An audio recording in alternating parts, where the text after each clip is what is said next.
Anthony Reed clutched the items salvaged from General Philip's lifeless form, wrapping them in a torn cloak. He avoided direct contact, a cautious move as he moved forward. "Found these," he began to explain, but Lumion swiftly cut him off. Clear and rapid, Lumion outlined their plan. "We're heading to the outskirts of the city enveloped by the gray fog. Want to come with us?" Anthony Reed's eyelids twitched. "Okay." He knew going solo could mean a swift demise, especially if the terrifying roar echoed again. Lumion wasn't in a hurry to inquire about General Philip's belongings. Gripping Jenna and Anthony, he signaled Franca to hold onto his collar. A dark light emanated from the black mark on his shoulder as the quartet disappeared, seemingly teleporting to the periphery of the majestic yet crumbling city, just before the thin gray fog. What they saw was where they arrived. Lumion attempted to step into the gray fog, but the seal on his chest remained dormant. Franca and the others could traverse it without his guidance. Resembling a hungry bear, Olsen fixed his gaze on Gardner Martin's head, devoid of its helmet. His brownish-red eyes flickered with a sinister light, pinpointing Martin's vulnerability. In mere seconds, Olsen identified Martin's weakest spot. Even if he couldn't deal a fatal blow, inflicting damage to the party again meant a high chance that the Pride armor would betray its wearer and kill him. Silently, Olsen reached into his pocket, retrieving a yellow bullet held between his thumb and index finger. A crimson, nearly white fireball rapidly condensed in his palm, leading to a controlled explosion. The violent shockwave propelled the bullet towards the back of Gardner Martin's head with a thunderous boom. Gardner Martin staggered, narrowly avoiding the bullet. Nearly simultaneously, the surroundings were bathed in the bright and holy sunrise gleam. Black smoke billowed from Olsen's body as if a long-dead zombie had been exposed to the sunlight created by the purifiers. Instinctively, Olsen's eyes closed against the intense light.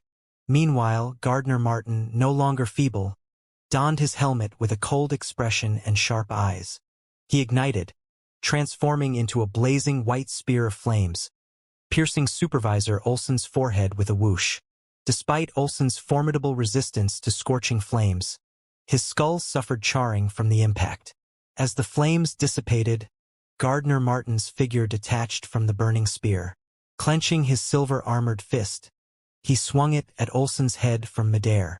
As the flames dissipated, Gardner Martin's figure detached from the burning spear. Clenching his silver-armored fist, he swung it at Olsen's head from midair. Olsen's neck snapped, and his head flew up, dragging along a bloody spine. Gardner Martin's skull-crushing punch missed, and he landed on the ground once again. However, a heavy and sharp broadsword of light materialized in his other hand at some point, ready for the next phase of the battle. Gardner Martin thrust the broadsword into the blackened soil, unleashing a terrifying storm. Countless light fragments filled the air, creating chaos in the vicinity. The Pride armor swiftly condensed the Sword of Dawn again, the hurricane of light forming with a much shorter interval than an ordinary Sequence 6 Dawn Paladin. Only a minute or two had passed since Gardner Martin last wielded this formidable power. Olsen, reduced to just his head with a brownish-red beard, showed focus in his eyes and attempted to merge with a burning white spear for a hasty retreat. However, the storm arrived, its light engulfing him completely. As the hurricane of light subsided, Olsen's body displayed severe damage, riddled with cracks, some piercing through his chest and tearing internal organs. His severed head, carried by a bloody spine, bore the marks of destruction. Eyes and nose obliterated, skull cracked, and blackened brain exposed. Gardner Martin, poised and composed, conjured 10 to 20 crimson fireballs. They darted toward Olsen's nearly unconscious head, triggering a resounding explosion that shattered the head into fragments and liquid, splattering on the ground. With a chuckle, Gardner Martin raised his visor, surveying Olsen's headless corpse and the scattered skull. He remarked, "I've always found you a little odd. This was a good opportunity to test you. I didn't expect you to really attack me. That's good too. Not only have I eliminated a hidden danger, but I've also counteracted the traitorous curse of the Pride armor." Deliberately appearing fine while exposing some problems through the details was meant to bait Olsen. Simple acts of vulnerability could easily raise the other party's vigilance and suspicion. With a sigh, Gardner approached the battered suitcase that had fallen to the ground and lifted it, on the verge of shattering. He had long been curious about its contents, as Olsen had always evaded the question. Now Gardner could finally open it himself. Gardner Martin unlatched the suitcase and opened it in front of him. Inside was a head. The features were unmistakable. Deep facial features, brownish-red eyes, slightly disheveled black hair, a few silver strands at the temples, and well-defined facial features.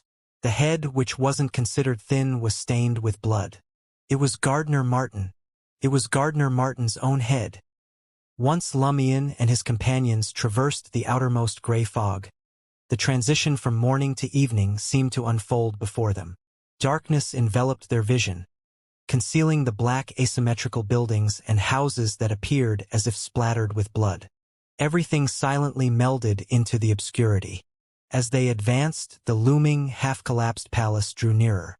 The city bore the brunt of colossal damage, as if a giant had delivered a devastating blow, unleashing shockwaves that wreaked havoc on the surroundings. Details eluded Lumion's scrutiny. The lack of sufficient light and the considerable distance obscured the exact nature of the scene. Various houses obstructed their view, and only the excessively tall palace and surrounding structures, despite their partial collapse, allowed them a glimpse of the peripheral city. "Let's find a nearby hiding spot," Franca suggested, her gaze scanning the area. She had no intention of venturing deeper into Fourth Epoch Trier. The quartet found themselves on a narrow street, where the houses on both sides were so close that occupants could almost shake hands by extending their arms. The structures, resembling victims of a violent earthquake, teetered but refused to collapse, adorned with ghastly cracks. Jenna's attention fixated on a relatively intact house. Iron-black in color, it featured an arched window on the left and a square on the right. Dark red graffiti adorned one side, while the other remained clean. Not a single weed grew between the rocks. Apart from the two obvious pots, the house exhibited various asymmetrical details, with centipede-like cracks mainly concentrated on the lower left side. "Should we go there?" Jenna inquired. Lumion shook his head. The more intact, the higher the likelihood of abnormalities. The current state of Fourth Epoch Trier citizens is unknown. Let's find a completely collapsed building to hide behind. At least, everything inside should be buried. Agreed. Franca concurred with Lumion's decision. In Fourth Epoch Trier, she couldn't fully perform magic mirror divination. Lumion and his team swiftly reached the center of the dimly lit street. In a setting that could plunge into darkness at any given moment, they strategically maneuvered around the ruins of a dark red building, seeking cover. It wasn't until now that Anthony Reed seized an opportunity to extract the arrow of the bloodthirsty from his chest, returning it to Jenna. With the dark-stained black cloak spread on the ground, he showcased his findings. There were 3 items in total. The first, a blackened ulna punctuated by dark red holes, resembling a rough bone flute that had been kept in storage for ages. The second, a small wooden box painted in dark hues, compact enough to fit into a concealed pocket. It featured large holes on both sides veiled by swaying, leather-like curtains. Lastly, a collection of gold, silver, and copper coins. Anthony Reed gestured toward the bone flute and explained, "This formed from the convergence of light spots on Philip's ulna. It seems something formless has settled on it. Conspirer or Reaper Beyonder characteristic combined with his ulna and the power of the deceased boon." Lumion nodded indiscernibly. Philip hadn't had a chance to retaliate before, leaving him uncertain about the general sequence. A Sequence 6 Conspirer or a Sequence 5 Reaper. What was clear, however, was the general's affiliation with the Hunter pathway. This deduction was based on the creation of numerous Crimson Fire Ravens, almost white in hue. Moreover, the general wasn't just a Sequence 7. If it were the latter, Lumion would have been pleased to obtain the main ingredient for his advancement. The issue lay in the mixture of the power with an evil god's boon, rendering it unsuitable for direct use in potion concoction. What settled on it is the corruption of an evil god. It was a wise choice not to touch it directly, Lumion informed Anthony. Within the underground seal, the power of an evil god's boon couldn't return to its source. This was found on Philip's body. Anthony pointed at the dark wooden box. Before he could finish speaking, another frenzied and violent roar echoed from afar. This time, the four of them, having entered the gray fog, only experienced a slight dizziness and remained unaffected. Franca shook off the dizziness induced by the terrifying roar and sighed from the bottom of her heart. As expected, the gray fog here provides protection. Without it, facing a roar that could harm their spirit body and affect their minds would result in losing control, turning into monsters or immediate death. Praise the fool! Lumion openly expressed his faith. He then reminded her in an icy tone. But the hidden dangers here might be more terrifying than the previous roar. Franca fell silent for a few seconds before speaking in an encouraging tone. Hidden dangers are preferable to those that have already surfaced. Let's avoid triggering them. If nothing else occurs, we'll stay in this corner and wait for help. While Jenna and Anthony Reed harbored doubts about the strategy of passivity, they hesitated to venture deep into Fourth Epic Trier and reluctantly accepted the plan that wasn't really a plan. In the eerie silence, Anthony was the first to regain composure. He pointed at the dark wooden box and stated, "I'm not sure of its purpose. A simple, temporary touch doesn't seem to have any obvious negative effects. As for the coins, their significance was apparent. A quick glance and rough calculation revealed a total of 312 Verl d'Or and 26 Copet. Franca leaned against a collapsed pillar in the shadows, her eyes fixed on the mysterious dark wooden box. What the hell is this thing? It was obviously no ordinary container. Its appearance suggested it held some kind of mysterious power. Lumion and Anthony turned their attention to the demoness of pleasure simultaneously. Lumion chuckled. "I should be the one asking you that," Franca exclaimed. "There was nothing I could do. I couldn't spare time for spirit channeling, and this place isn't connected to the real spirit world. I can't perform magic mirror divination. To understand the abilities, effects, state, and potential drawbacks of these two items, I'll have to experiment with them myself repeatedly. Of course, if we encounter an artisan, many of our problems might be solved." She gestured towards Jenna, saying, "Just like the black primordial demoness figurine, it undoubtedly has other functions. For instance, it allows the holder to create mirror substitution. As for mine, apart from providing a certain anti-divination and early warning effect, it can only be used as a supplicant during rituals. They're both figurines, differing only in color and orientation. Why such a significant disparity?" Franca avoided mentioning why she didn't employ various methods to gather information about the black primordial demoness figurine. The unspoken understanding among the group was clear. In their current situation, ensuring their safety took precedence over risking injury or adverse effects to test their spoils of war. Any mishap could lead to dire consequences, potentially even death in the experiment. As a heavy silence settled among Jenna and the others, Franca sighed inwardly. The black figurine clearly is problematic, and its mysterious origin is intriguing. It explains why the demoness sect wants me to investigate what Gardner had smuggled in through the underground tunnels. If I hand it over, will the demoness sect reward me with the affliction potion and pledge assistance for my ritual, or will they choose to silence me? Lumion stroked his chin, addressing Anthony Reed. "In that case, keep the Verl d'Or. We'll distribute the remaining spoils of war when we return to the surface." Anthony inquired further. "Should we wrap it in a cloak and place it on the ground before taking it when we leave?" Lumion smiled and gestured at the charred bone flute. "Otherwise, you can also carry it with you. This way, we might witness the abilities of a deceased. Philip died in a hurry and didn't have time to show us. Of course, judging from his condition at the time of death, the holder of the item will most likely be the recipient of those abilities in the form of a curse." Anthony, unfazed by the mockery, pulled up the blood-stained and tattered black cloak, wrapping it around the bone flute and the small wooden box once more. Lumion, with a thoughtful expression, poked his head out and looked at the abnormally narrow street. If we encounter an enemy we find challenging to handle later, we can consider throwing these two items to him. It might have a miraculous effect. General Philip will be very pleased to know that he would still be of use after death. It might bring about a curse of fate. Despite the tense atmosphere, Lumien's constant mockery of General Philip brought a slight amusement to Jenna. Damn it, General Philip is already dead. There's no need to harp on about him. Before Lumien could respond to Jenna, two tragic screams pierced the air. The cries emanated from the same location, filled with undisguised fear. Soon after, two figures rushed into the narrow street, as if pursuing an unidentified flying object hovering in the air. Franca, alongside Lumien, peered out of the shadows, her expression freezing at the sight. The two figures, a man and a woman, were decapitated, their necks mangled, devoid of any signs of bones.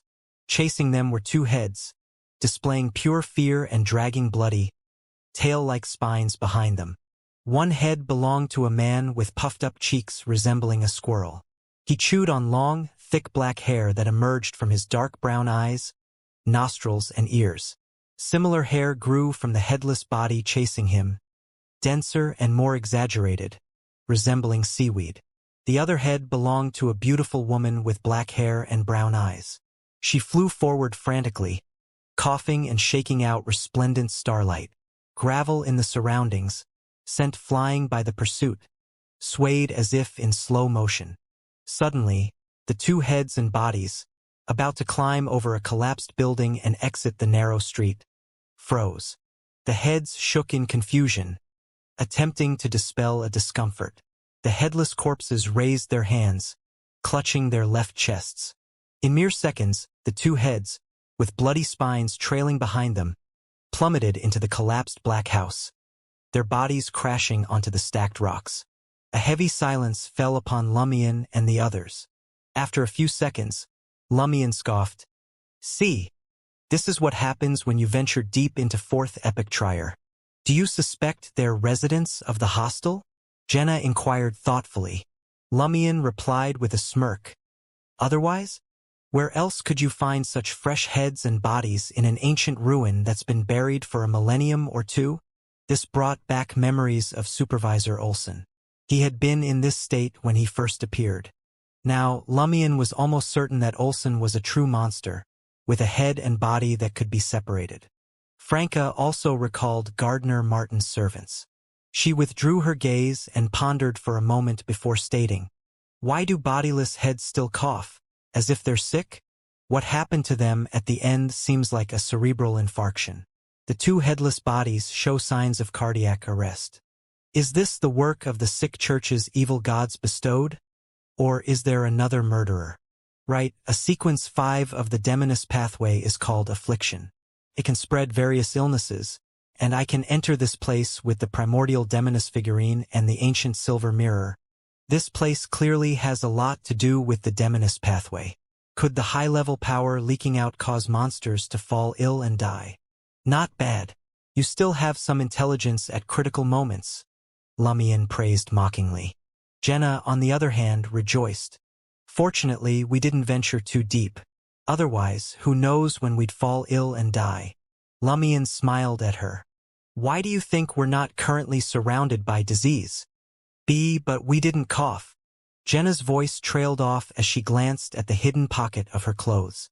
Inside was the pitch-black primordial Demonist figurine. Franca also peered into her pocket, as if she could discern the bone-carved primordial Demonist figurine through the fabric. Anthony turned to Lumien and sought confirmation. "Are you suggesting that the fourth epic's trier is plagued with illnesses, and we're unharmed because we're carrying the two figurines?" Lumien spread his hands and said, "I believe this explanation makes more sense." Beyond the gray fog, at the edge of the fourth epic's trier ruins, in the small brown suitcase, Gardner Martin's blood-stained face suddenly opened, revealing Gardner Martin clad in silver armor, reflected in its eyes. It opened its mouth and expelled a blazing white fireball. The distance between them was so close that Gardner Martin couldn't dodge at all. All he could do was lean back, attempting to avoid the target's initial attack. Boom! Gardner Martin was sent flying by the massive explosion. The spiderweb-like crack on the chest of the silver armor shattered, tearing through the skin and flesh below. This strike was akin to hitting Gardner Martin's vital points. Had it not been for the Pride armor, which absorbed most of the damage, he would have perished on the spot.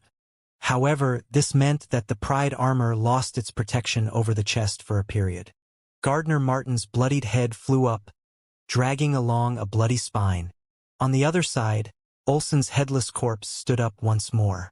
Gardner Martin's head aimed for the empty neck stump and inserted the ghastly white spine.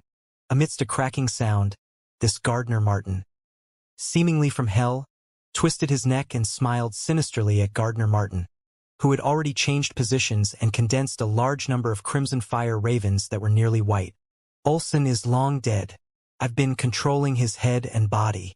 In the future, I'll replace you.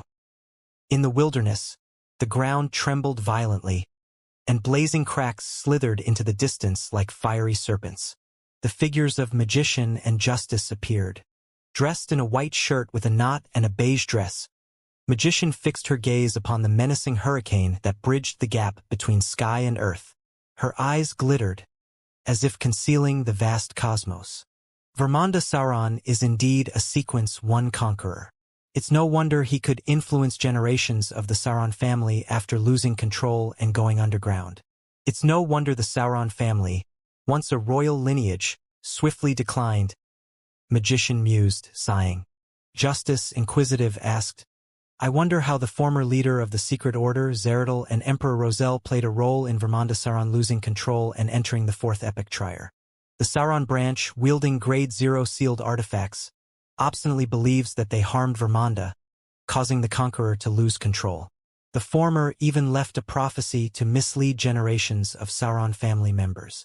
Magician chuckled and replied, based on the information Lumion gathered and my research into the seal, the issue deep within Red Swan Castle's underground maze doesn't seem like something Zeradal or Emperor Roselle could create. Only a weather warlock and a conqueror can resonate abnormally with Fourth Epic Trier day after day, creating dangerous changes in corresponding places. Zeradal and Emperor Roselle likely exploited the problems that Red Swan Castle and Vermanda Sauron already had. While she spoke, the Tarot Club's Major Arcana card holder shifted her gaze away from the hurricane sweeping through the world and focused on Fourth Epic Trier. Veiled in a thin gray fog, the starlight in her eyes remained, as if she sought something to pinpoint her next target. She didn't abruptly halt and engage in conversation at a crucial moment. Justice nodded in agreement and remarked, if it were me, I wouldn't venture further into Trier after becoming an angel to minimize the abnormal influence the underground might have on me. Vermanda Sauron disregarded hidden dangers and stayed in Red Swan Castle for an extended period. He must have had a strong desire for something in Fourth Epic Trier. Didn't the Sauron family construct the White Maple Palace outside Trier? Previously, Vermanda's royal family resided there and rarely returned to Trier. Magician brought up the fact that the Sauron family was aware of the issue before adding, Zeradal likely played a significant role in Vermanda Sauron's situation. As you know, he is an archangel of the seer pathway. Without his assistance, it wouldn't have been easy for Vermanda Sauron, even as a conqueror, to create a leak in the seal. He entered Fourth Epic Trier after losing control. Back then, the seal's effects weren't as potent as they were a few years ago. There was no need for modifications. Justice pondered for a moment and said, what I'm more curious about is who designed the hostile ritual. Their use of mysticism similarities and loopholes resembles that of high-level seer, apprentice, or marauder beyonders. Or perhaps they have had long interactions with these high-level beyonders and were adept at learning. Perhaps the corresponding pathway of the deceased excels in this as well. Perhaps it's secretly influenced by that celestial worthy, or perhaps that entity wants to use the temporary opening of the seal to do something. As you know, the Iron and Blood Cross Order used to believe in him. It's too easy for him to mislead us. Magician mused, uncertain of the right answer. Starlight flickered in her eyes. She found it challenging to observe and determine the situation in the thin gray fog. As Magician scrutinized Fourth Epic Trier, she informed Justice. The level of the catacomb seal corresponds to this location. At its heart lies the Samaritan Women's Spring, where Blood Emperor Alista Tudor met his end. The raised imperial palace and its surroundings harbor diverse dangers. The lingering divine power is unimpressive and consumable. Every time I bring up something of this sort, it feels like I should adopt a more vulgar vocabulary. Only then can I truly capture my sentiments about the Blood Emperor's lunacy. Hence, you won't unearth anything significant from here. Only upon approaching will you discern that Mr. Fool's gray fog has grown denser, thicker, and more palpable. The catacomb's 4th and 3rd levels correspond to 4th epic trier, excluding that specific area. Corruption and divine power still linger abundantly. Navigating certain areas demands adherence to specific rules. Otherwise, even angels may meet their demise. The 2 levels above the catacombs correlate with the wilderness beyond the gray fog. Humans can traverse them to a certain extent, but with Vermonda Sauron lingering, the danger rivals that of the 4th epic trier. Just as Magician concluded her words, a frenzied and terrifying roar echoed from the area where the weather had dramatically shifted. The formless flames that illuminated the surroundings and shrouded the entire sky seemed to be influenced, coalescing into a massive vortex. Within the vortex, shapeless and translucent flames descended from above, striking the wilderness like a colossal sword that pierced through heaven and earth. Amidst this chaos, the ground quaked even more violently.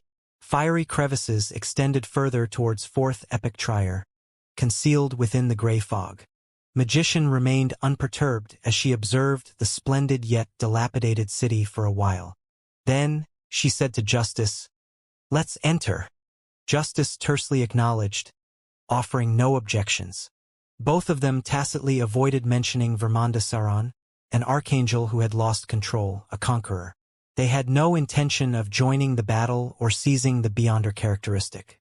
For them, the Tarot Club's primary goal in this matter was to prevent the evil gods bestowed from approaching the innermost seal, ensuring they couldn't leak the danger within which would affect Trier Aboveground and the entire world.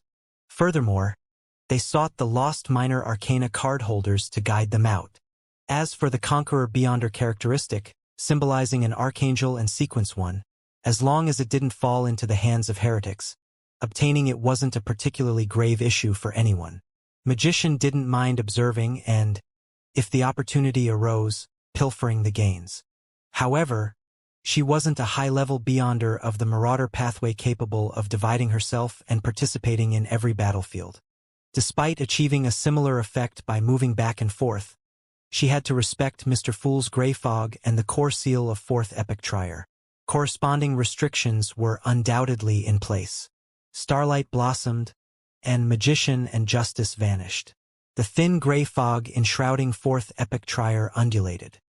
As soon as Gardner Martin's head, nestled over Olson's headless corpse, finished speaking, a multitude of blazing white fireballs materialized around him, hurtling towards Gardner Martin, who had suffered a chest wound. In the midst of the rumbling explosion, Gardner Martin's figure in the silver armor suddenly vanished. After the shockwave subsided, he reappeared in a corner of the ruins. Then, he witnessed the other him merge with the blazing white flaming spear, which burrowed into the thin gray fog and disappeared into the randomly scattered buildings of 4th epic trier. Gardner Martin's pupils constricted, and he was about to give chase when a violent and furious roar echoed from afar. His entire body froze. Blood vessels beneath the visor on his face appeared, dark red as if flowing with flames. Instinctively, Gardner Martin turned and prepared to sprint towards the distant apocalypse-like hurricane. The space between his eyebrows twitched, and a faint red dot appeared. Gardner Martin finally regained control of himself. He took a deep breath and returned to normal. He gazed in the direction the other him had fled and muttered in a self-deprecating tone. Were those harsh words and all-out attacks meant to make it easier for him to escape? As expected of me. Do you realize that failing to assassinate me means staying here, means I'll inevitably kill you? As Gardner Martin muttered to himself, he produced a canister made of dark glass, its liquid a green hue reminiscent of grass. He unscrewed the cap and downed half the canister. The wound on his chest began to heal at a visible rate. It was a healing agent concocted by a Madame of the Night Stalkers, obtained by Gardner Martin through Philip. Philip, who had united numerous evil god cults, had no shortage of similar items, but under the hurricane of light, the fragile canisters shattered. After stowing away the remaining half canister of the agent, Gardner Martin, clad in silver-white full-body armor, ventured into the thin gray fog and fourth epic trier. In the cover of a narrow street, behind a collapsed building, Franca hissed in agreement with Lumien's conjecture. That's right. This is a true relic from a divine war, and it's even more dangerous. It's entirely possible that the entire city is riddled with ailments. She suspected that the closer she got to the place where Blood Emperor Alistitutor had met his end, the more peculiar and horrifying the ailments became. Some seemed to have sprouted from the decaying corpses of deities. Ignoring low-sequence beyonders whose bodies didn't fundamentally differ from ordinary humans, even saints and angels would likely succumb to the disease and perish. Franca paused for a moment before suggesting to Jenna, "Why don't you give the black figurine to Anthony for safekeeping? It might be dangerous for you to hold it, and he can use that item to create his own mirror substitution, effectively increasing his chances of survival." Franca couldn't shake the feeling that it wasn't a wise decision for a female demoness like Jenna to possess a primordial demoness figurine, whether it was the genuine article or the mirrored version. Without waiting for Jenna's response, Lumien spoke in a deep voice, "It's better if Jenna holds it. She has the lucky gold coin." "That's true." Just as Franca finished speaking, she suddenly heard a chime not far away. It resembled the bell of a bicycle, yet it was clearer and rang out for a longer duration. Franca wasn't surprised at all, even though she wondered why so many things were happening in this damn place. This was fourth epic trier. Even if it wasn't a land of a fallen god, it wouldn't lack abnormalities. Lumien and the others cautiously emerged from their concealment, peering from different vantage points toward the source of the chimes. The location wasn't distant, yet the fog in that direction seemed unusually dense. The structures loomed faintly, as though just a fragment of history had materialized. Within the fog's depths, a contraption reminiscent of a steam locomotive glided by without a fuss. It sported only 2 carriages, lacking a smokestack. Peculiar frames extended from the top, linking it to something suspended in midair. Ding ding ding. The train ventured into a zone of even thicker fog, disappearing from view. Although Franca and her companions couldn't discern the details clearly, an unexplained dread seized them, akin to standing on the precipice or treading on blades piercing their skin. Before they could contemplate the ramifications of the fog's metamorphosis and the arrival of these peculiar objects, their surroundings plunged into a profound darkness. Dusk gave way and night loomed. A dense fog cloaked the area. Lumien, sensing an unsettling disturbance, yearned to evade it, but the abnormal fog, tainted with a dark hue, obstructed any attempt to teleport to an unaffected area. Beyond the fog, the wilderness they came from eluded his senses. The cold fog permeated their skin, prompting involuntary shivers from Franca and Jenna. Almost simultaneously, the narrow street came alive with the flickering of candle flames and oil lamps. Laughter, cries, and voices erupted, transforming the once silent surroundings. Fourth epic trier burst into vibrant life, resonating with clamor and the pulsations of existence. Anthony, without conscious thought, surveyed the diverse houses and narrow streets, catching sight of an asymmetrical, pitch-black building. Candlesticks dangled from above, casting light upon the figure standing at the window. The figure donned a black bonnet, with one side sunken and the other protruding. Dark clothes adorned him, with buttons haphazardly fastened, and a smooth wound diagonally sliced his body from shoulder to waist, evidently caused by a sharp broadsword. In that moment, the man's diagonally cleaved body resembled a child's stacked building blocks, not properly assembled. He nonchalantly nibbled at a meat pie, chewed morsels falling from the wound to the ground, yet he remained oblivious. Additional figures emerged in other habitable houses.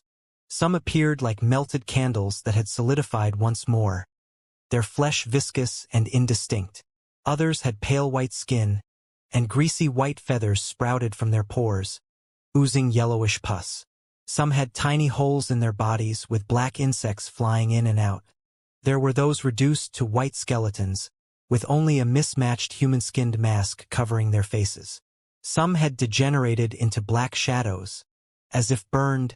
On the narrow street, a yellow, blue, and red sphere, about half the height of an adult human, rolled forward. An inverted clown, dressed in exaggerated clothes, stood atop it.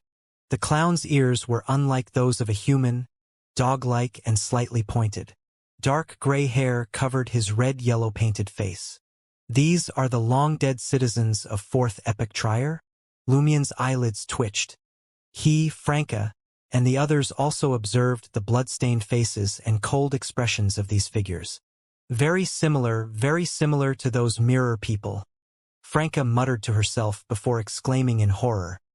Could the gray fog's transformation have transported us to the Fourth Epoch Trier in the mirror?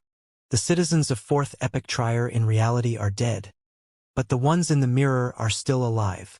Before she could finish, Lumien and Anthony's gazes turned toward her and Jenna. Could it be that it's the problem with those two things again? Franca's scalp tingled as she said, Did they cause us to be devoured by the mirror's Fourth Epoch Trier after the gray fog transformed? That's not it. I believe it's a universal abnormality.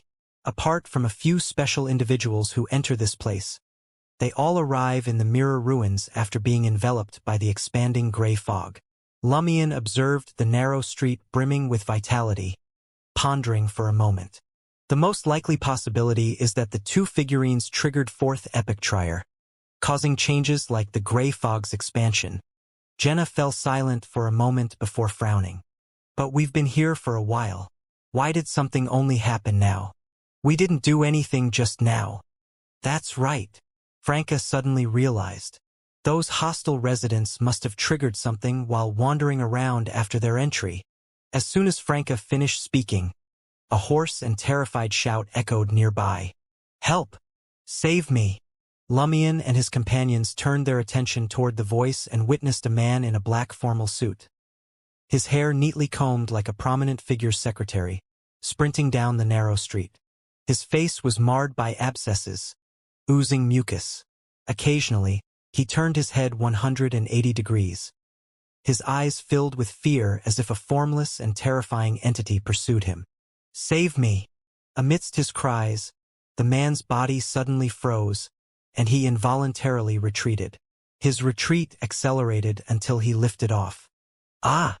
Amidst intense screams, he plunged into the dense gray fog and the shadowy buildings. In the next moment, the voice abruptly ceased, and silence enveloped that area. Lumien and the others' hearts pounded with a strong sense of danger. Despite the man in the black suit not being an ordinary person, suspected to be the bestowed of an evil god from the Order of All Extinction or the Sick Church, and having been corrupted by this place to a certain extent, allowing him to turn his head 180, Lumien, Anthony, and their companions still felt the terror lurking in the depths of the gray fog. It was as if they could already envision themselves being dragged into the gray fog and vanishing. However, at that moment they had no idea what to do or how to hide. Dense black-gray fog surrounded the suspected mirror ruins, and unknown dangers loomed in the shadows, quietly approaching. At that moment, Termaboros's majestic voice resonated in Lumien's ears. Keep running until you reach that pillar. Don't stop on the way. Don't turn back. Don't teleport. Don't pull your companions. Isn't that the direction where the monster was devoured? If we take the initiative to approach, wouldn't we be sending ourselves as food to its doorstep? Lumien grappled with uncertainty, unsure if Termaboros had sensed real danger and planned to intervene, or if he was exploiting the opportunity to advance his own agenda. You can choose not to believe it, Termaboros's deep voice added. Despite his suspicions, Lumien's gaze remained fixed on the spot where the evil god-bestowed's figure had been devoured. Deep within the gray fog, amidst looming, collapsed, and towering buildings, a hazy black pillar stretched into the sky. Suddenly, Lumien recalled something. at the entrance of the 4th level of the catacombs, Crismona Night Pillar. As for Crismona, she was a high-ranking demoness who had perished during the War of the Four Emperors in 4th Epic Trier. She was even a child of God, a true child of the primordial demoness. This place is suspected to be the Mirror's 4th Epic Trier. Lumion surveyed the surroundings and saw that the situation elsewhere was similar. He gritted his teeth and said, "Let's move forward."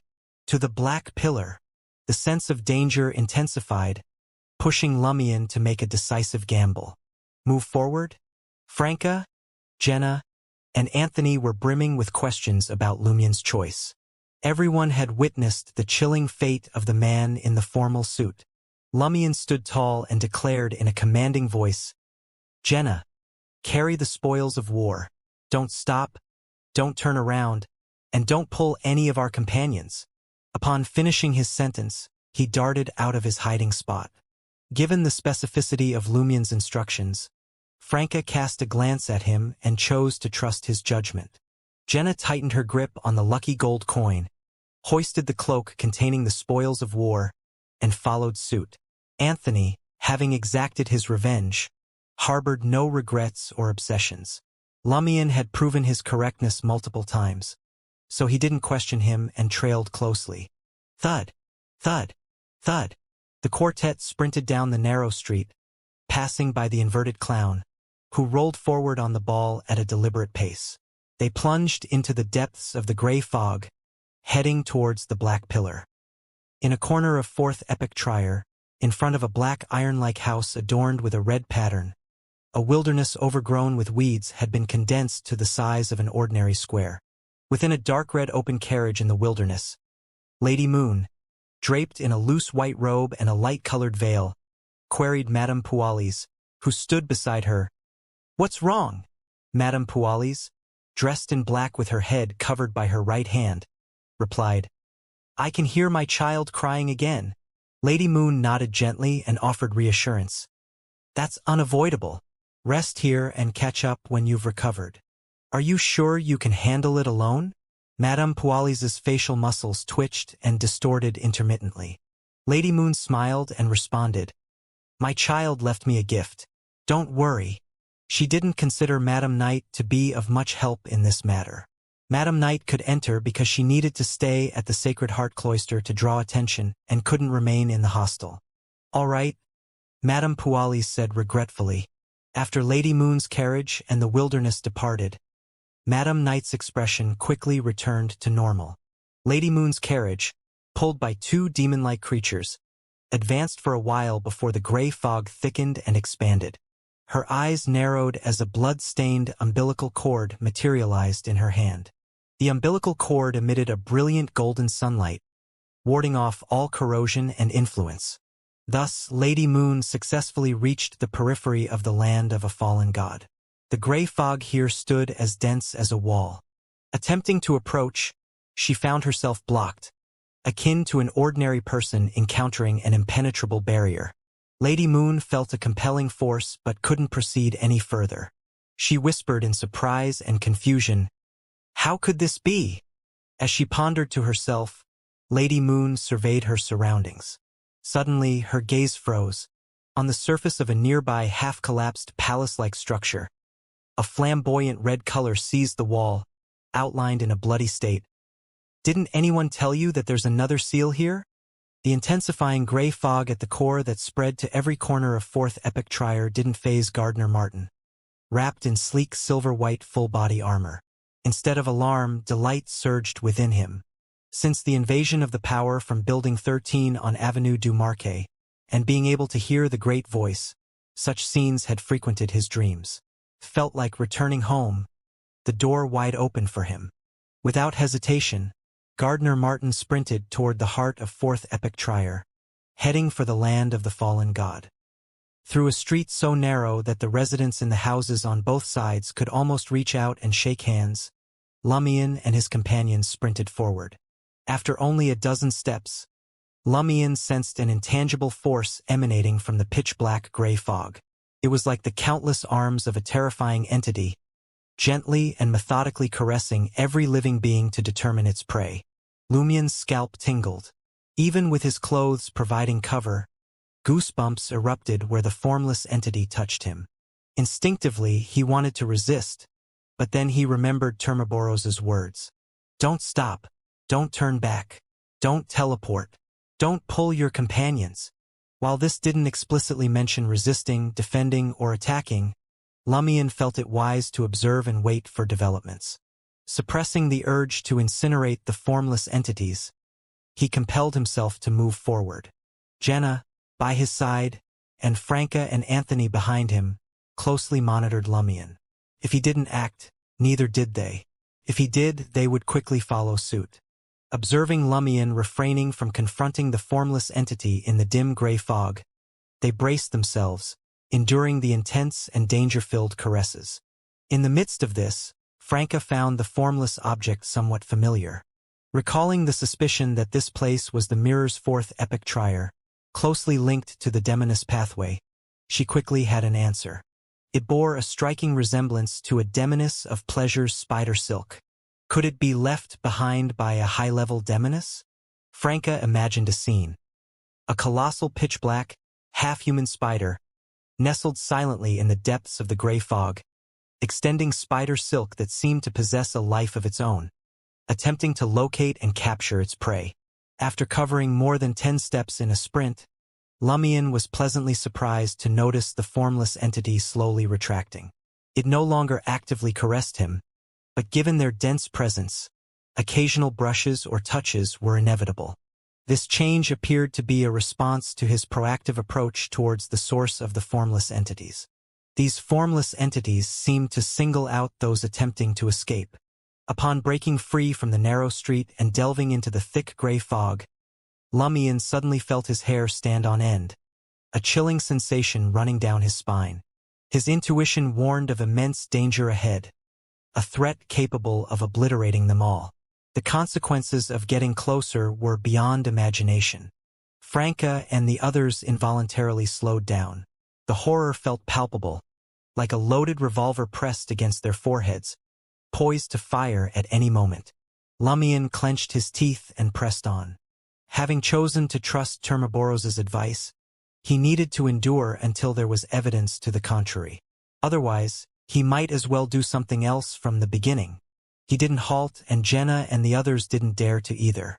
They resembled fools aware of an impending cliff, understanding their insignificance, yet choosing to rush forward, like an idiot. At that moment, Lumion caught sight from the corner of his eye of black flames erupting over Jenna's body. Pain etched her face, fear mirrored in her eyes. Crack!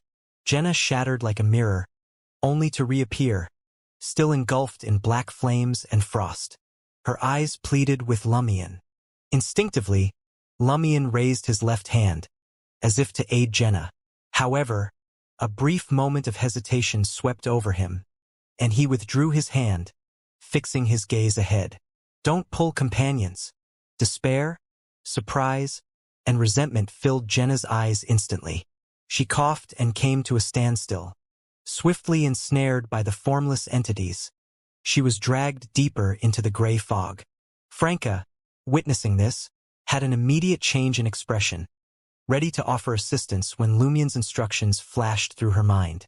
She hesitated. In that moment, Jenna's expression transformed into one of pure hatred, blood seeping from the pores on her face. A shrill scream escaped her lips, akin to a curse echoing towards everyone. Seeing this, Lumion and the others experienced a strange sense of relief. This Jenna seemed more like a mirror person. Amidst the shrill scream, Jenna vanished into the depths of the gray fog, her voice abruptly silenced. Almost simultaneously, Lumion caught Jenna in his peripheral vision, sprinting beside him with an anxious and nervous expression. As expected, Lumion roughly comprehended why Termaboros had cautioned against pulling companions. In this realm, a companion could seamlessly switch with their mirror counterpart at any moment.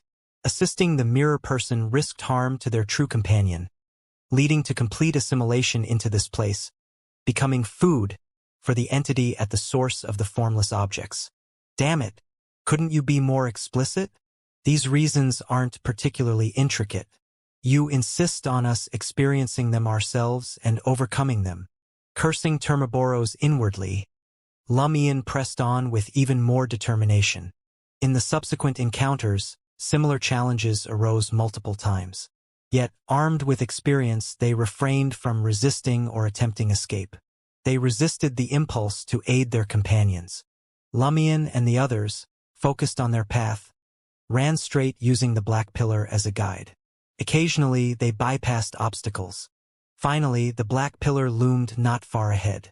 Simultaneously, Lumion, Anthony, and the rest were astonished to find that the imminent danger, on the verge of colliding with them, had mysteriously vanished. No, it hadn't disappeared. It was now behind Lumion and the group. Distant. Running toward danger results in moving away from it. Just like the pale black stone brick area in the wilderness, the direction here is twisted and chaotic. Amid Lumion's surprise, he didn't glance back, nor did he pause to celebrate. He persisted, sprinting toward the black pillar. Had he not set a resolute example, Franca and Jenna might have turned around. Nonetheless, they pressed forward, a sense of relief mingling with lingering fear. After covering dozens of meters, the quartet reached the square where the black pillar stood. The ground was paved with pale black stone bricks, and numerous grayish-white stone pillars lay in ruins, only a few remnants remaining. Compared to the black pillars, these surviving grayish-white stone pillars were as inconspicuous as ants. The colossal black pillar surpassed even the Crismonanite pillar Lumion had witnessed on the third level of the catacombs. It stretched into the sky, seeming to burn with formless flames, its destination shrouded in mystery. The scene brought to Lumion's mind the pale black stone bricks in the wilderness outside and the numerous grayish-white stone pillars in the vicinity, but nothing akin to the black pillar. Had the night pillar in the wilderness collapsed and been destroyed? Did that event lead to the old bones crawling out, causing the corruption in Building 13 on Avenue du Marquet? Was it then mended by constructing the catacombs and relocating countless corpses?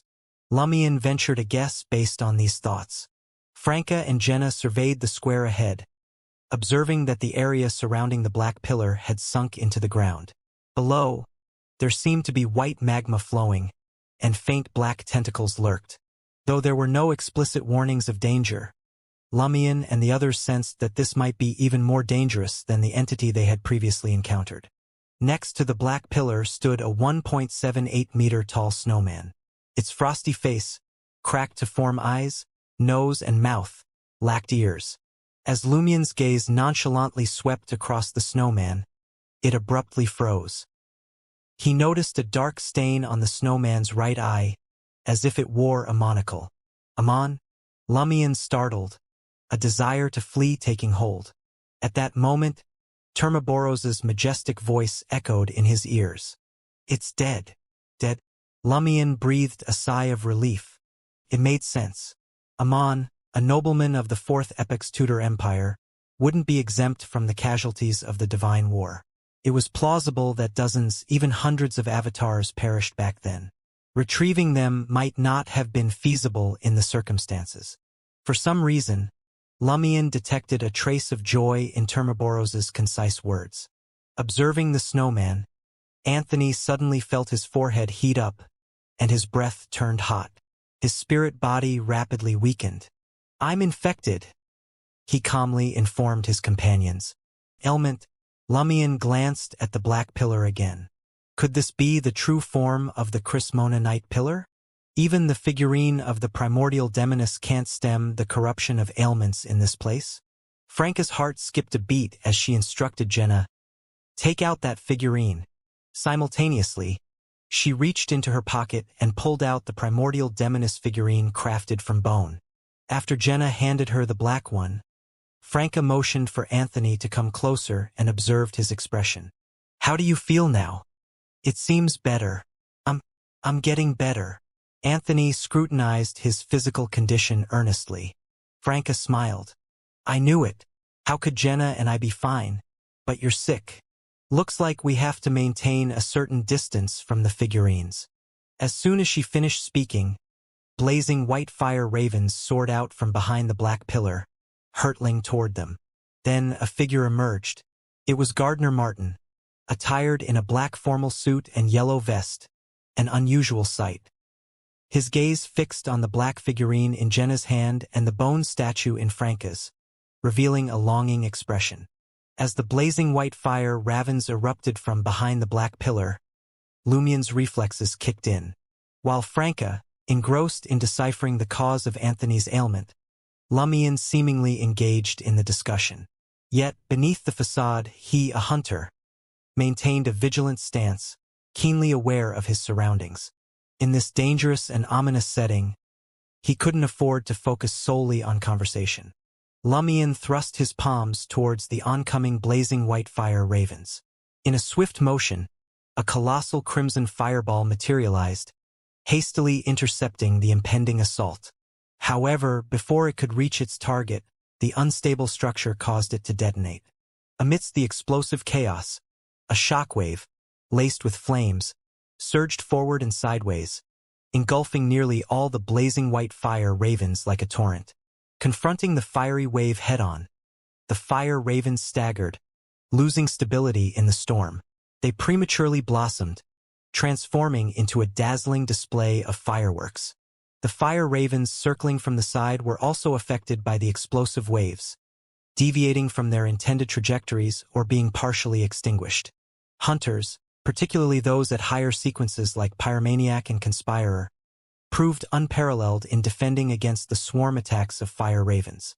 Thanks to this interference, Franca and Jenna, both assassins, along with the psychiatrist Anthony Reed, effortlessly dodged the tracking-capable, blazing white fire ravens.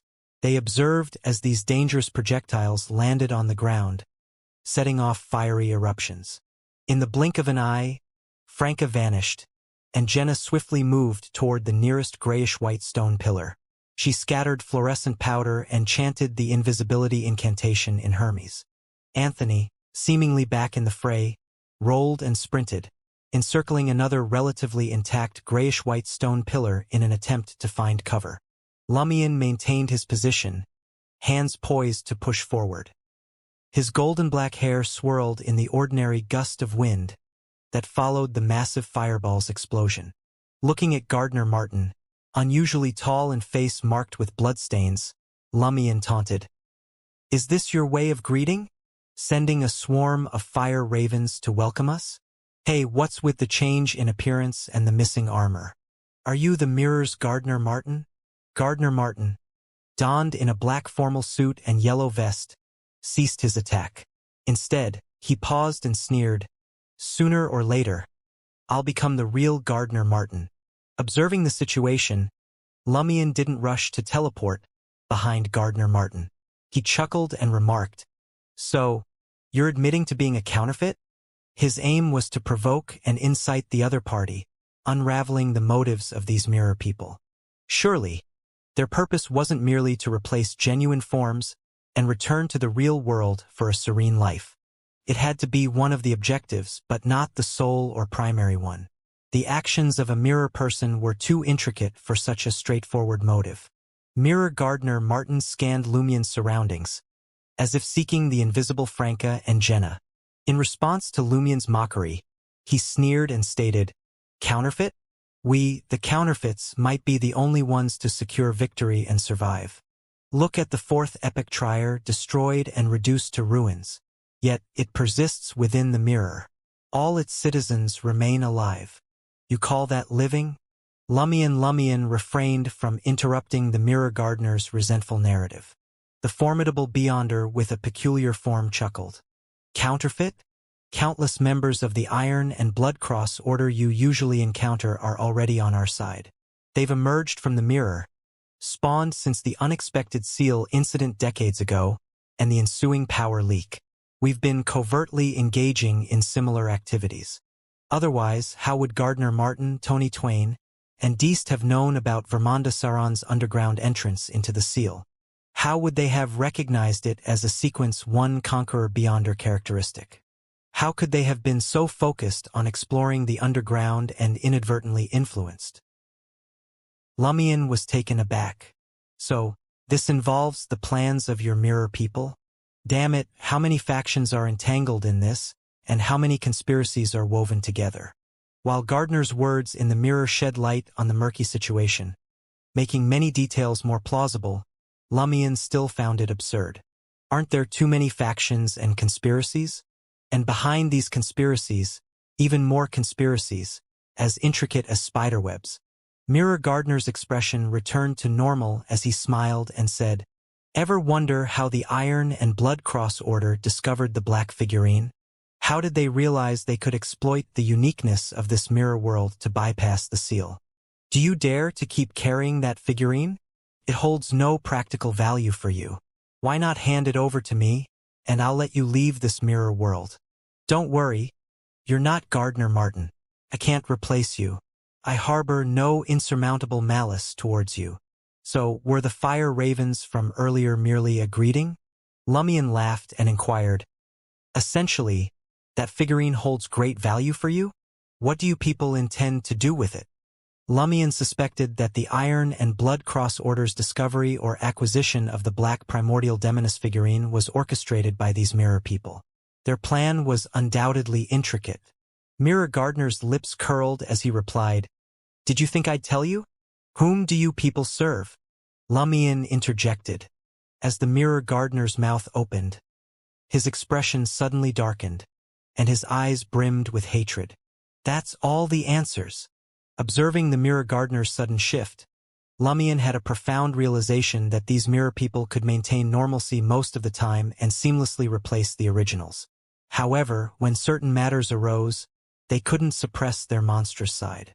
Mirror Gardner seemed poised to convince Lumion and the others to surrender the black primordial demoness figurine when a figure materialized behind him. Franca, lacking an assassin's suit, revealed a hidden blade from her left wrist.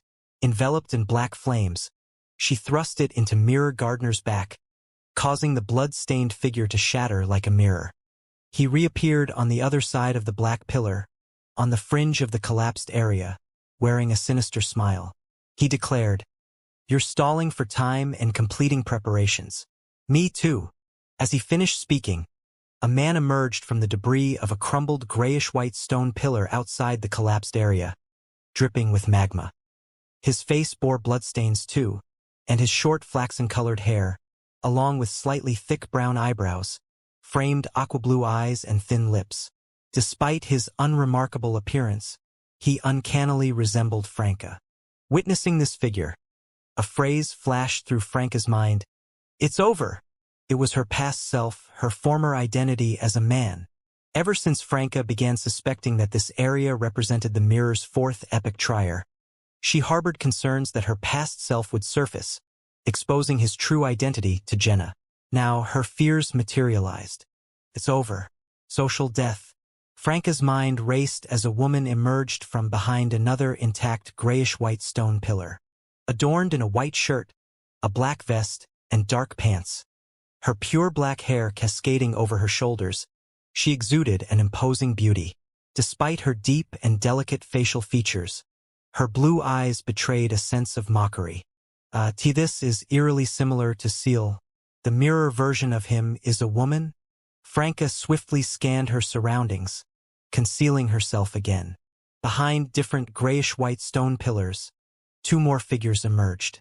One donned mercenary attire, with handsomely styled flaxen-colored hair, reminiscent of Jenna. The other wore military green tops and bottoms, exuding a mature charm with a slightly plump figure. Beautiful with eyes as deep as an ancient forest pond. Damn it! A male version of Jenna and a female version of Anthony. Anthony looks even more handsome and charming. This is different from the mirror world outside. Franca felt puzzled yet relieved. This could provide a plausible explanation for his former appearance to resurface. Lumion, equally perplexed by his mirror counterpart having a different gender, and the others weren't experiencing the same thing as Franca. Even if the mirror reflected their past selves, it shouldn't manifest like this. If this was a fusion of a demoness mirror world, the stacking of feminization, and one's past, Jenna should be a woman no matter what. As Lumion's thoughts raced, he considered the Hunter pathway's ability to transform women into men, which was adjacent to the demoness pathway. Could it be that this mirror world is influenced by the Blood Emperor's corpse or residual divine power? Is it akin to Mr. Fool and the celestial worthy of heaven and earth for blessings? A power controlling these two pathways leaked, forming a unique mirror world that causes an overall reversal? Lumion didn't delve too deeply into it, as Mirror Gardener and his 4 helpers attacked. The mirror person, in a black formal suit and yellow vest, didn't conceal his hatred, excitement, and desire. In the wilderness, the entire ground seemed to sink 2 to 3 meters. Deist's massive iron soldiers and yellowish-skinned giant entourage stood at the edge of the hurricane. Occasionally, one of them would self-destruct, reducing to fragments. Despite the wary standoff between the president of the Iron and Blood Cross Order and Snarner Einhorn, they directed their attention to the mildly intelligent monster that appeared to have lost control and was more challenging to deal with. In the intense battle, they managed to restrain or knock Vermonda Saran to the ground 2 or 3 times, but they themselves were also affected, in a dire state that hindered them from seizing the opportunity. In the current moment, they found themselves temporarily disabled. Suddenly, a surge of knowledge materialized into a beautiful woman wearing a brown captain's coat, with long chestnut hair and eyes resembling the blue sea. Snarner, Deist, and the others' hearts tightened, fearing that the newcomer would take the initiative and ultimately claim the conqueror beyond her characteristic. They all recognized the woman, the eldest daughter of the deceased Emperor Roselle, Bernadette Gustave. She, too, was an angel. Holding a pale golden lamp, Bernadette observed the angels' battle without direct involvement. Transforming into a torrent of knowledge once again, she surged towards the gray fog-shrouded 4th epic trier. It was as if she had casually glanced at them while passing by. Snarner and Deist were initially taken aback by her actions, but they swiftly regained their composure and resumed their battle. In 4th epic trier, shrouded in a dense gray fog, Voisin Sanson, with thick blonde locks, a well-kept beard, and deep-set features, yielded to the whims of destiny. He threaded through the chaotic streets, drawing nearer to the faintly discernible Grand Palace. Abruptly, the stone slab beneath his feet shattered, and with swift precision, a skeletal hand shot up, seizing his ankle. At the same instant, a knight adorned in jet-black armor charged on horseback. Wielding a broadsword ablaze in ghostly white flames, he slashed diagonally at Voisin Sanson. Voisin Sanson's form swiftly morphed into an ethereal state, resilient against the onslaught of the pitch-black night. However, with the passage of time, it gradually faded until it dissipated entirely. His true self materialized almost 20 meters distant, fixating on the adversary. Beneath the black visor of the knight, 2 dark red flames flickered like candlelight. A grotesque wound, with pale white intestines protruding, adorned its chest and abdomen. Perched on a desiccated white horse resembling a skeletal corpse, the knight presided over a vast square wilderness. Within this expanse, myriad figures roamed, some draped in white linen, their faces pallid and vacant, others reduced to mere skeletons, while some concealed their visages behind masks of white paper. On the fringes of the wilderness, a dark red cradle-shaped carriage advanced, drawn by 2 abyssal, demon-like creatures boasting goat horns. Seated within the carriage was the regal Madame Pualis. Adorned with a flower crown and a green dress, her long brown hair was elegantly tied high. Bright brown eyes gazed forth as she held a small bowl crafted from green jade in one hand and an oak branch entwined with mistletoe in the other. "What do you want?" Voisin Sanson inquired with a calm, resonant voice. Madame Pualis responded, her smile unwavering. Revenge, naturally. Her eyes, once warm, gradually turned cold, but the grin on her face endured. Revenge. Voisin Sanson echoed the word, a note of confusion in his voice. After a brief pause, he furrowed his brow and questioned, "For Aurora?" In that moment, the undead and several death knights scattered across the wilderness withheld their attacks on Voisin Sanson, as if anticipating the emotional release sought by the madam they served. Seated within the carriage, Madame Pualis offered a self-deprecating smile. For a villain, one-sided love is destined to be fleeting. Passion inevitably wanes quickly. Yet, she met her end during that brief period, becoming a thorn lodged deep in my heart, unextractable. The mere thought of it is painful, fueling my anger and resentment. And all of this was caused by you. I desired to strike when we crossed paths earlier, but the circumstances weren't conducive. Lady Moon had yet to make her entrance, and I couldn't afford to delay the Great Mother's affairs for a personal vendetta. But now, in this quiet moment, Voisin Sanson narrowed his eyes.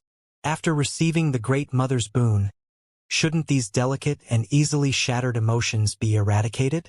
Aren't you worried about undermining the grand objectives of the great entities? Madame Pualis chuckled and replied, "There are more fitting and potent individuals for that task, like Lady Moon. As for me," her expression softened, revealing a trace of wistfulness. "In the past, I put my faith in the Great Mother to attain strength and break free from the constraints of the antiquated churches. I didn't have to concern myself with moral judgments or public opinion. No need to fear being attacked by some past victim at any moment, free to do as I pleased. Now, what I desire is vengeance." As Madame Pualis concluded her words, a pair of ethereal wings unfolded behind her, adorned with brown feathers of human size. "Ah!" A sharply discordant and anguished scream escaped her lips. The remaining glass in the nearby structures shattered. Voisin Sanson's mind reverberated, as if he could sense his spirit body wailing. In the rundown square, suspected to be the whereabouts of Chris Mona Night Pillar, Lumion zeroed in on his feminine mirror self. Only he comprehended the extent of the trouble he posed. He might not be the most formidable presence among the gathering, but his unique skills and array of items could swiftly tip the scales in his favor. It was imperative to neutralize him in advance. As for the mirror version of Gardner Martin, it was suspected that he possessed mirror substitution, proving challenging to dispatch swiftly. Lumion's strategy was to eliminate the auxiliary threats first before zeroing in on him. When the moment arrived, the combined effects of Psychiatrist's frenzy, flog strikes, and the arousal triggered by Beatrice's necklace would exploit the psychological vulnerabilities of the mirror people. Their abundance of negative emotions and the potent desire to achieve and supplant made them susceptible. A dark mark on Lumion's shoulder illuminated, and his form abruptly vanished, reappearing behind the heroic-looking female Lumion, similarly attired but with black hair. Almost simultaneously, the blue eyes of the female Lumion gleamed with a mocking glint. Then, she vanished.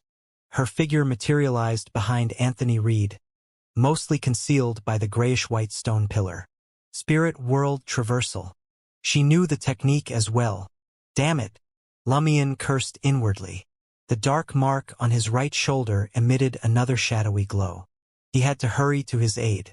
While he had considered the possibility of his mirror self possessing teleportation abilities, he had anticipated that the other party would target him, prioritizing his elimination, the most significant threat. At worst, they might exchange positions. However, he hadn't expected the female Lumion to focus on Anthony Reed. In that critical moment, Lumion pieced together the rationale. Primarily, the mirror person harbored an intense resentment toward the original counterpart, driven by a desire to supplant them. Given their profound psychological issues, these could be effectively countered by Psychiatrist's frenzy and similar abilities. Secondly, Anthony Reed lacked proficiency in evasion and lacked diverse substitutes. His defense wasn't substantially superior to that of an ordinary person, rendering him susceptible to swift elimination, thereby reducing their team's strength. As Lumion engaged in discourse with the mirror Gardner Martin, Anthony Reed remained concealed behind a nearby grayish-white stone pillar. He observed his surroundings and assessed the enemy's mental state, strategizing his actions for the impending battle. He had noticed the appearance of his feminine version, as well as the mirror Gardner, male Jenna, and male Franca to either hide in the shadows or vanish. The complexity of the situation intensified, and he instinctively sensed the impending challenge posed by these formidable adversaries. As the figure of the female Lumion vanished, Anthony Reed, familiar with Lumion's spirit world traversal, quickly discerned the monster's intentions and thought process. She was employing teleportation, with him as her target. Her primary focus was dealing with the psychiatrist, As these realizations raced through his mind, Anthony didn't attempt to evade to either side. Given the proximity and his limited physical abilities, escaping the danger zone before female Lumion unleashed her subsequent onslaught was an impossibility. Instead, he opted for an offensive approach, intending to disrupt any forthcoming storm of attacks with his own strikes. Anthony forcibly twisted his body, his eyes widening in silent determination, a faint golden hue tinting his gaze. Then, he confronted the captivating and seemingly welcoming figure of female Lumion. The other party harumphed. Spell of harumph. 2 beams of white light shot out from female Lumion's nostrils, striking Anthony. As the white beams reflected in Anthony's eyes, he made no attempt to dodge or evade. Instead, he invoked frenzy. With a thud, he crumpled to the ground, unconscious.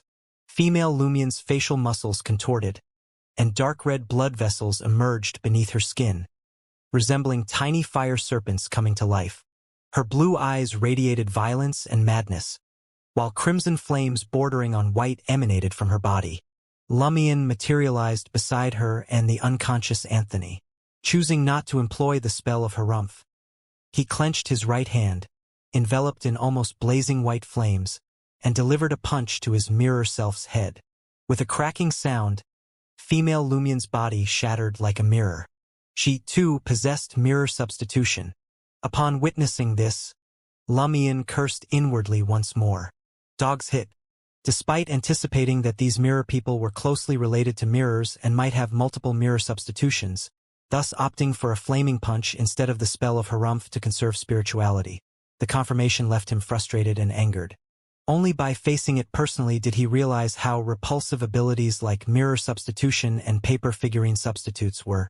Now, there were a total of 5 enemies with mirror substitution. 4 of them had even replicated their team's abilities.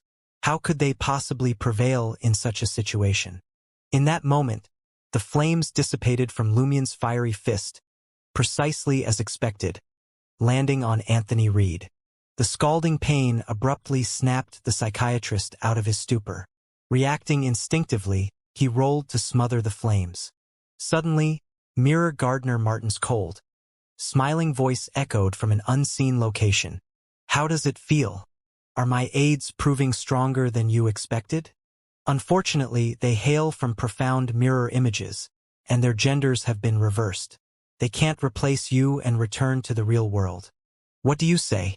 Surrender the figurine in exchange for my friendship and an opportunity to depart this place? It's of no use to you.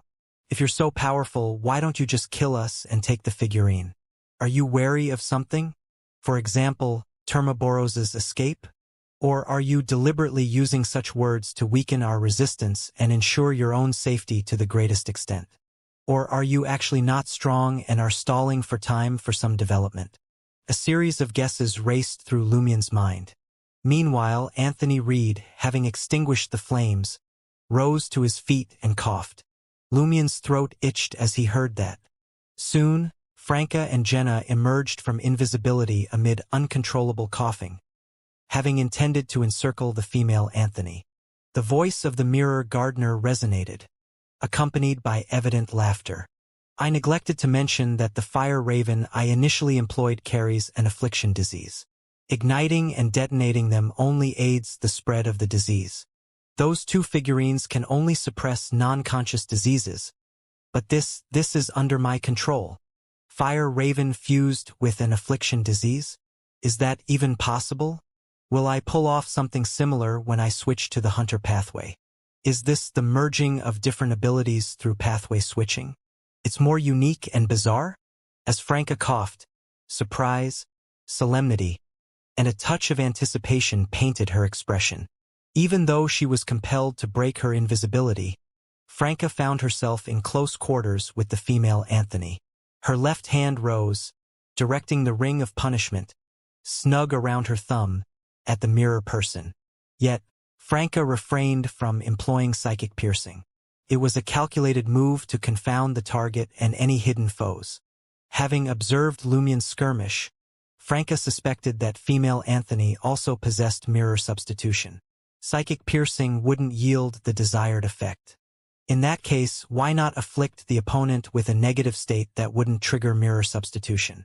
Beatrice's necklace, dangling from Franca's chest, reflected the engulfing flames, stirring female Anthony's ambitions to life.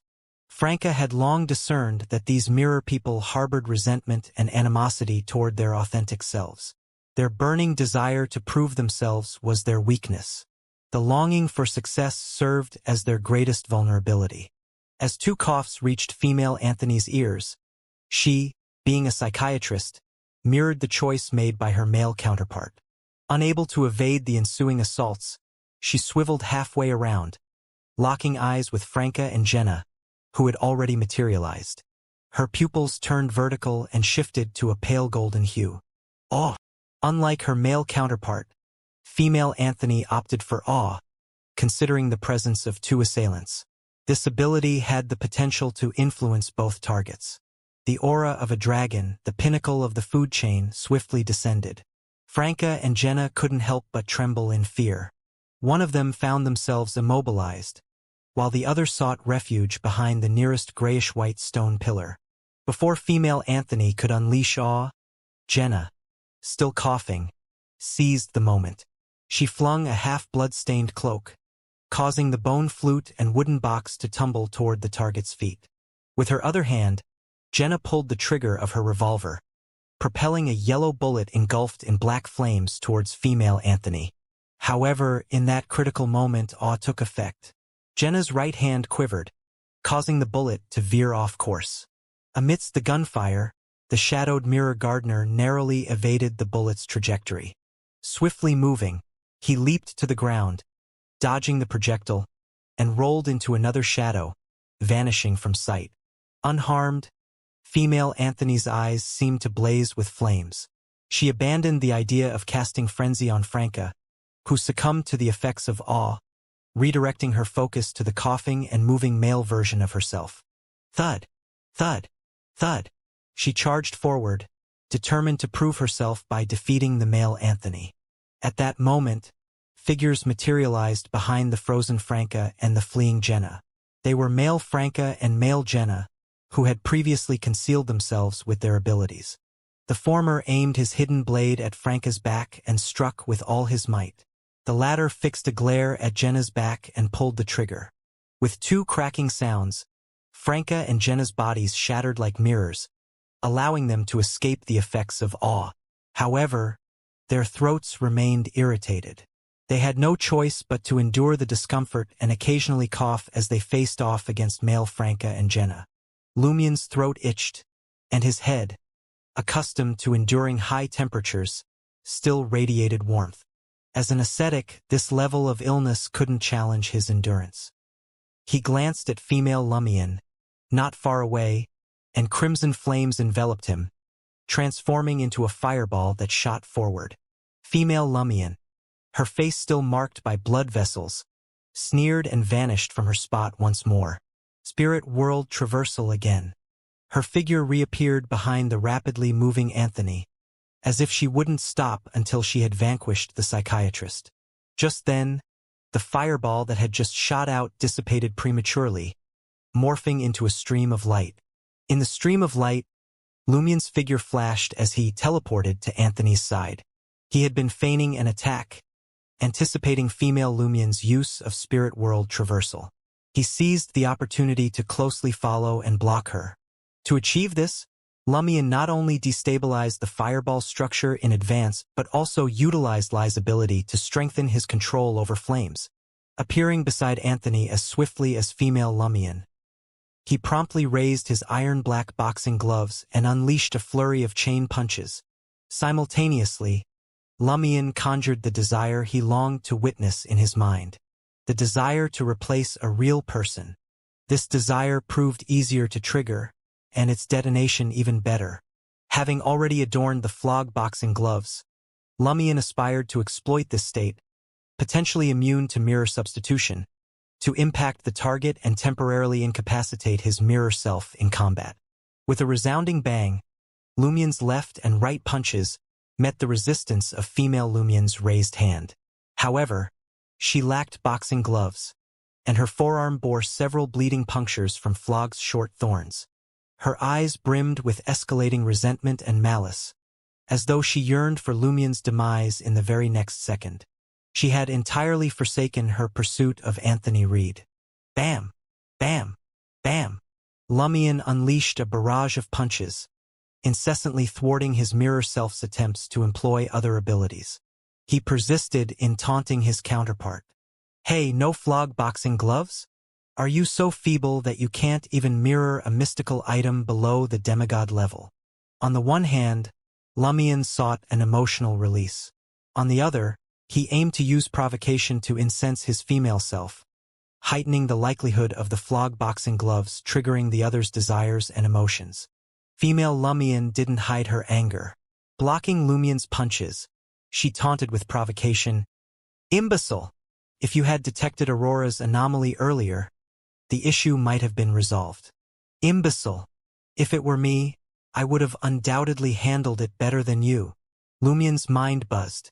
Even as an ascetic, he found himself affected by provocation. This frustration and guilt had long been buried deep in his heart, one of the root causes of all his pain. His eyes turned bloodshot, a blend of embarrassment, anger, and a compelling urge to self-destruct surged from the depths of his being. His attacks intensified as he sought to infuse the thought into his right hand. He wanted to witness the outcome if he unleashed the Blood Emperor's aura here in the mirror's fourth epic trier. When the time came, everyone present, Voisin Sanson and the other gods bestowed from different regions, would meet their demise together. Just then, Lumien's thoughts abruptly cleared. His emotions and impulses felt as though caressed by a gentle breeze. The melodious melody his sister Aurora used to hum seemed to echo in his ears, swiftly calming him. Placate! Psychiatrist Anthony Reed's placate. Seizing the opportunity while Lumien relentlessly pounded female Lumien with punches, Anthony distanced himself. As he eluded the pursuit of his female self, he circled back to Lumien's vicinity. Sensing his companion's volatile mood, he promptly cast placate. Affected by Beatrice's necklace, female Anthony only had eyes for her true self, indifferent to the fate of female Lumien. Suppressing the urge to self-destruct, Lumien witnessed female Lumien teetering on the verge of collapse under his relentless onslaught. Her expression contorted. Franca and Jenna's coughing intensified, hindering the use of their abilities. Their male counterparts seized the moment, forcing them to employ mirror substitution once again. Franca was still okay, but Jenna likely had only one mirror substitution remaining. Observing this, Lumien, his forehead ablaze, felt a mix of concern, nervousness, and confusion. Where was Mirror Gardner? In such a chaotic scenario, any attack, whether directed at Franca, Jenna, himself, or Anthony, would prove highly effective. He might even succeed in eliminating them one by one. After all, he was a Reaper. Yet Mirror Gardner refrained from attacking. Only the echoing, mocking laughter signaled his continued presence. He persisted in persuading Lumien and the others to surrender the black figurine and cease resisting. Humph! Seizing the opportunity when Lumien's assault momentarily slowed, female Lumien, pushed to her limits, invoked the spell of Harumph. Two beams of white light struck Lumien's body. His vision darkened, and he experienced the same sensation as his previous adversaries. Crack! A mirror shattered on Franca's body, and Lumien materialized beside her. As Lumien's thoughts returned, a flurry of ideas raced through his mind. After spreading the disease with the sick ravens, Mirror Gardner refrained from employing any other offensive abilities.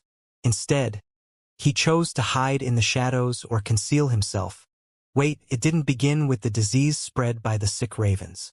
It began with the emergence of male Franca and the other mirror people. Why didn't he attack? Considering my mirror self's lack of the flog boxing gloves, she probably doesn't possess the Blood Emperor's aura, Mr. Fool's seal, or Termaboro's. The flog boxing gloves were crafted from the branch of the Tree of Shadow.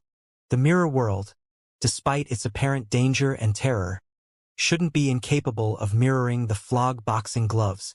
Suddenly, Lumien had an epiphany. These four mirror people weren't naturally formed in the mirror's fourth epoch trier. Mirror Gardner Martin had utilized his unique connection to this place to create them. It was akin to an ability. Mirror Gardner's decision not to attack stemmed from his concerted effort to sustain the four mirror people. He couldn't engage in direct assault. His only recourse was to conceal himself and use words to interfere with the enemy, disrupting their combat will.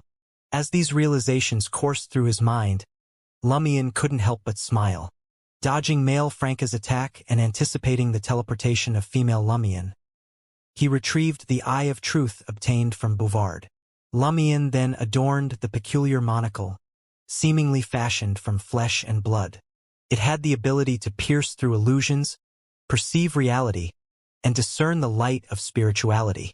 Despite the severe corruption of the Eye of Truth, its ability to hear the voices of a hidden entity at any moment, and the risk of encountering uncontrollable negative effects, Lumion trusted that fourth epoch trier, with its potent seal isolating external influences, provided a safeguard. Even the boons of evil gods couldn't trace back to their source, making it unlikely for him to hear the hidden sage's ravings.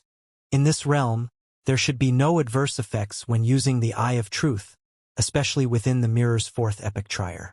However, Lumion acknowledged the potential presence of a fallen angel from the mystery prior pathway or remnants of corresponding divine power. Even with the Eye of Truth, there was a chance of hearing voices he shouldn't.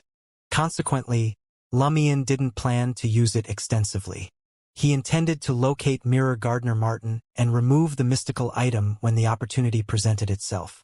Through the lens affixed to his eye, Lumion discerned nearly invisible spider silk swaying around Franca, subtly influencing male Jenna and the other mirror people.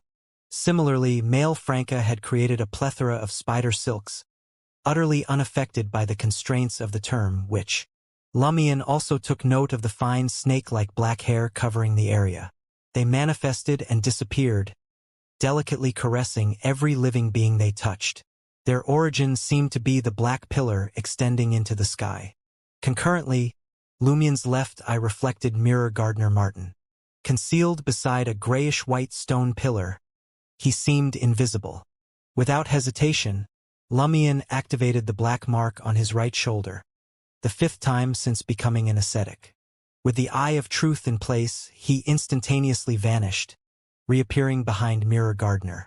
The corners of Lumion's mouth curled up as he swung his right fist at his exposed foe, who had just realized his concealment had been shattered and had no time to react. His hands were encased in iron-black boxing gloves adorned with multiple short thorns. Flog! In the midst of Mirror Gardner's attempt to lunge forward and transform into a burning white spear, flying to the opposite side to distance himself, Lumion landed a punch behind his ear. In a haste, Mirror Gardner could only duck, abruptly contorting as if he were boneless, attempting to somersault away. Bang! Lumion's right fist connected with Mirror Gardner's right shoulder. The impact distorted the other's shoulder, causing his body to stagger, nearly losing balance.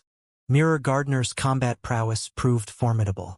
Despite tumbling to the ground, he seized the opportunity to pivot. He was unfazed by the potential of the white beams or being shot in the head.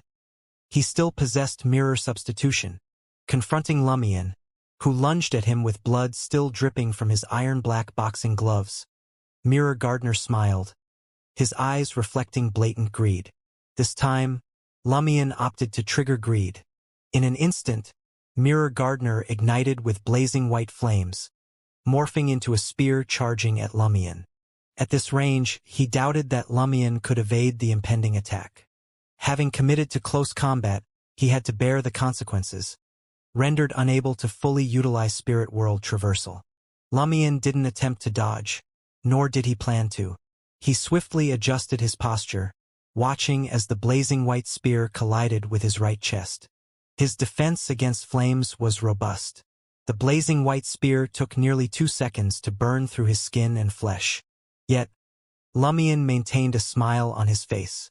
The pain only contorted his countenance, a testament to the resilience of an ascetic. Anthony Reed's placate had indeed restored Lumion's composure, but the psychological issues brought to light lingered for the time being. With 2 resounding bangs, Lumion seized the opportunity to deliver a left and right punch to the burning white spear. He exploited every chance to kindle Mirror Gardener's desires and emotions. Ultimately, the blazing white spear pierced Lumion's right chest, propelling him more than 10 meters through the air. Lumion's smile retained a touch of frenzy. Adorned with a silver earring, he withdrew his right palm, pressed against the grievous wound on his chest, and slid downward. The injury swiftly spread to his abdomen, and almost white crimson flames erupted from Lumion's palm, consuming his mangled flesh.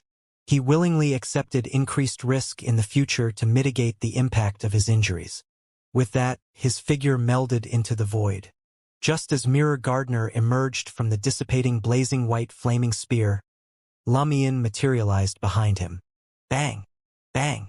Lumion swung his fists again, targeting Mirror Gardener's arms, denying him a chance to catch his breath.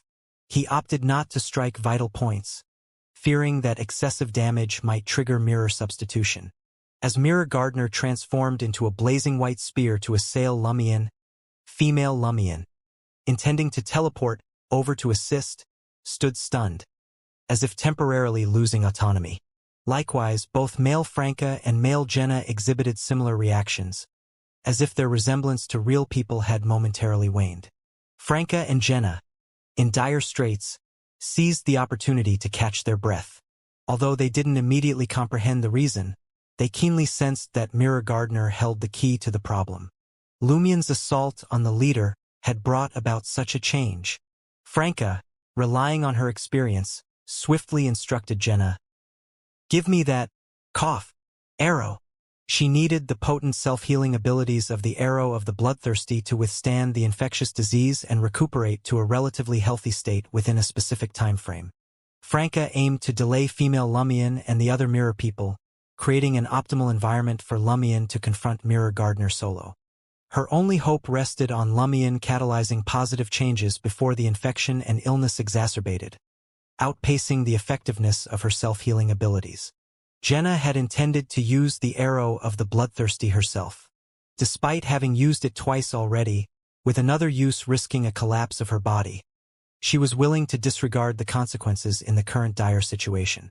However, upon hearing Franca's request, she hesitated momentarily before tossing the obsidian arrow to Franca. From Jenna's perspective, Franca, a sequence 6 demoness of pleasure armed with numerous mystical items, possessed significantly more strength than herself. Thus, Franca's temporary recovery held greater benefit for the ongoing battle. Franca caught the arrow of the bloodthirsty and plunged it into her chest.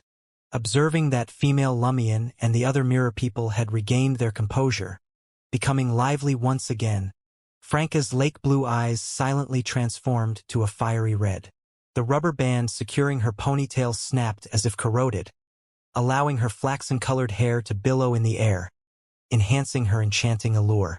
Her increasingly frequent coughs momentarily subsided, and the invisible spider silk surrounding her ceased its gradual, silent encroachment on male Franca, male Jenna, and female Lumion, no longer tightening and ensnaring them layer by layer.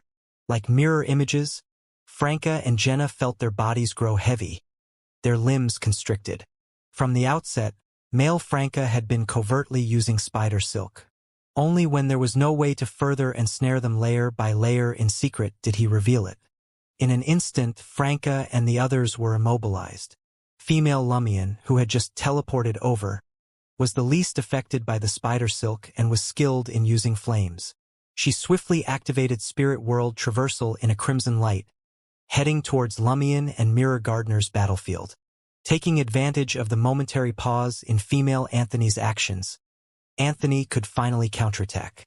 Enduring the terrifying cough, dizziness, and fever, he raised the revolver purchased from the black market and pulled the trigger at the mirror person, clearly more charming than him. At that moment, no one interrupted their internecine attacks. Amidst the gunshots, female Anthony shattered into numerous fragments. Upon reappearing nearby, she didn't immediately rush to rescue Mirror Gardener. Instead, she continued pursuing Anthony amidst her soaring desire for achievement. Amidst the sounds of flesh colliding, Lumion landed multiple punches on Mirror Gardener, sending waves of pain through the powerful Beyonder's head and stoking his anger. His greed made him reluctant to abandon the other 4 mirror people and the advantage his side enjoyed on other battlefields. However, if he didn't give up, he wouldn't be able to focus on dealing with Lumion. He found himself restricted in every way and faced a disadvantaged situation. This was why Lumion had chosen to trigger his greed. Bang! Lumion tightened his fists, delivering a powerful blow to Mirror Gardener.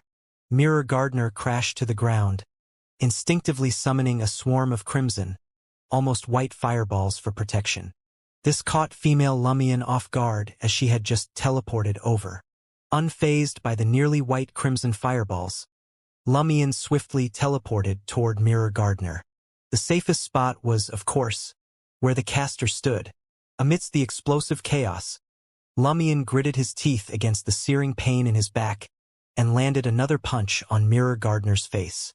The short thorns on the iron-black boxing gloves pierced through skin and flesh. Suddenly, Mirror Gardener Martin's gaze froze, blood streaming from his eyes, nose, and other wounds. The intense greed within him erupted, not killing or knocking him out but weakening and disorienting him. In this dazed state, whether it was female Lumion, male Franca, male Jenna, or female Anthony, they all froze in place. Their bodies rapidly faded, growing more translucent until they vanished. Witnessing the scene, Lumion straightened up, removing the flog boxing gloves. He tossed them to Franca and Jenna, ensuring each had one. Franca noticed the residual blood and grasped Lumion's intent immediately. Dipping her hand into the blood, she retrieved a mirror, ready to cast a curse. Lumion had 3 reasons for opting for the flog boxing gloves. Firstly, the ability to stir desires wouldn't trigger mirror substitution. Secondly, as a mystical item, it could attract the attention of dangerous entities, causing unpredictable changes that might lead to opportunities amid the chaos.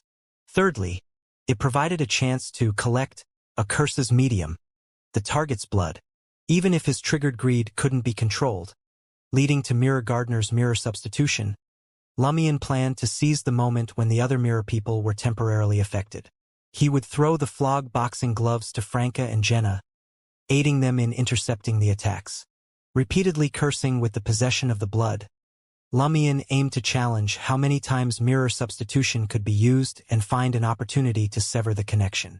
Flames erupted around Lumion as he transformed into a fireball, distancing himself from Mirror Gardener. Just as he was about to remove the Eye of Truth, a peculiar sound caught his attention. The strange sounds Lumion heard echoed from a far-off realm, an elusive destination beyond his grasp. His heart tightened as he quickly removed the Eye of Truth, but the sounds remained. Bam! Bam! Bam! The sounds reverberated as if 2 massive rocks collided. Lumion witnessed sparks flying, and dried leaves and branches catching fire. In the midst of the flames lay scattered bones. The cave, shrouded in darkness with an unknown depth, echoed with distant howls resembling wolves. Thud! Thud! Thud! A leather drum's beats and ancient musical instruments resonated, creating a solemn, holy, and magnificent atmosphere for Lumion. The scene in his mind shifted to a vast wilderness with a towering altar. A figure, his face veiled with beaded coverings, a splendid headdress, and a flowing black robe, ascended to the highest point. Around him, people with demon-painted faces danced frenziedly to the drumbeat. Suddenly, the sky darkened, and a face appeared from the ominous clouds. The ritualist, with beads sliding aside, revealed a terrified expression. A distant, haunting voice pierced the clouds, resonating through the desolate land. Lumion felt a profound shake in his mind and body. Before him stretched vast highlands, with withered trees, sparse grass, and yellow soil and rocks exposed. Gullies crisscrossed like wrinkles on an old man's face, separating silent towns. A massive river surged, majestic yet tainted with turbid yellow. Ding, dang, ding, dang. The sound, like pearls on a porcelain plate, was crisp and gentle, emanating from a peculiar wooden pavilion. The surrounding buildings burned fiercely, and shouts echoed from the river. Amidst the pleasant melody, the pavilion collapsed in flames, yet the performer continued unabated. In the midst of the gentle singing, a woman in a peculiar dress stood on the platform, captivatingly expressing herself. Below her, people sat at various tables, savoring drinks under dim lights. Gunshots, like firecrackers, echoed outside what seemed to be a bar's dance floor, as citizens collapsed on the street. Fierce soldiers rushed in, stabbing the struggling ones with bayonets attached to their guns. Distant buildings burned, and flames soared into the sky. These voices and images surged into Lumien's mind like a torrent, causing his eyes to redden. His head felt unusually swollen, as if it were on the brink of exploding, and his thoughts became a chaotic jumble. Franca and Jenna, engrossed in their battle against Mirror Gardener Martin, remained oblivious to Lumien's unsettling state. Franca took the lead, pressing the black flames against the mirror stained with the target's blood. She successfully saw the enemy, weakened by the eruption of desire. He succumbed to the engulfing black flames, inflicting damage to his spirit body. Crack! Mirror Gardener shattered, and his figure materialized nearby, his dazed eyes now alert. Seizing the opportunity, Jenna, moving with remarkable speed, adjusted her makeup mirror stained with Mirror Gardener's blood, pressing the black flames in her hand against it. Mirror Gardener was once again ignited by the demonous black flames and subjected to another fatal curse. He shattered anew, reappearing beside the black pillar. His right hand reached into his pocket, as if he wanted to take out a mirror and use nails, hair, blood, and other media to sever the connection between the source of the curse and himself. However, Franca, who was also moving at high speed, leaned back and raised the mirror in her hand. It made contact with her other hand, holding the flog boxing glove ablaze with black flames. The flames erupted within the mirror, thwarting Mirror Gardener's attempt at curse-evading mirror magic. The duo, Franca and Jenna, continued their intricate dance, one advancing, one retreating, one cursing, and the other awaiting their turn. It was a mesmerizing duet, a choreography of combat. After enduring 6 curses, Mirror Gardener froze in front of a grayish-white stone pillar, not shattering like before. In the silence of the black flames, he rapidly weakened, teetering on the brink of unconsciousness. Seeing this, Franca discarded the flog boxing gloves, opting for her cannon gun. She drew the weapon, pulled back the hammer, and took aim at the target. Bang! The iron-black bullet tore through Mirror Gardener's skull, shattering it into fragments. His nearly headless body swayed briefly before collapsing to the ground. As the corpse faded away, it left behind a peculiar mirror fragment, its surface nearly lightless as if coated with black paint. Meanwhile, Anthony Reed, ever proficient at observation, detected Lumien's abnormal state. Racing towards him, the psychiatrist attempted to placate him. However, Lumien remained unresponsive, his face contorting further, blood vessels on his forehead bulging ominously. "There's a situation here," Anthony, noting Mirror Gardener's demise from the corner of his eye, swiftly informed Franca and Jenna. He hoped that the two demonesses could find a way to address Lumien's unsettling condition. However, an instant later, the pitch-black mirror fragment emitted a faint light. The surroundings plunged into instant darkness, transmuting into a bizarre transparency, as if the entire world had transformed into a mirrored container. Within the dark and shadowy confines of this mirror container, an unseen force seethed with rage, materializing the air and exerting pressure from every direction. Though Franca, Jenna, and Anthony witnessed no visible or audible phenomena, an overwhelming fear gripped them. Their bodies felt as if plunged into an icy cavern, freezing instantaneously. A faint sigh, distinctly feminine, resonated suddenly. Nearby, the black pillar radiated a dim light. The tiny snake-like black hairs concealed in the void retracted, coalescing into a massive black-haired sphere, forming a protective barrier around the square. Franca and the others experienced an immediate sense of tranquility. Fear released its grip on their bodies and minds, allowing them to move freely. Meanwhile, Lumien's consciousness wrestled with an onslaught of voices and scenes, his rationality gradually eroding.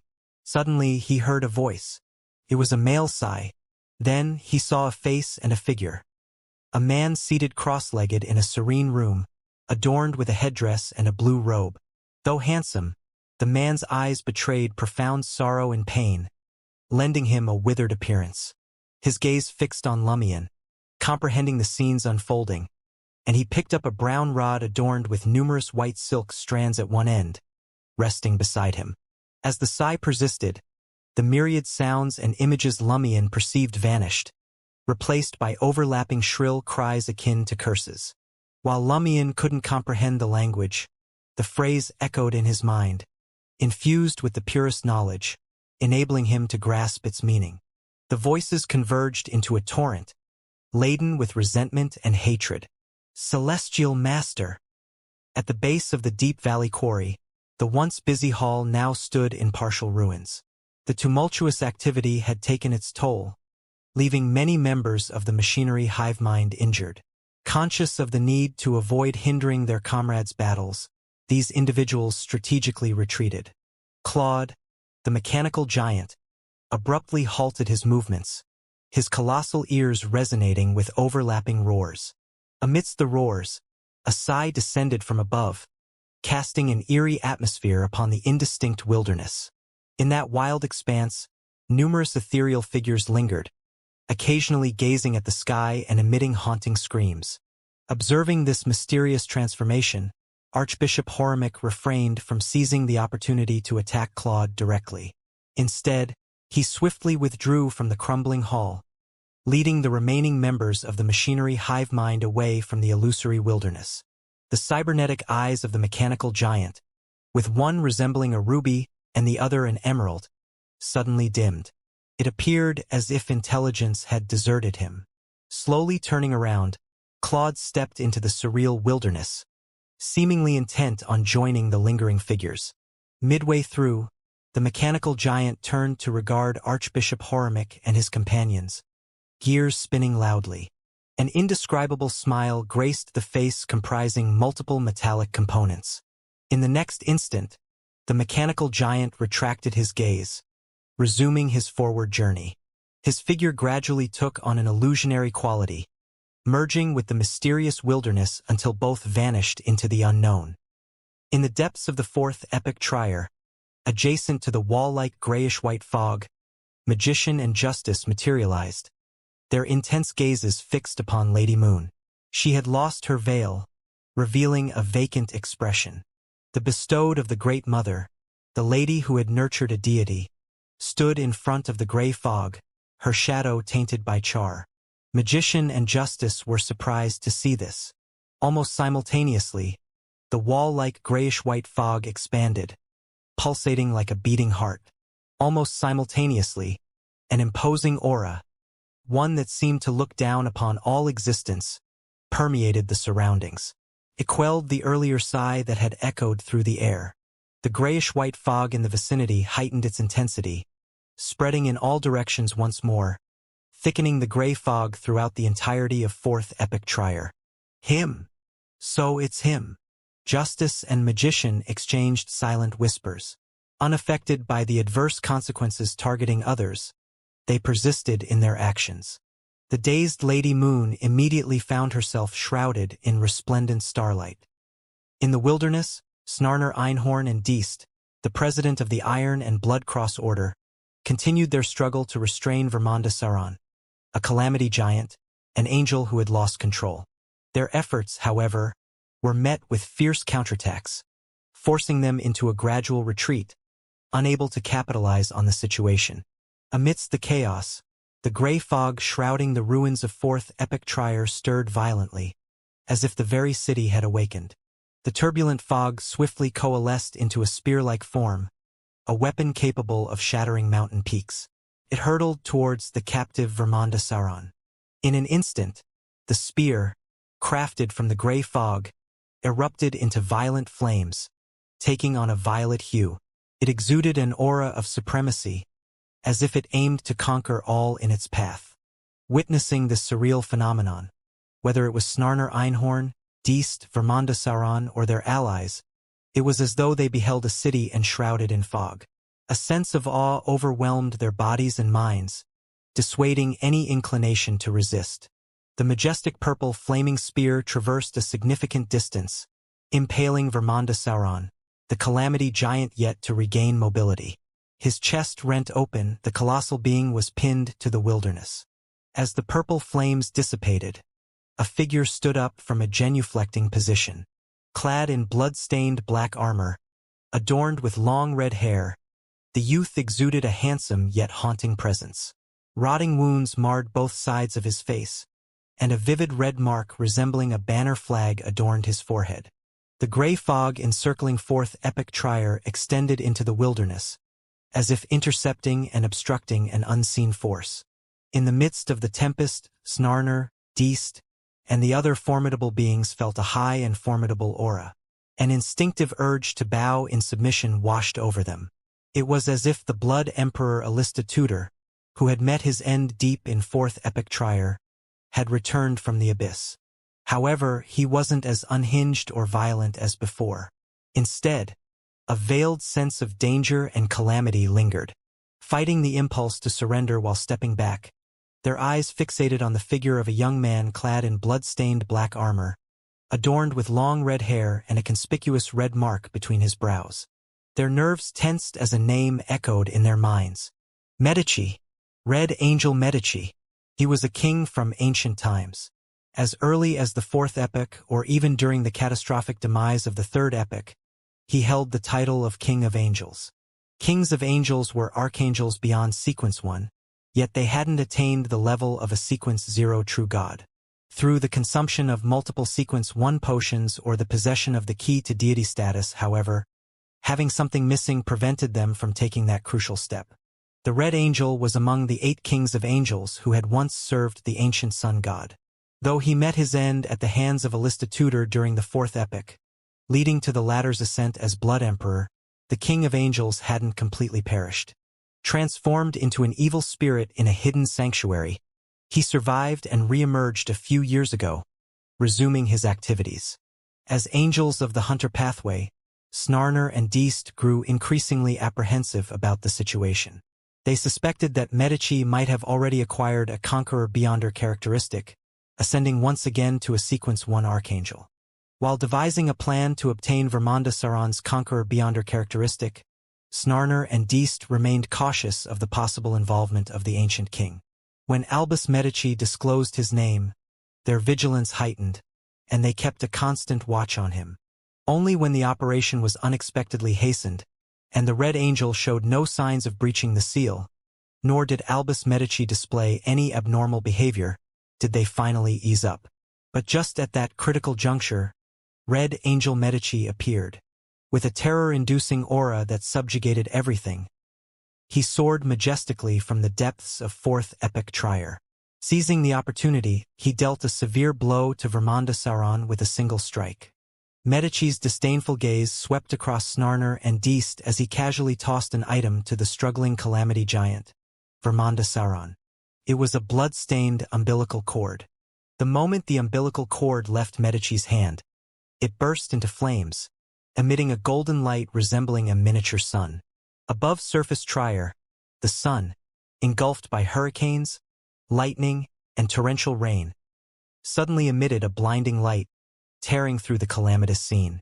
A chubby baby, seemingly crafted from pure sunlight, soared out of the tear, transforming into a golden sun hurtling towards Red Swan Castle in Cartier-Erast. The scorching sun tore through the sky, liquefying the spires, walls, and floor of the ancient castle. It plunged into the depths of the underground maze and into the bronze coffin. Wherever it passed, darkness dissipated, and the withered hearts turned to ashes. Elrose Einhorn, stationed outside the underground palace, instinctively shut her eyes, her body trembling uncontrollably. High in the sky, the hanged man didn't pursue the self-destructing sun. Instead, he hovered above the storm, his gaze fixed on Red Swan Castle, which bore a massive wound. It remained unknown what he contemplated.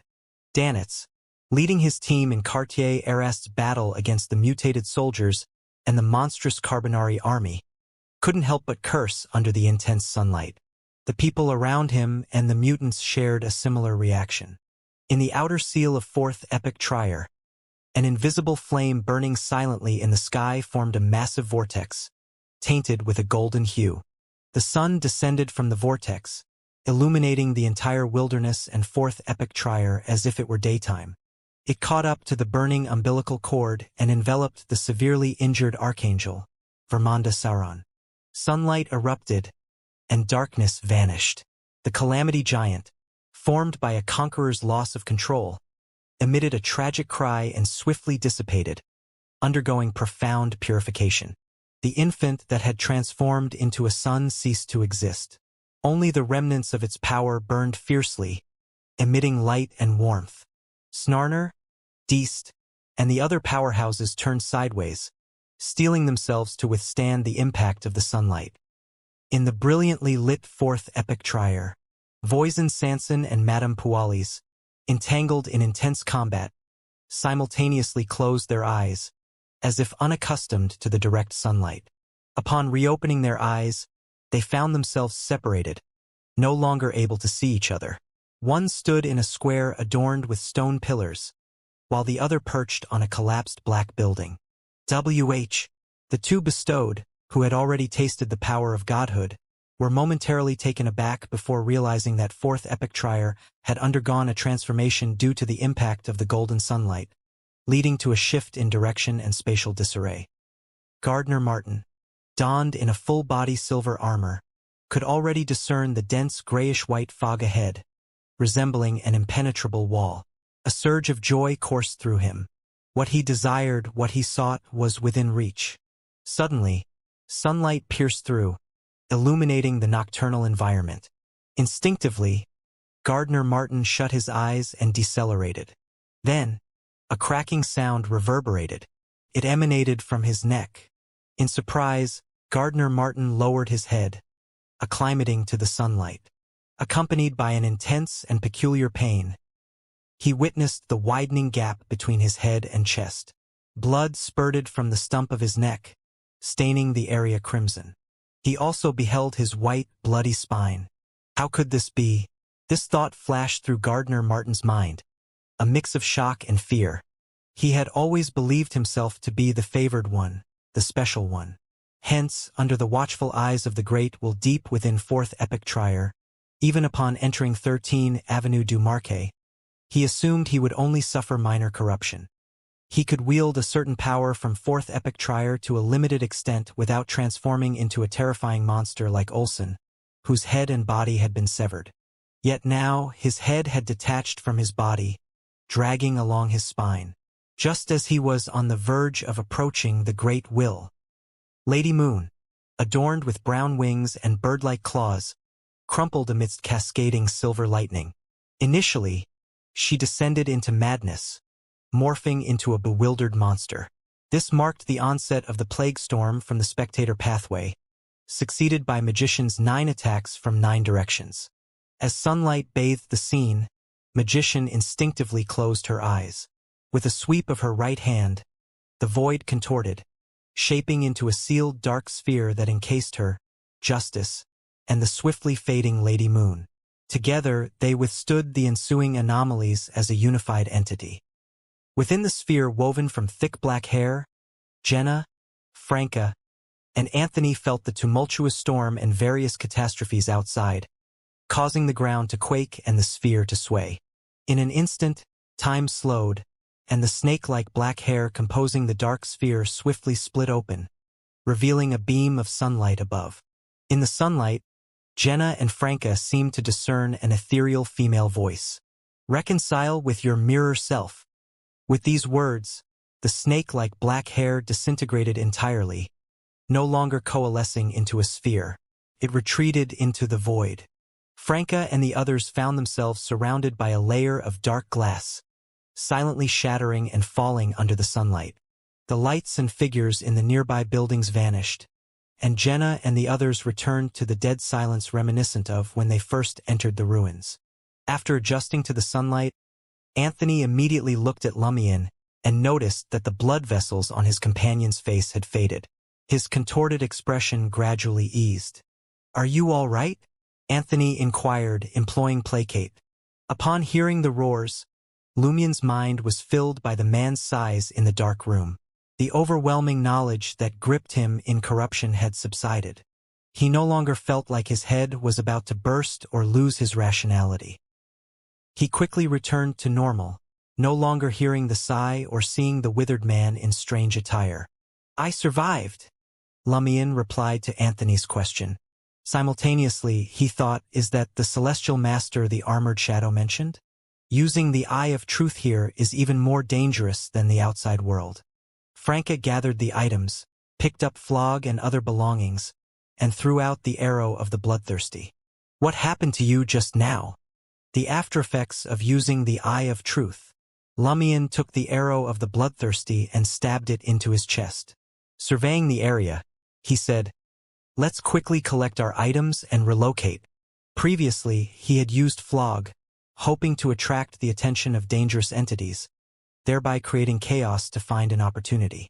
Now that Mirror Gardener had been dealt with, it was crucial to move to avoid new threats.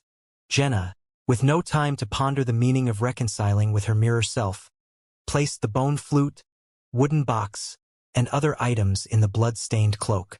Following Lumion, Franca, and Anthony, she sprinted in a random direction around the black pillar. Beneath the blistering sunlight, the purple flames constituting Vermonda Sauron's flesh and blood flickered out one by one. The anguished faces representing the diverse Sauron family members disappeared sequentially. The Red Angel's form abruptly expanded, resembling a diminutive mountain peak. Brandishing a broadsword condensed from purple flames, he advanced with a step and swung it at the dying Vermonda Sauron. Having regained their composure, Snarner, Deist, and the other formidable beings were not inclined to yield. They acted in unison, intervening to impede him. Red Angel Medici stood unfazed amidst the onslaught from Snarner, Deist, and the other formidable adversaries. His focus unwavering, he channeled his conquering will to subdue Vermonda Sauron, wielding a broadsword ablaze with purple flames, ready to cleave through the menacing foe. Seizing the opportune moment, with the uncontrollable calamity giant at its weakest, Medici aimed to deliver the final, fatal blow. Suddenly, a radiant light burst forth before the eyes of Snarner, Deist, and the rest. It was pure sunlight, banishing the darkness and cleansing the surroundings of filth and the stench of blood. The two angels, now in their mythical creature forms, appeared as if exposed to the brilliance of the sun at close range. From within the luminous glow emerged a holy and beautiful woman, draped in a white robe adorned with golden threads. Tryre's guardian angel, Saint Vive. She shielded the Red Angel from the relentless attacks of the other powerhouses. Simultaneously, Medici, clad in blood-stained black armor, descended like a mountain, plunging the purple broadsword into Vermonda Sauron's skull, which showed signs of melting under the intense sunlight. Medici marked the decisive moment in the battle. Boom! The implosion absorbed the surrounding flames, hurricanes, lightning, hail, and sunlight into the Calamity Giant's colossal form. The once tumultuous wilderness now stood cleansed, except for the remnants of invisible flames in the sky and a vast golden vortex. Boom! Reaching its limit, the implosion rapidly expanded, unleashing a barrage of projectiles. A violent hurricane tore through Vermonda Sauron's charred skeleton, casting darkness upon the once brightly illuminated landscape. A torrential downpour accompanied by countless bolts of lightning and thunderclaps ensued, marking the demise of an angel, a conqueror. Snarner, Deist, and the other powerhouses, breaking through Saint Vive's obstruction, witnessed the scene unfold. Vermonda Sauron's body disintegrated, and Red Angel Medici, now in the form of a mythical creature, brandished his purple-flamed broadsword. He turned disdainfully, mocking those who dared challenge him. Snarner Einhorn narrowed his eyes, evaluating the situation. Swiftly transforming into a blaze, he ascended into the air, disappearing into the colossal vortex of formless flames. Realizing that even with the support of the Iron and Blood Cross Order, victory against Red Angel and Saint Vive was unattainable, he chose to retreat. The former was undoubtedly a Sequence 1 conqueror. Moreover, in this unique setting, he appeared capable of tapping into the formidable power hidden within the fourth epic trier to some extent. In that situation, he'd fall back and escape if needed. Otherwise, he could meet his end right here. Snarner dashed into the massive vortex in midair, while Deist morphed into a beam of light and shot into the sky. He raced out of the wilderness with Tony Twain, chasing after the Einhorn family's weather warlock. As angels of the Hunter pathway, their judgments and choices were strikingly similar. Red Angel Medici, observing their departure, chuckled and muttered to himself, "The heroic escape of your descendant is reminiscent of yours many years ago." His attention then turned to Saint Vive with a smile. "Now, we can proceed to the final part of the plan and eliminate the bestowed of the outer deities." Saint Vive nodded in agreement, emitting a blazing light as she flew towards fourth epic trier, enveloped in a shroud of gray fog. In the depths of fourth epic trier, alongside a wall-like grayish-white fog, Bernadette Gustave, the eldest daughter of Emperor Roselle, fixated her gaze on a seal adorned with countless mysterious symbols. In her palm, a faint golden figure materialized once more through the viscous light emanating from a golden lamp that resembled a miniature lamp. It said to Bernadette, "Take another step forward and find a monster to replace your wish using the method I told you. I can use under-the-table transaction to help you obtain something from here to counterbalance the corruption affecting your father." Bernadette remained steadfast, not advancing. Calmly, she responded, "I entered this place to analyze the seal and understand how the various corruptions have intricately balanced themselves through years of mergers and confrontations. That sigh was merely an unexpected bonus. Time is of the essence. If you don't act more assertively, once the mother goddess of depravity breaches the barrier, your father will truly transform into a monster," warned the distorted, blurry, pale golden figure. Undeterred, Bernadette continued absorbing knowledge related to the seal, her focus unwavering. The pale golden figure fell silent and retreated into the peculiar lamp without making further persuasion. Gardner Martin's head, donned with a silver-white helmet, soared into the air, carrying his blood-soaked spine with it. Glancing down, he witnessed a broadsword of light materializing in his hand. He knew his body could use the Pride Armor's hurricane of light again. However, this time the target appeared to be him. Specifically, his head. Is this the traitorous curse? My own body turning against my head. Why another betrayal? Could it be linked to constant wearing of the Pride Armor? Gardner Martin's pupils dilated, fear gripping his heart. In a desperate attempt to mitigate the impending impact of the hurricane of light, he condensed numerous crimson, almost white fireballs. The explosions around him aimed to lessen the force of the onslaught. Simultaneously, he sank his consciousness into his glabella, seeking a connection with the Great Will, praying for its protective intervention. Beside the shattered corpse of Vermonda Sauron, Red Angel Medici extended his right hand, observing as a beam of light, reminiscent of iron and blood, emanated from the conqueror's body. It landed on the damaged skull cradled in his palm. In that moment, Gardner Martin's desperate shout and plea reached him. Red Angel chuckled dismissively, paying no heed to the pawn that had served its purpose and was now deemed expendable. Gardner Martin had not submitted to the Great Will from the depths of fourth epic trier, but to Red Angel himself. Over the past few years, Red Angel Medici had lurked in the shadows, orchestrating a scheme to obtain the Sauron family's lost Sequence 1 conqueror beyonder characteristic. Leveraging his uniqueness and level, he assisted numerous members of the Iron and Blood Cross Order in maintaining their lucidity and rationality in the face of corruption at 13 Avenue du Marquet. They did not transform into monsters but were only slightly affected. Using his uniqueness, Medici disguised himself as a Great Will from the depths of fourth epic trier. He manipulated the Iron and Blood Cross Order members to grasp the underground situation and pinpoint Vermonda Sauron's exact location. During this process, he uncovered the issue with the Mirror People but refrained from interference, pushing the plan forward. His intention was to involve Tryer's evil god bestowed and utilize them to divert the attention of other factions while extracting corresponding special value and uncovering hidden problems. As the plan unfolded, Philip informed Gardner Martin about Lumian Lee, who had undoubtedly prayed to the Great Will. Seizing this opportunity, Red Angel Medici refined the plan, bestowing Gardner Martin with a divine vision. This allowed him to acquire significant mysticism knowledge and conceive the hostile ritual. The ritual, designed to create minimal disturbance and increase the chances of success, aimed to fool Tryer's most formidable evil god bestowed into fourth epic Tryer. The ultimate goal: capture them all and purify them in one fell swoop.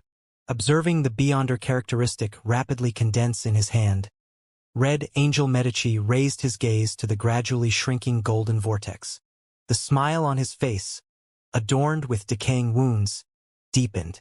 Whether it was the hostile plan or the original strategy involving the special mirror world, both required the cooperation of a faction and the assistance of a true god. Enter the eternal blazing sun. Indeed, how can the sun, intolerant of darkness, filth, and humbleness, genuinely collaborate with the mother, the symbol of depravity and evil? Having ascended to godhood and abandoned his original lord in the past, he had chosen this path precisely because he refused to submit to another deity. Why would he now bow to the mother goddess of depravity, an outer deity, a different entity altogether? His needs and acknowledgments were reserved for a collaborator, and I willingly embraced this role. Even if I were to become a great old one in the future, I vowed to honor this agreement and stand together in defense as a collaborator.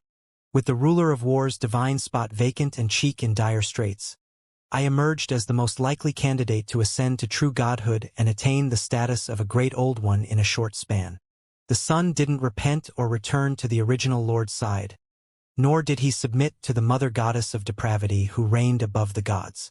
Instead, he chose the path of enduring pressure and facing the worst possible outcome to support a new great old one. This decision may have seemed nearly the worst, yet he embraced it wholeheartedly. Because he is the proud sun. Through the golden vortex, the Red Angel's gaze surveyed the gradually calming storm above Tryer, noting a significant decrease in the frequency of lightning. His smile grew even more smug.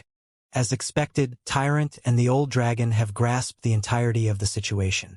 They are no longer seizing the opportunity to confront the sun, rendering the entity that had inherited most of the original Lord's legacy effectively useless. They, too, yearn for the emergence of a new great old one. Red Angel Medici directed his gaze to his palm, where an iron-black object, resembling a blood-stained crown, was on the verge of taking shape. Recollections of past events and the betrayal he had only comprehended a few years ago flooded his mind. It all stemmed from his unwavering loyalty to that lord of 2,401 years. His choice was unforgiving. He chose to collaborate with the eternal blazing sun. This was because he was also a proud king of angels, once the most loyal Red Angel.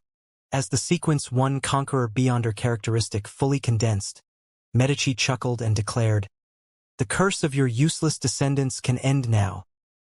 He pressed the blood-stained iron crown, formed by the broken skull in his hand, between his eyebrows and devoured it without concocting a potion. Vermonda Sauron's blood and shattered corpse, scattered across the wilderness, seemed to come alive, pouring into the Red Angel's body like a torrent.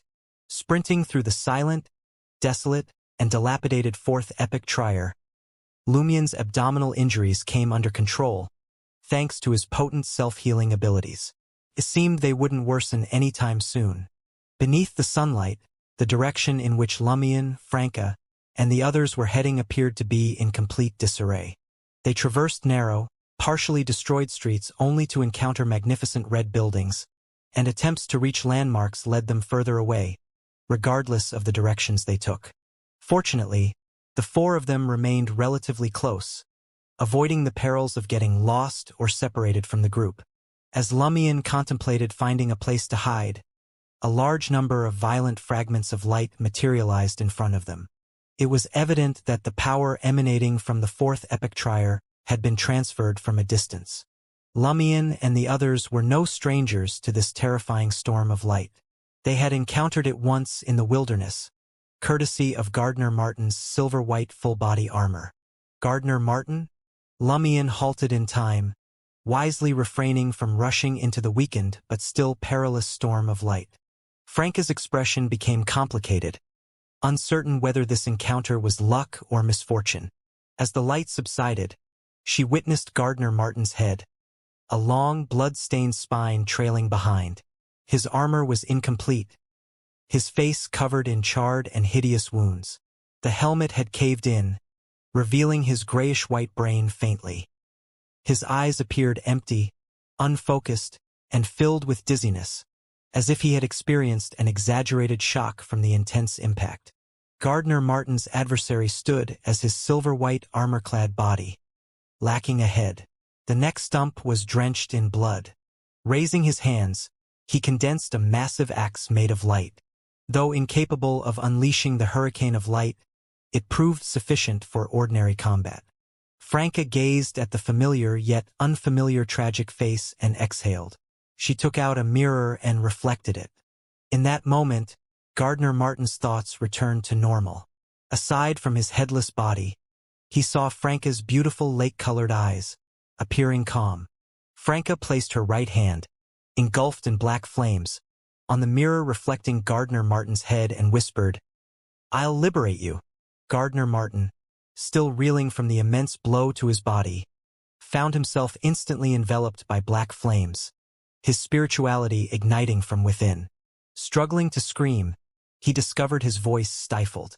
Desiring aid from the great will and attempting to utilize his uniqueness to summon forth Epic Trier's bestowed power, he encountered only silence. With a whoosh, the headless Gardner Martin wielded the radiant axe, striking the head's face. The missing visor shattered, and the axe cleaved into the skull. Lumion, having taken a few steps to the side, raised his right hand, unleashing a crimson fireball, almost white, like a cannonball aimed at Gardner Martin's sunken skull. The fireball landed on the crack, exploding and tearing apart the unprotected grayish-white brain. Under the relentless assault from his body, lover, and subordinate, Gardner Martin's head and eyes bulged, filled with hatred and pain. With a snap, the head detached from the helmet, falling to the ground in a half-broken state, devoid of vitality or movement. As the silver helmet landed, Gardner Martin, still clad in armor, spun around, raising the glowing axe and charging at Lumion and the others. Observing the unfolding scene, Lumion subtly arched his body and advanced confidently. With each step, his stature appeared to expand, and by the time he stood near the headless Gardner Martin, his clothes and pants strained against his growing form. The power of an ascetic. During his time at the edge of Fourth Epic Trier, Lumion had strategically compressed some of his strength. Now he was unleashing it. Although the accumulated strength wasn't overwhelming, it had visibly transformed him. Coupled with the enhanced speed, agility, and physique granted by the arrow of the bloodthirsty, Lumion was confident in withstanding the impending attack from the silver armor-clad Gardner Martin. Just as the collision became imminent, Lumion deftly sidestepped, allowing the axe of light to cleave through the air. He swiftly punched the headless Gardner's wrist. With a resounding bang, the headless Gardner discarded the radiant axe, clenched his metal-gloved fist, and delivered a forceful strike against Lumion. Lumion's body swayed slightly, while the headless Gardner stood like an unwavering mountain peak.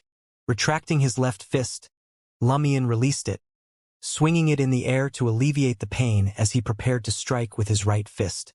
At that moment, Franca, having vanished while Lumion approached the headless Gardner, reappeared behind the enemy clad in silver armor.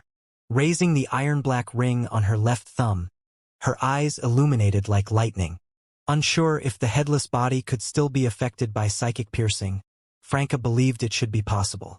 As long as there was a spirit, psychic piercing could exert its influence. In an instant, the headless Gardner froze. The exposed skin and flesh on his neck and chest twitched. Jenna, who had been slower due to reciting incantations and using materials, arrived as well. Revealing herself at a distance from the headless gardener, she caused black flames to condense and fly out, landing on the enemy's bloody neck, unprotected by the silver armor. This ignited the spirit in a state of pain. Thud, thud, thud.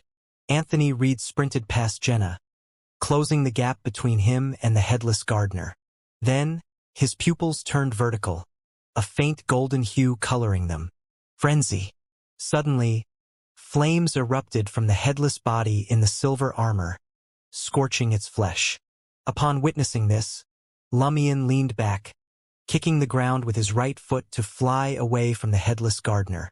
Simultaneously, he condensed crimson fireballs, nearly white, around him. The fireballs whizzed through the unprotected neck and into the body, detonating from the inside out with a resounding rumble. The silver armor trembled violently as the headless body was reduced to charred flesh and blood, painting the inner layer of the armor. Boom! Lumion, propelled backward by the explosion's waves, landed on the ground.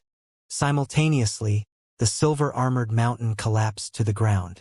Just as Lumion rose and prepared to commend Franca and the others for their coordinated effort, he suddenly sensed the sky transforming into a deep shade of blood red. Raindrops began to descend from above. However, it wasn't rain. It was flames, blazing white flames. Within this fiery deluge, droplets of blood accompanied the falling fire. Franca swiftly rolled towards a nearby building, utilizing its extended roof as cover from the scorching white fire rain. Lumion, Jenna, and Anthony followed suit. White-hot flames and drops of bright red blood fell at an increasingly rapid pace, painting the surroundings in hues of red and setting buildings ablaze. The burning structures melded into a sea of flames. Contemplating whether to activate the Blood Emperor's aura for potential solutions to the unfolding horror, Lumion's eyes caught sight of Madame Magician, clad in a knot shirt and beige dress. A sigh of relief escaped him. Resplendent starlight illuminated the scene, and they vanished from the street, taking with them the Pride armor, Gardner Martin's corpse, and various items scattered on the ground, all converging into the diminishing golden vortex in the sky. Blazing white flames, mixed with blood, cascaded down, but they passed through Bernadette Gustave's form, unable to ignite her.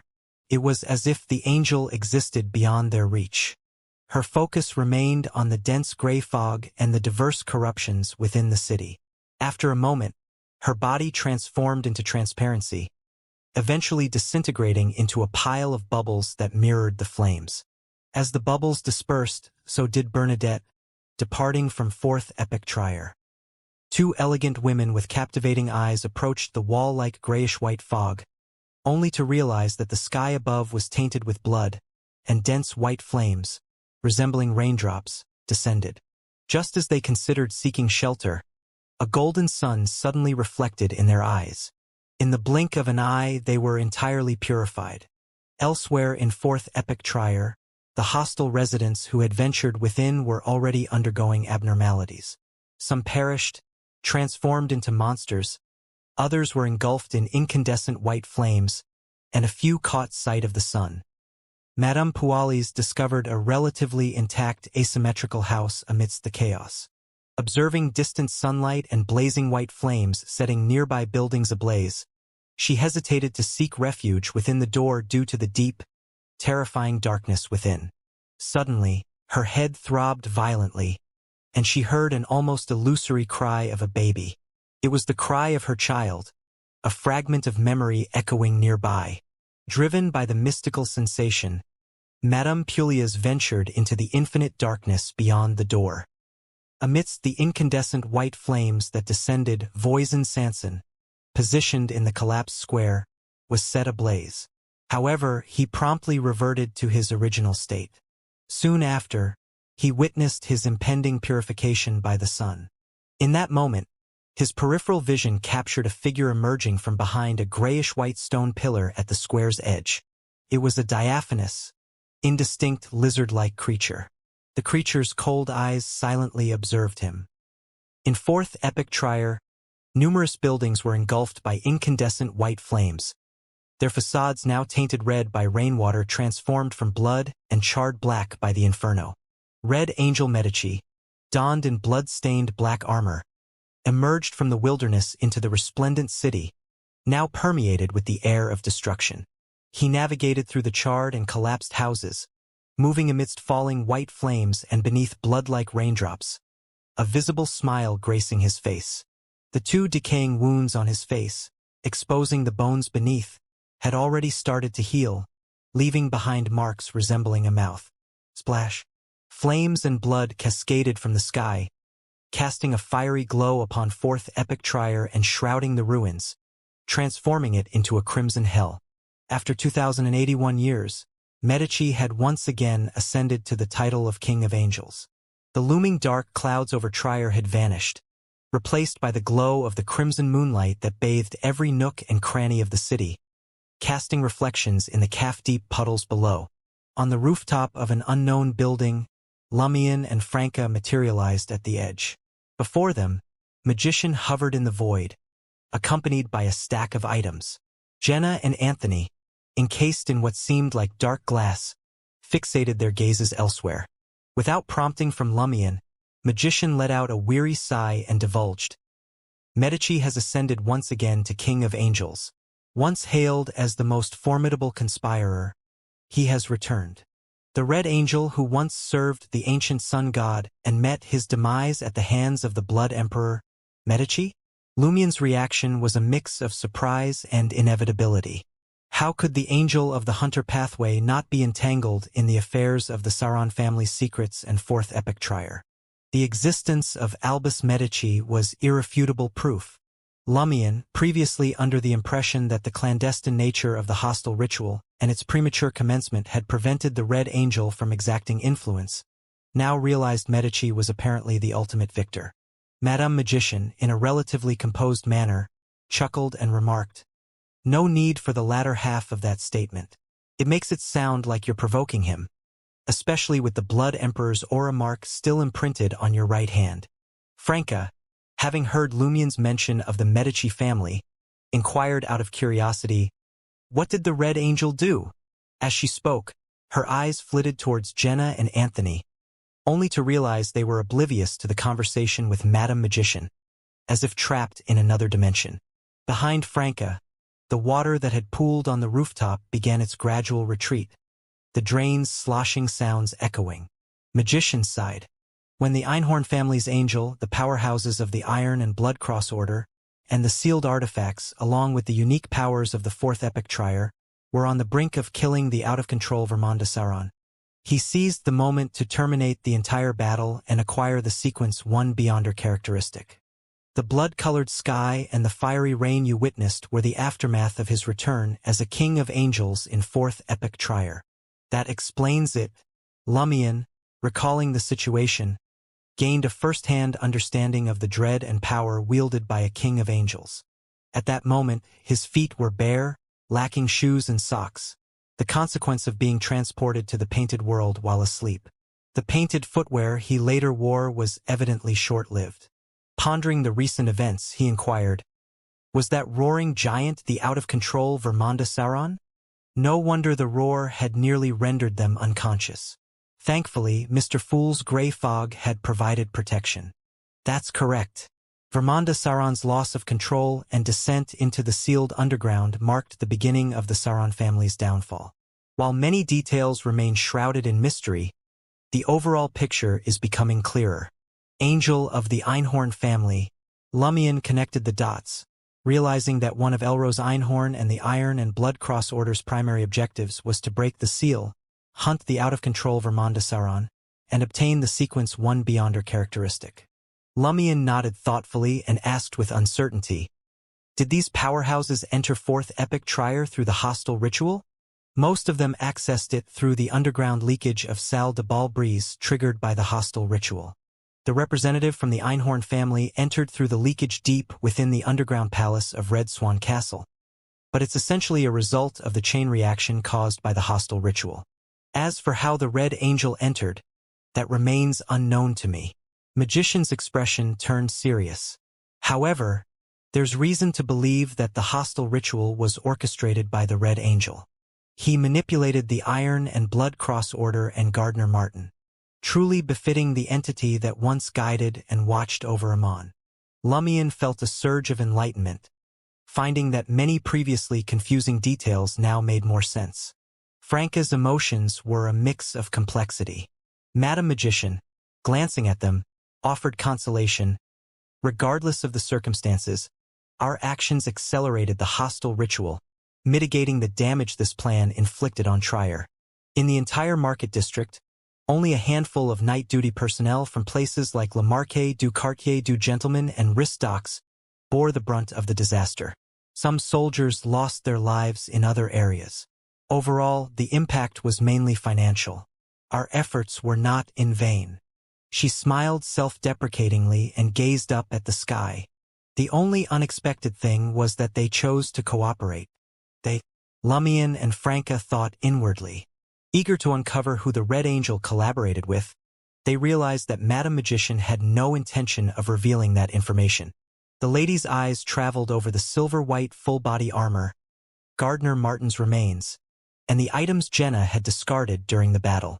She smiled and offered, "I'll assist you in handling the corresponding corruption and throw in specific usage information as a bonus for this mission.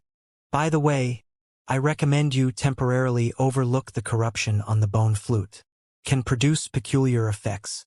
With Gardner Martin's Beyonder characteristics, you don't necessarily need Phillips. Plus, your unique attributes can effectively counteract the negative effects of the bone flute." The last sentence was directed at Lumion. Observing Lumion's nod, Magician continued, "This wooden box serves as an under-the-table transaction. It's not meant for combat, but it can resolve many issues that violence can't under specific circumstances. I'll jot down the details and have the messenger send them over. The mirror fragments left behind by Mirror Gardner are closely tied to the special mirror world in 4th Epoch Trier. My intuition suggests it might be linked to the current state of the primordial demoness. As for this armor, it's quite special. Wearing it will lead to some fortuitous encounters. Heh. Ever thought of transforming into a beautiful woman or a handsome lad 4 to 5 meters tall? After playfully providing basic information about the various items, Magician nodded slightly and added, "Once I'm done, I'll send them back along with the information, and you'll receive an official reward. 7 of Wands, it's time for you to leave Trier for a while. The Iron and Blood Cross Order's mission has concluded. Your only task is to inform that Mr. I'm confident he'll comprehend and accept it." Recalling his involvement in 2 consecutive catastrophes in Trier, Lumion concisely acknowledged and stated, "I share the same sentiment. I intend to track down the remaining April Fool's members." Magician shifted her attention to Franca. "Your next steps will hinge on the demoness sex reaction. Remember to report to your Major Arcana card holder when the time comes." After Franca acknowledged, Magician glanced at Anthony and Jenna. "When the aftershocks settle, inquire if they'd like to draw a minor Arcana card and join the Tarot Club. If they decline, don't push it. I'll ensure they keep it a secret." Franca asked cheerfully, "Will they become minor Arcana card holders under you?" Magician smiled. "Not necessarily. It's a matter of fate." Addressing Lumion, she advised, "No need to rush your departure. You can lay low for a few days. Head back to Aubaird's du Coq d'Or for now. I sense a fortuitous encounter of fate awaits you there." Fortuitous encounter of fate? Lumion was puzzled, but it was evident that Madame Magician had no intention of providing specifics. Perhaps she had glimpsed something but not the full details. In the next moment, Madame Magician and the objects around her dissolved into starlight and disappeared.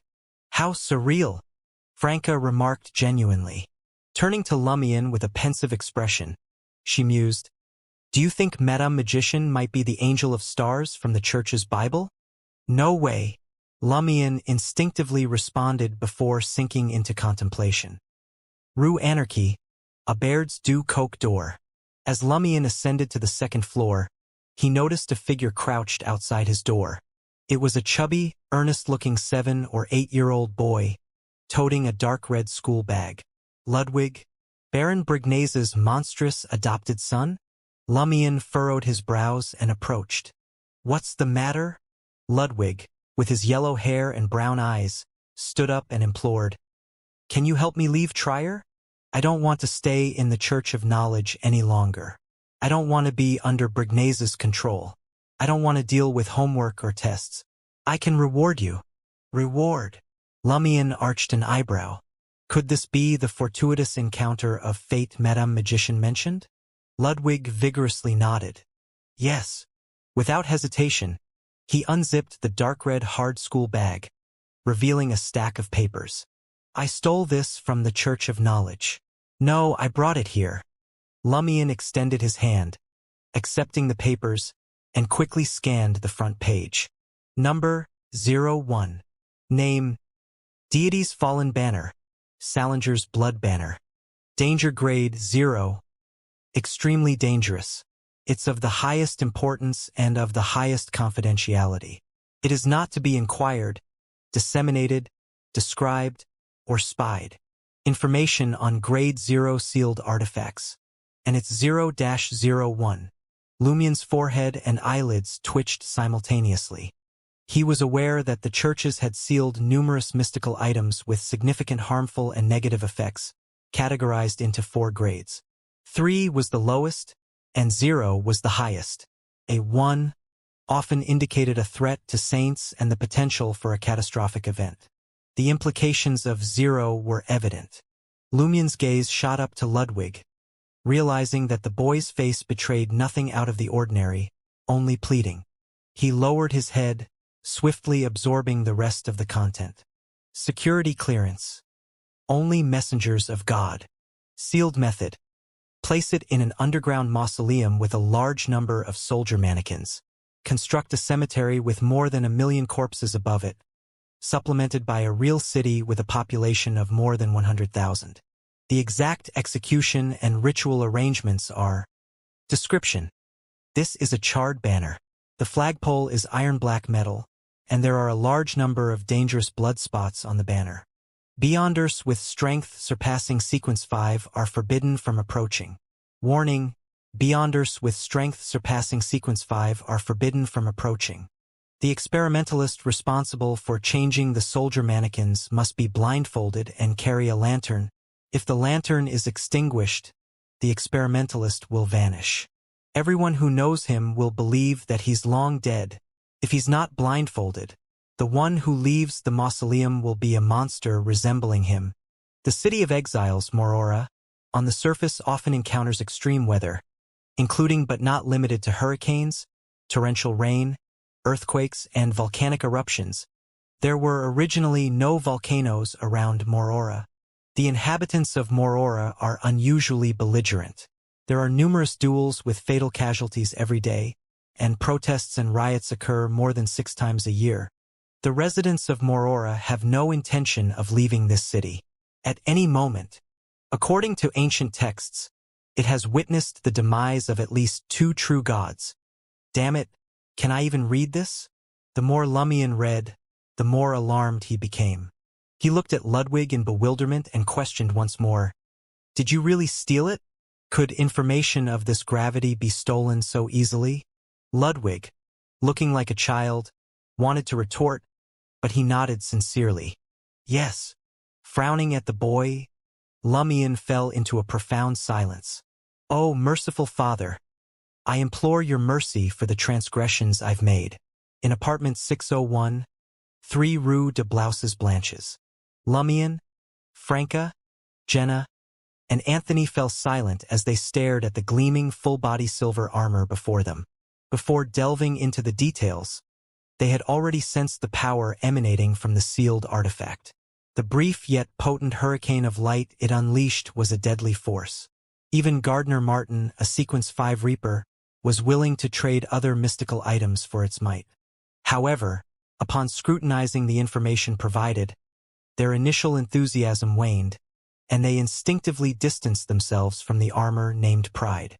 Within the sealed artifact information was a stark warning in red ink. The curse of betrayal originates from a deity's intense aversion and hatred before their demise. Even angels can't fully escape its grasp, only mitigating the negative effects to a certain extent. The sole solution is to shatter the armor and restore it to a pure Beyonder characteristic. However, this means losing its uniqueness. For instance, the ability to use Hurricane of Light again in just 2 minutes without delay. Moreover, those Beyonders who advance by consuming a potion derived from that Beyonder characteristic will endure reasonable but not too severe betrayal for an extended period. Recalling Gardner Martin's tragic end, Franca, initially skeptical, now felt an unexplained fear. The betrayal curse seemed more formidable than she had imagined.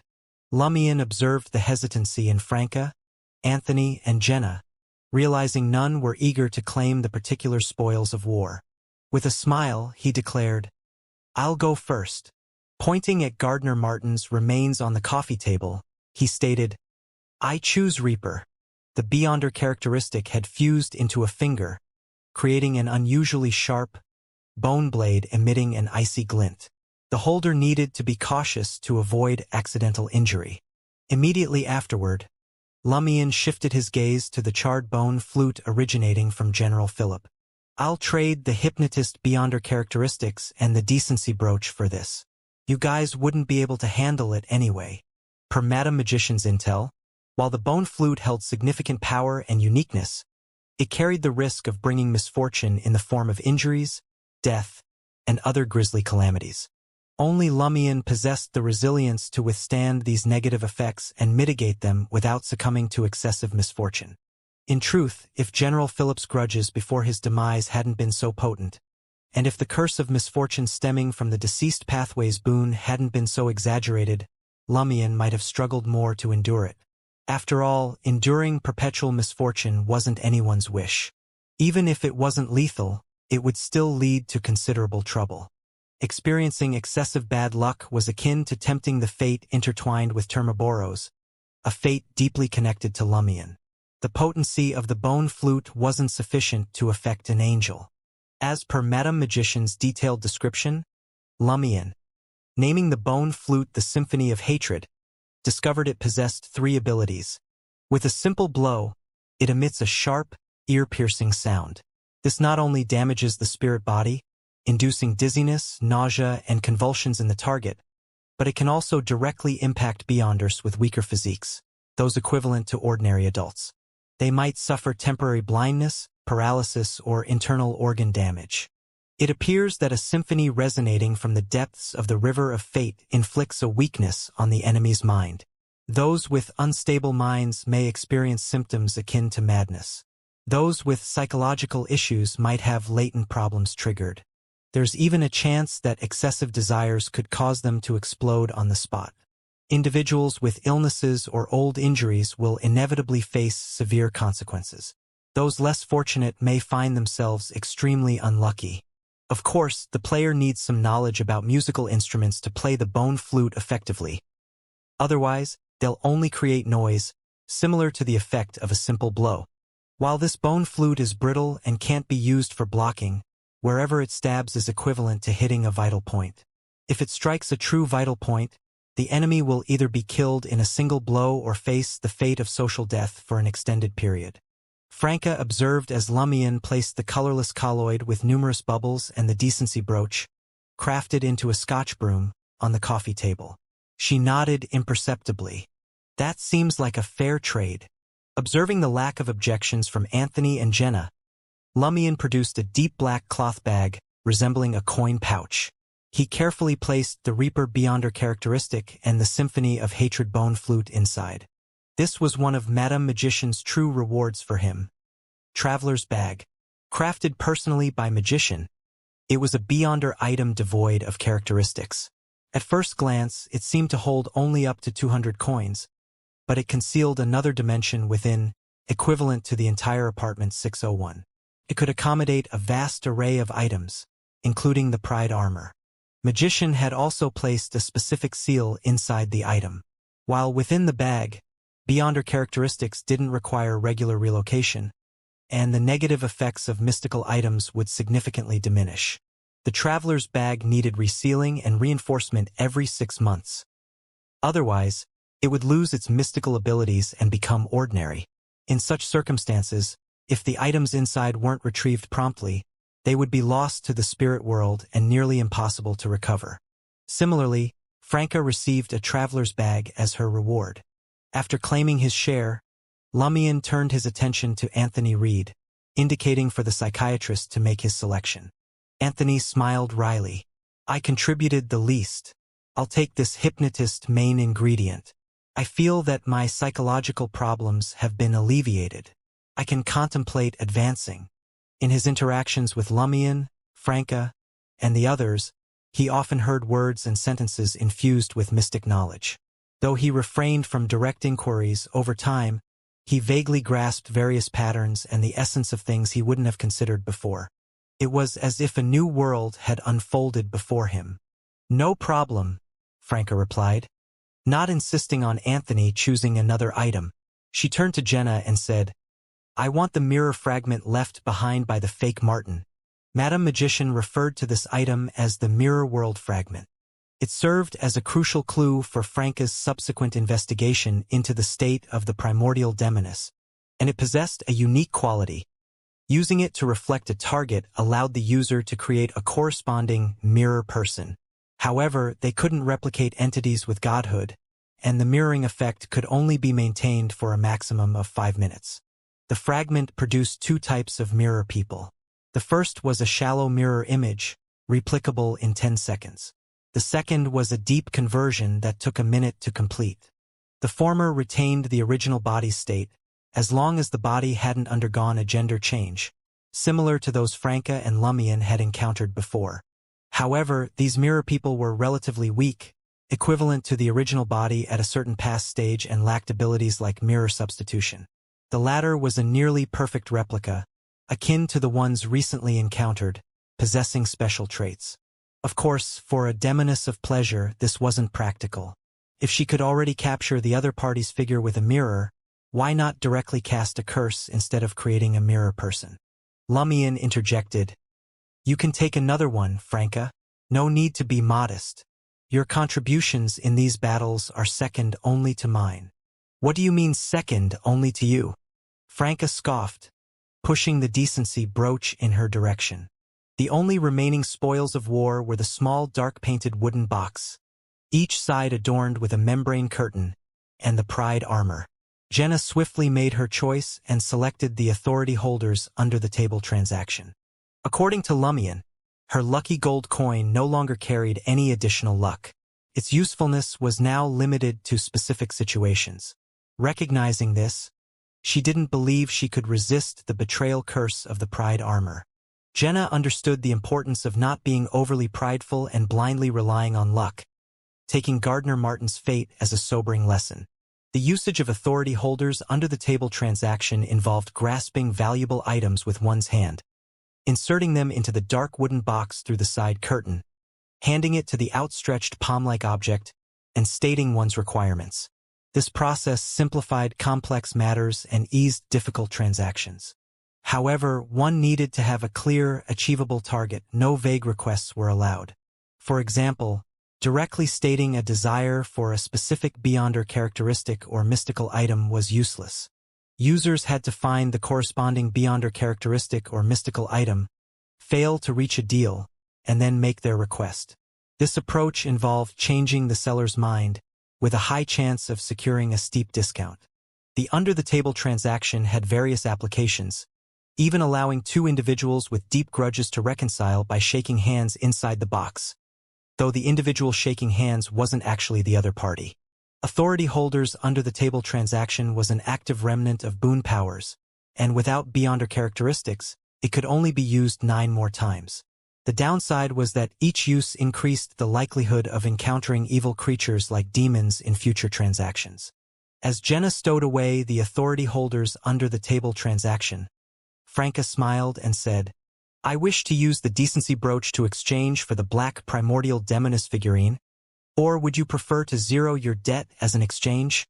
Following Madame Judgment's suggestion, Franca intended to use this unique figurine to gauge the demoness sex reaction and potentially exchange it for their rewards.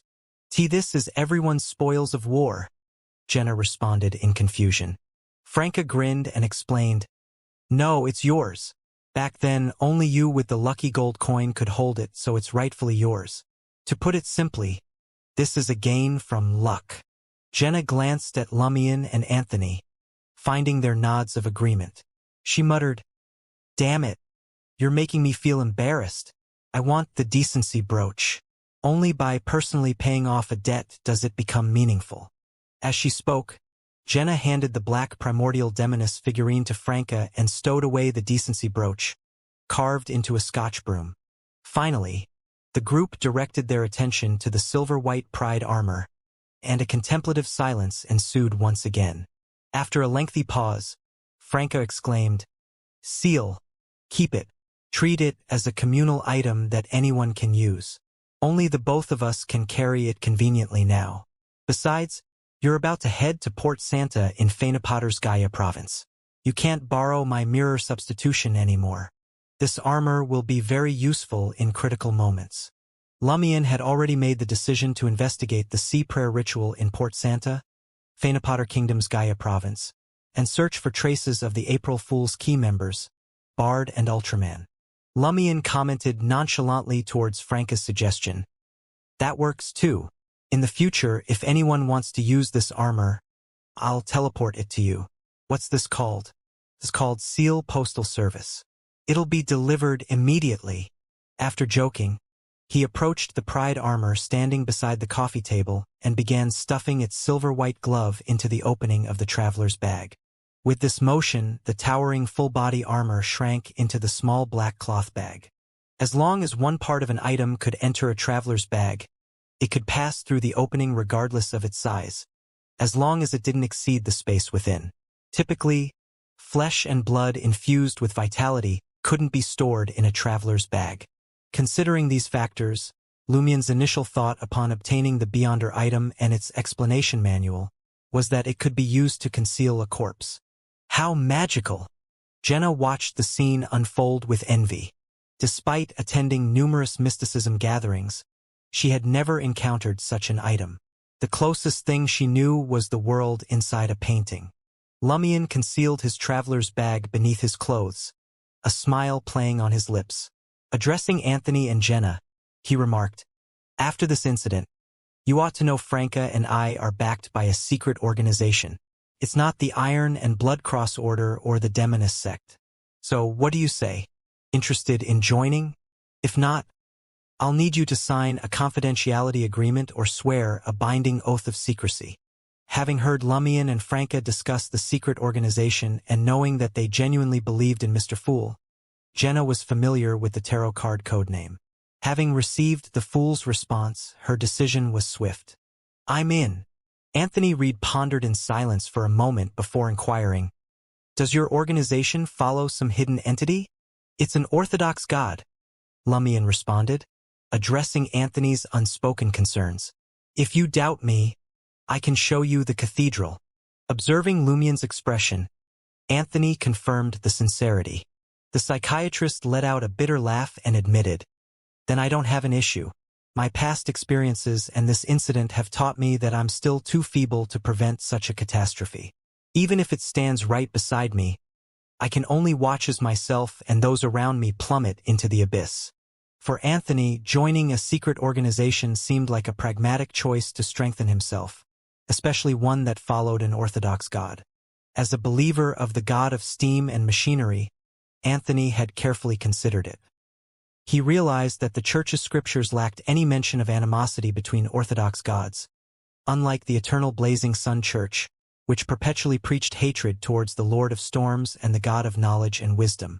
In other words, his faith wouldn't hinder Anthony from joining such a secret organization. Without waiting for Lumion and Franca's response, Anthony grinned self-deprecatingly and admitted, "I originally planned to head back to the West Midseashire coast, live in the countryside, but now I'm worried I can't escape the looming catastrophe. Just like those in the market district, who'd willingly dance on the edge of life and death amidst repeated abnormalities. Yet, their wills and desires are futile.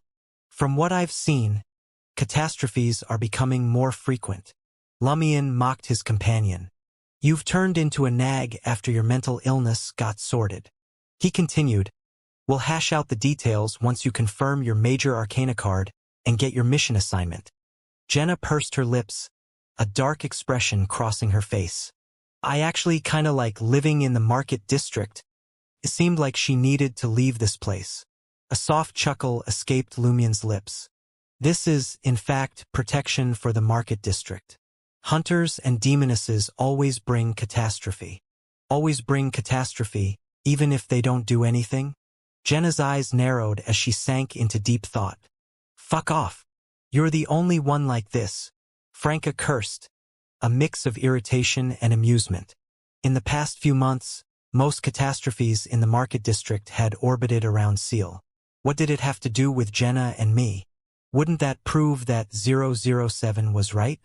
After discussing other matters, Lumien and Franca stepped out of 3 Rue de Blouses Blanches into the morning sun.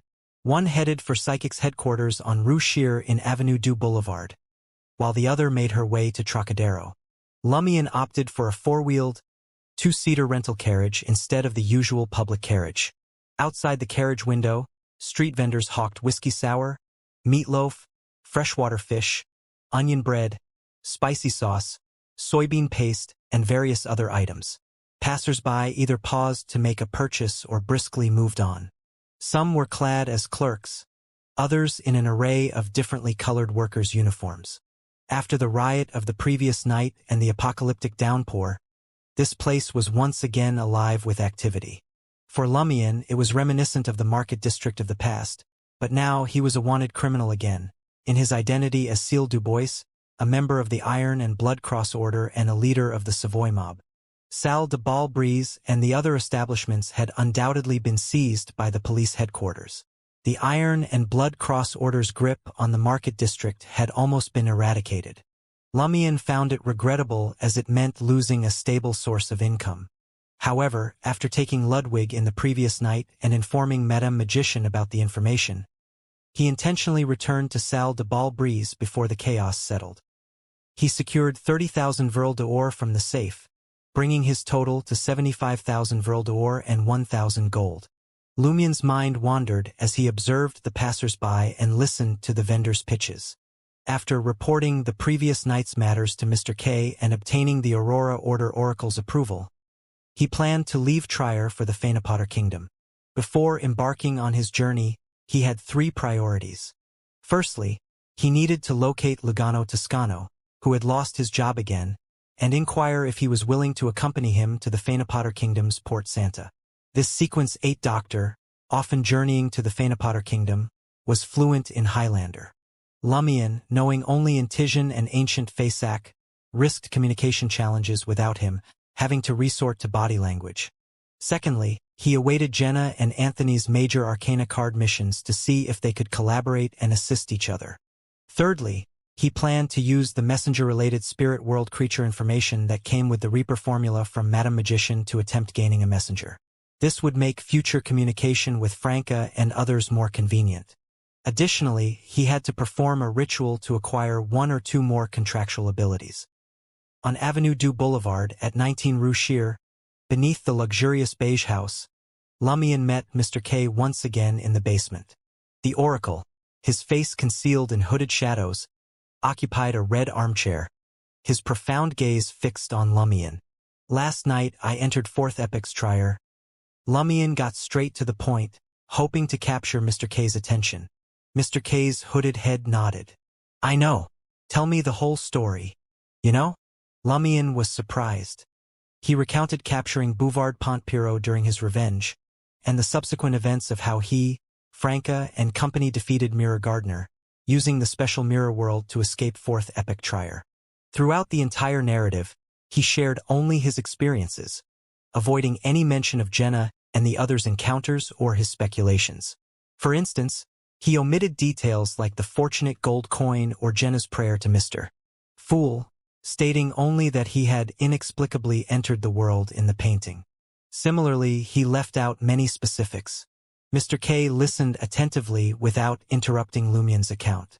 After Lumien mentioned the elimination of the Iron and Blood Cross Order's market division and his exposed identity, Mr. K stood up and spoke in a hoarse voice, "No problem. Feel free to seek my assistance at any time. Without awaiting Lumien's response, the Aurora Order Oracle turned around, knelt, and prostrated himself on the ground. Mr. K's face pressed tightly against the floor tiles as he muttered to himself, his thoughts incomprehensible. Lumien waited in silence, refraining from interrupting Mr. K. The shadows around him deepened, as if unseen eyes were fixed on him, sending shivers down his spine. Yet he remained unfazed.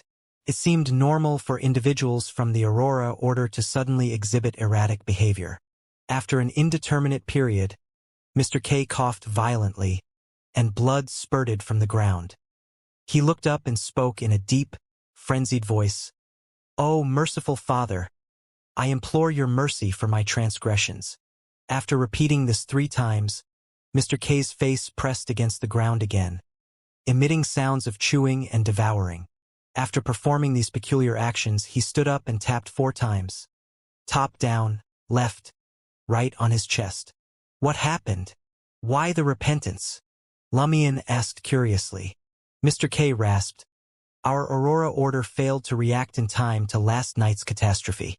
Failing to cooperate with you in destroying the ritual was my dereliction of duty." "It's not your responsibility," Lumien replied, his lips twitching. The Tarot Club's actions had primarily propelled the Hostel's plan forward. It was already commendable for the Aurora Order to swiftly discern what had occurred. There was no need for Mr. K to repent and shoulder the blame for the lapse. Mr. K shook his head.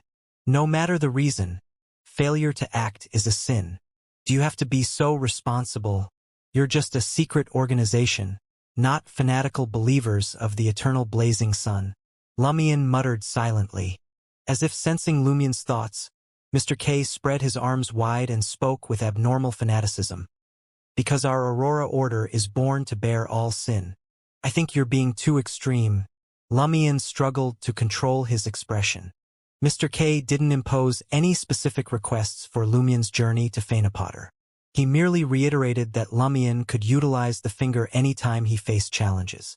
As long as he wasn't in a unique environment, the Aurora Order Oracle could sense it through the blood connection and offer prompt assistance, sensing it over quite a long distance.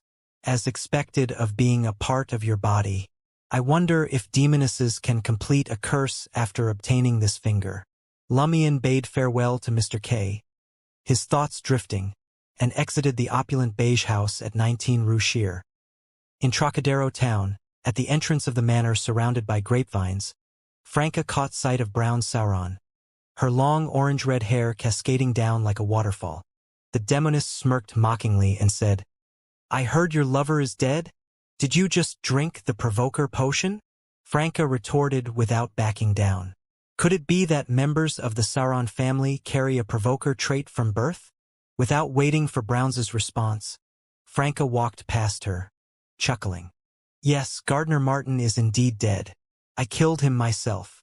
Browns's pupils dilated as she turned her head in surprise to gaze upon Franca's side profile. She saw that the new demoness had a faint smile on her face, but her eyes were deep and dark, a mix of pleasure and pain, solemn and ruthless. Franca considered adding, "I was even present to hear your ancestors scream while being killed." But that would expose her grasp of extensive secret intel and mysticism knowledge that she ought not to have at her level. It would arouse the demoness sect's suspicion, so she abandoned the idea. As she advanced, she smiled and said, "Then, I found the item Gardner Martin and his collaborators smuggled into Trier through the catacombs." "You found it. What is it?" Browns hadn't expected Franca to complete this mission, a mix of surprise and a tinge of jealousy crossing her features. Franca didn't hide anything. This was her purpose in coming to Demoness of Black Clarice. She produced the pitch-black figurine with its hair facing the opposite direction of the orthodox version and waved it in front of Browns. Browns's expression froze, as if she had seen something terrifying. "Why? How is it appearing here?" The Demoness of Pleasure's voice trailed off, her tone filled with unconcealable shock. Franca seized the opportunity to ask, "You know what it is?" Browns snapped out of her daze, her eyes flickering as she said, "My teacher will tell you." Franca didn't press further and changed the subject with a smile. Why does your teacher call herself the demoness of black? Wouldn't any ordinary person consider a demoness a derogatory term? Everyone has different aesthetic standards. Some like to call themselves saintesses, while others find demonesses cool. They have a unique and unorthodox flair. Browns appeared more inclined to the latter. Franca pondered seriously. Men retain their youthful spirit even in death. Is there such excessive self-awareness? Even if they were once men, she realized that if someone called her a demoness of XX, she would probably feel a strange sense of smugness despite her embarrassment. However, if it were saintess, she would definitely have goosebumps, her toes cringing so bad that they could dig a hole and bury herself in it. Before long, Franca encountered the demoness of black at the circular pavilion amidst the grapevines and numerous vines. Clarice's dark gray eyes, tinged with melancholy, swept across Franca's face and the black primordial demoness figurine in her hand. Her gaze lingered on the latter for a few seconds before she said, "Did you obtain this from the Iron and Blood Cross Order?" "Yes, I did." Franca took the initiative to recount the previous night's encounter. She recounted from the moment she failed to tail the Carbonari member until how she and Anthony Reed mysteriously entered the sealed-forth epic trier under the influence of the primordial demoness figurine and the ancient silver mirror despite clearly being in apartment 601 at 3 Rue de Blouses Blanches. She didn't hide the existence of the ancient silver mirror anymore. She only said that she had accidentally obtained it underground a few months ago. This time, it had some effect but disappeared without a trace after they sank underground. Everything she said was the truth, every word the truth. Demoness of Black Clarice interrupted Franca's account and asked thoughtfully, "Did you run into Gardner Martin as soon as you entered?" Although she hadn't seen it with her own eyes, she seemed to foresee the development. "Yes, there was also that Carbonari member. He's General Philip, who faked his death. This strange figurine was found on him," Franca replied truthfully. "At that time, Anthony and I nearly died at Gardner and Philip's hands. Fortunately, Seal and Jenna inexplicably entered and were hidden nearby." She briefly recounted the battle and deliberately redirected Jenna's ability towards vampires. After listening for a while, the demoness of black raised her right hand and gently stroked her face. "You said that there was an area in the wilderness with chaotic weather in the distance, and there was a giant figure surrounded by hurricanes and thick fog?" "Yes, we also heard his roar and nearly lost control. Fortunately, we entered the gray, fog-shrouded city in time. The commotion outside became very muffled." Franca hadn't expected the demoness of black to be so concerned about the giant. Clarice listened quietly and let out a soft sigh. She felt a mix of sorrow, disappointment, and indescribable relief, making her feel exceptionally pitiful. Browns looked at her teacher with a puzzled expression, as if she didn't understand why the demoness of black had such a reaction. Franca was puzzled at first, but then her heart skipped a beat. Browns belongs to the Sauron family. Could it be the same for the demoness of black? Could they be a branch of the Sauron family that had pledged allegiance to the demoness sect? However, the demoness of black's hair and eyes don't resemble those of a genuine Sauron family member. If they are all from the Sauron family, could the demoness of black be Browns's relative, or even her father or mother, leading to Browns's current state?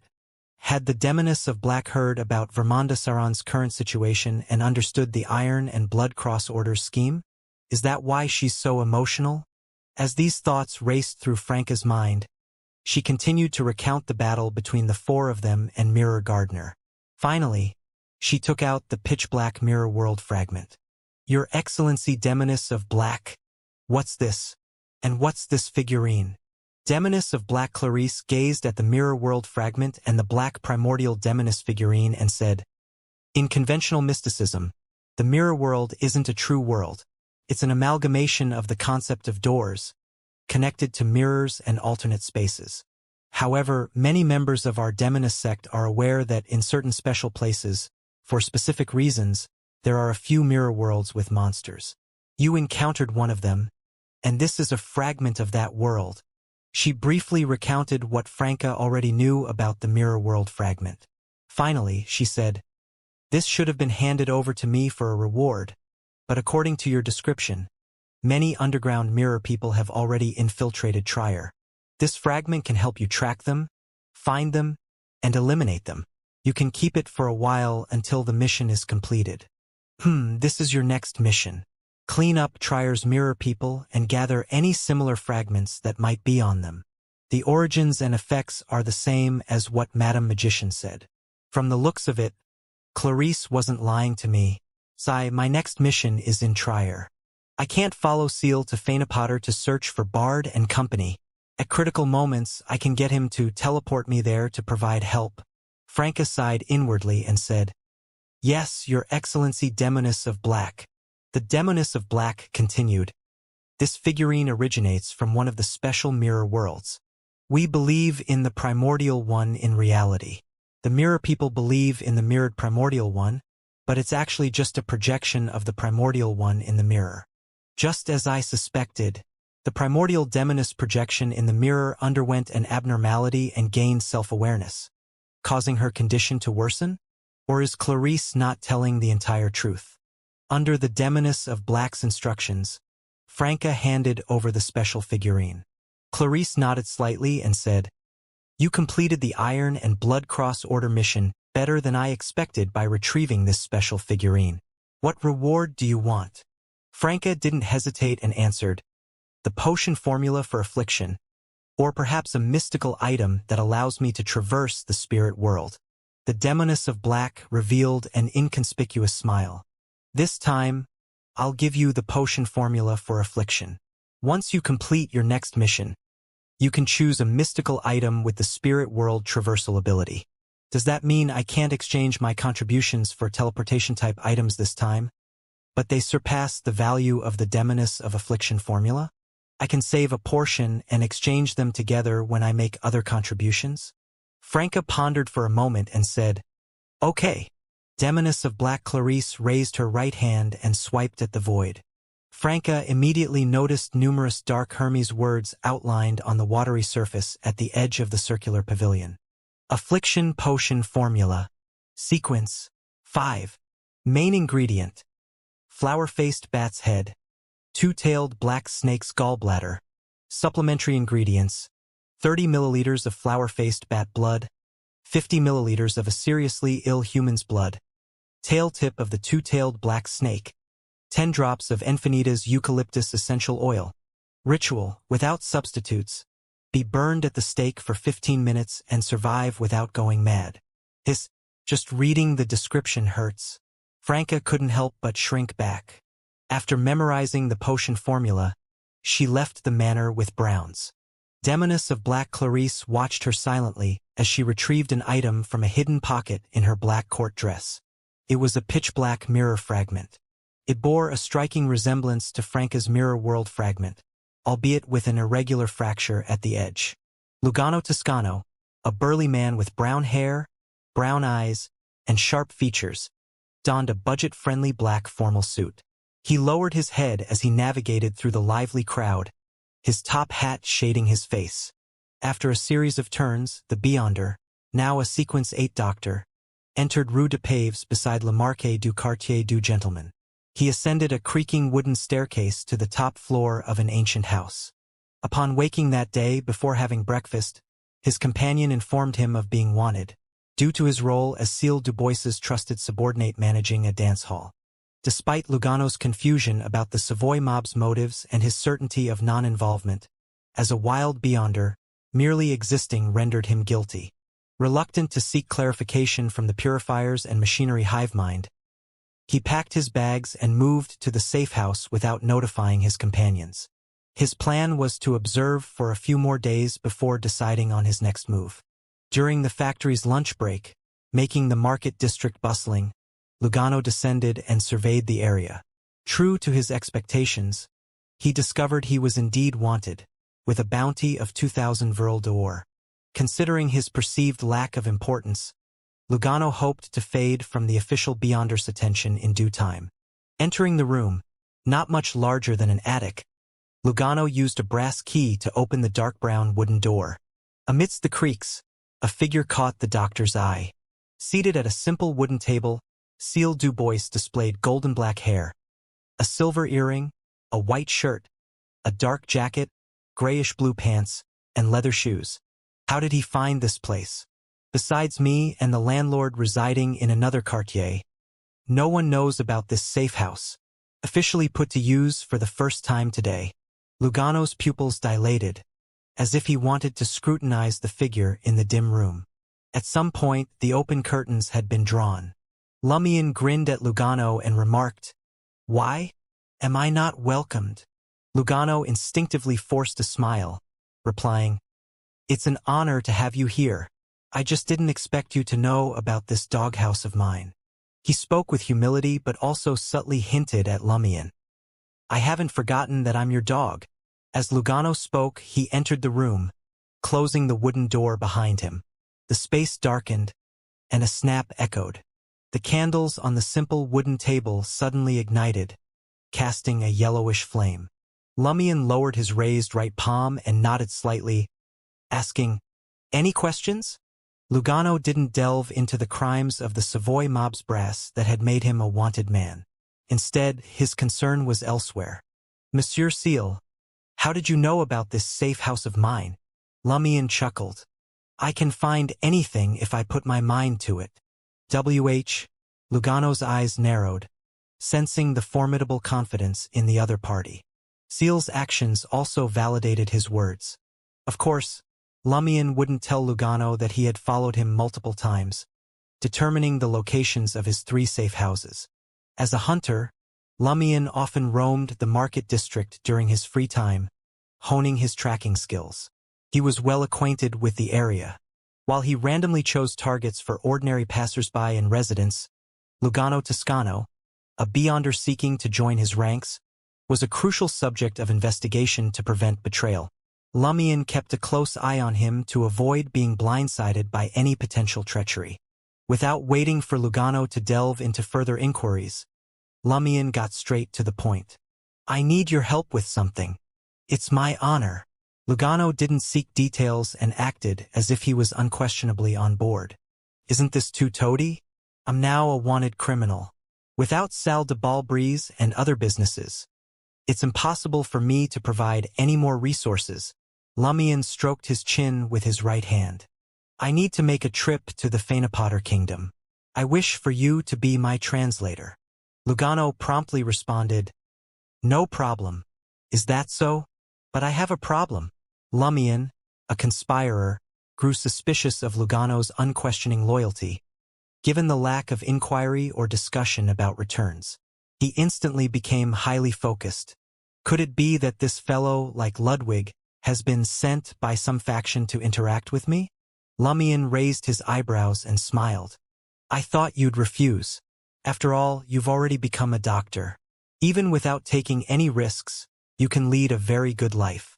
Doctors could use superpowers to treat illnesses and injuries, easily sustaining themselves in any country or city." Lugano said sheepishly, "I'm also wanted. I'm planning to find a place to hide before returning to Trier. Besides, I believe you'll reward me handsomely. Although doctors can treat illnesses, we can't use Beyonder powers openly. That would attract the attention of official Beyonders unless we only dabble in the black market. The best choice is to forge a doctor's license and open a clinic.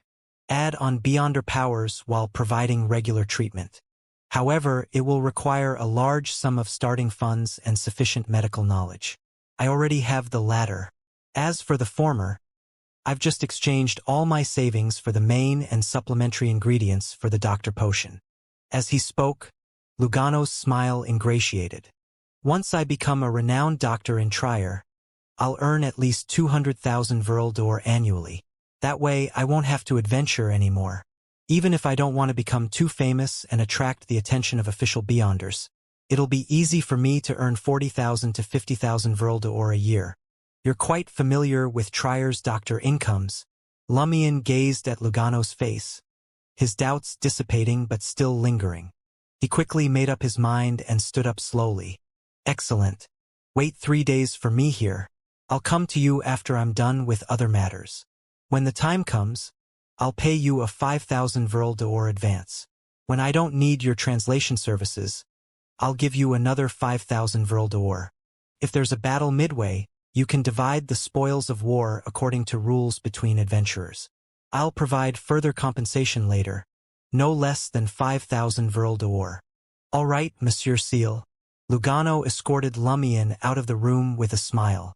Throughout this process, Lumion observed Doctor's expressions and actions from the corner of his eye, but he didn't detect any abnormalities. Is this really how he is? There's nothing abnormal about him? Or is his acting skills good enough? Lumion looked ahead and descended the stairs steadily. Jenna didn't linger in apartment 601 at 3 Rue de Blouses Blanches. She swiftly packed her belongings, intending to transfer to Franca's safe house in Quartier de la Cathedral Commemorative. Despite being a leader of the Savoy mob and Gardner Martin's mistress, Franca strangely hadn't become a wanted criminal. However, the demoness of pleasure anticipated that she might face arrest by official beyonders at her residence soon. Therefore, Franca had prepared to move to Trocadero town, having packed her own belongings and Jenna's luggage into a traveler's bag for a quick escape. Carrying a brown suitcase, Jenna entered Rue de Blouses Blanches and noticed peculiar symbols in a side alley, resembling child's graffiti, a sign of the Purifier's request for a meeting. Jenna hesitated as she walked forward. Although she had discussed with Lumion, Franca, and Anthony what to say about the previous night's encounter, meeting official beyonders still felt risky. The unease lingered. After nearly 10 minutes of contemplation, Jenna let out a soft sigh and turned onto Avenue du Marquet, making her way towards the alley behind Église Saint-Robert, the designated meeting venue. Her brother Julian was still in Port Lusure and would return to Trier in a few months. Jenna aimed to avoid implicating her remaining relative and wanted him to live free from hiding and fear. Her plan was to establish a positive relationship with the Purifiers and entrust them with her brother's safety. I'm already a witch who can bring about a catastrophe. I'll shoulder these dark and dangerous matters, Jenna silently muttered to herself, lowering her eyes and quickening her pace. This time, Valentine and Imra weren't the only ones in the back alley of Église Saint-Robert's cathedral. There was also a man with blonde hair, golden eyebrows, and a golden beard, dressed in a brown double-breasted coat. This is our deacon, Monsieur Angoulême, Imra introduced. He attaches great importance to last night's catastrophe and wants to know what information you have. From their perspective, Celia Bello had close ties to Seal and Franca. One of them was Gardner Martin's subordinate in 2 aspects, while the other was his mistress. They were expected to be aware of the riots and anomalies in the market district. Jenna's role as an informant had prompted the Purifiers, on Angoulême's suggestion, to hold off arresting Franca and apartment 601 at 3 Rue de Blouses Blanches. For now, their focus was on making Seal Dubois confirmed as a soldier of the secret organization, a wanted man. Jenna averted her gaze from Angoulême's golden buttons and suddenly smiled. Are you referring to the catastrophe triggered by the unsealing of 4th Epic Trier last night? Imra and Valentine were initially dazzled by Jenna's smile, but then their eyes widened in shock at the information she revealed. Angoulême was taken aback and sighed inwardly, as if he had anticipated this. Jenna tilted her head slightly and added with a smile, "Would you believe me if I said that I witnessed the beginning of the problem and the ritual's process with my own eyes, and I entered 4th Epic Trier yet managed to escape?" Valentine and Imra's eyes widened as they remained silent, unsure of how to respond. "Is it related to the hostel you previously reported?" Angoulême asked in a deep voice. Jenna tersely acknowledged and nodded. "Where are Franca and Seal?" Angoulême inquired. Jenna replied truthfully, "They've left the market district. They probably won't return." Angoulême breathed a sigh of relief and said, "Tell me more about your experiences." Jenna briefed the 3 Purifiers about their investigation of Hostel, emphasizing the encounter with a cyborg monk from the Deep Valley Cloister underground, who carried a load of paints and brushes. As they subsequently investigated, Seal and she stumbled upon a tunnel collapse during an earthquake-like upheaval, leading them to fall into the painting's world. Imra couldn't hide his disbelief, interrupting Jenna with a skeptical tone. "You just fell into the painting world like that? Seems too coincidental?" The coincidence seems so unreal that even best-selling authors wouldn't concoct such a plot twist. Valentine muttered to himself, "Could it be a miracle from God?" Jenna nodded, recalling her initial disbelief when she first laid eyes on the painting's market district. Yes, it was hard to believe at first. Angoulême, with a subtle gesture of his right hand, signaled Imra and Valentine not to press further, allowing Celia Bello to continue. Jenna shifted her focus to Seraphine and Gabriel's detailed description of Hostel, delving into her and Seal's harrowing escape, encounters with pixies, and the relentless attacks from the other rooms. Upon grasping the significance of Hostel and rooms, Valentine's mind churned with contemplation, making a vital connection. Each room harbors a resident, akin to concealing immense power within one's body, allowing a portion of it to leak out. Where have I seen such a state before?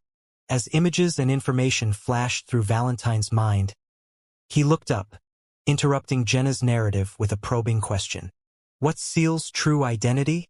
When the purifiers plastered the wanted posters across the city, they were onto Seal Dubois and his fake identity cooked up by the Savoy mob. The police headquarters had their hands full interrogating the captured Savoy mob members, digging for any shreds of information about Seal Dubois's background. Jenna understood that now that he was wanted, Seal couldn't conceal his true identity further. After some consideration, she smiled and said, "Don't you know? His real name is Lumian Lee, also a wanted criminal from Cordoue in the south." Lumian Lee. Valentine's eyelids twitched as he realized his suspicions were correct. Jenna glanced at him and softly explained. Seal joined the Savoy mob and the Iron and Blood Cross order to enhance himself and seek revenge on the evil gods bestowed. He played a crucial role in this matter. Without his investigation, the hostile ritual wouldn't have been brought forward, and the catastrophe would have been even more severe.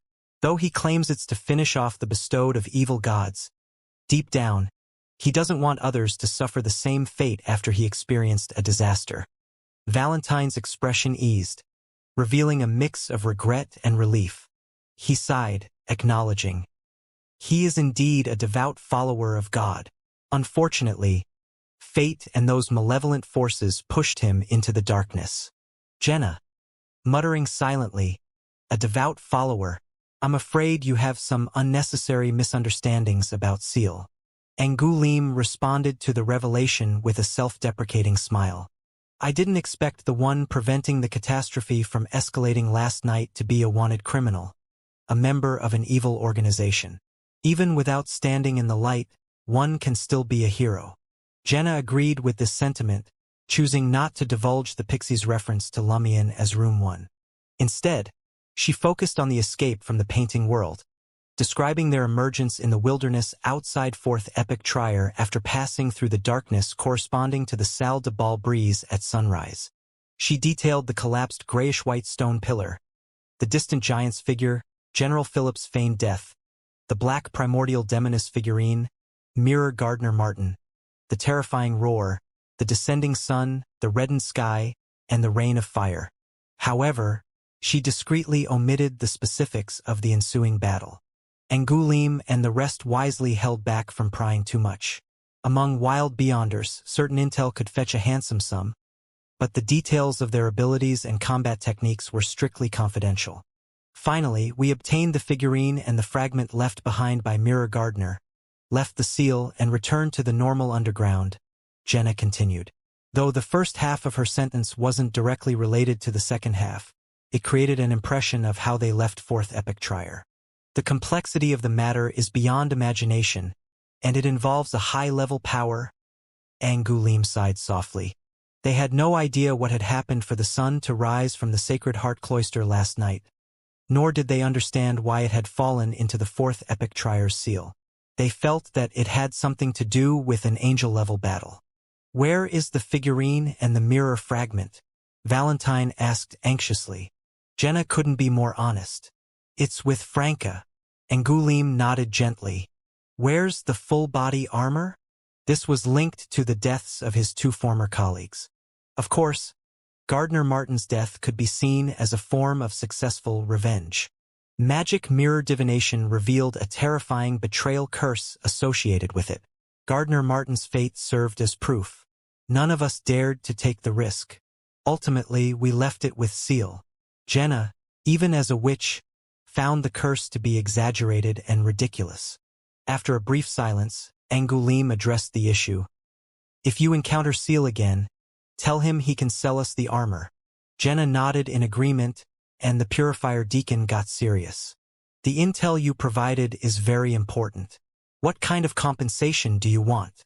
The potion formula for pleasure and all the ingredients, Jenna replied, intending to set a high starting point for negotiation. This came from years of bargaining experience.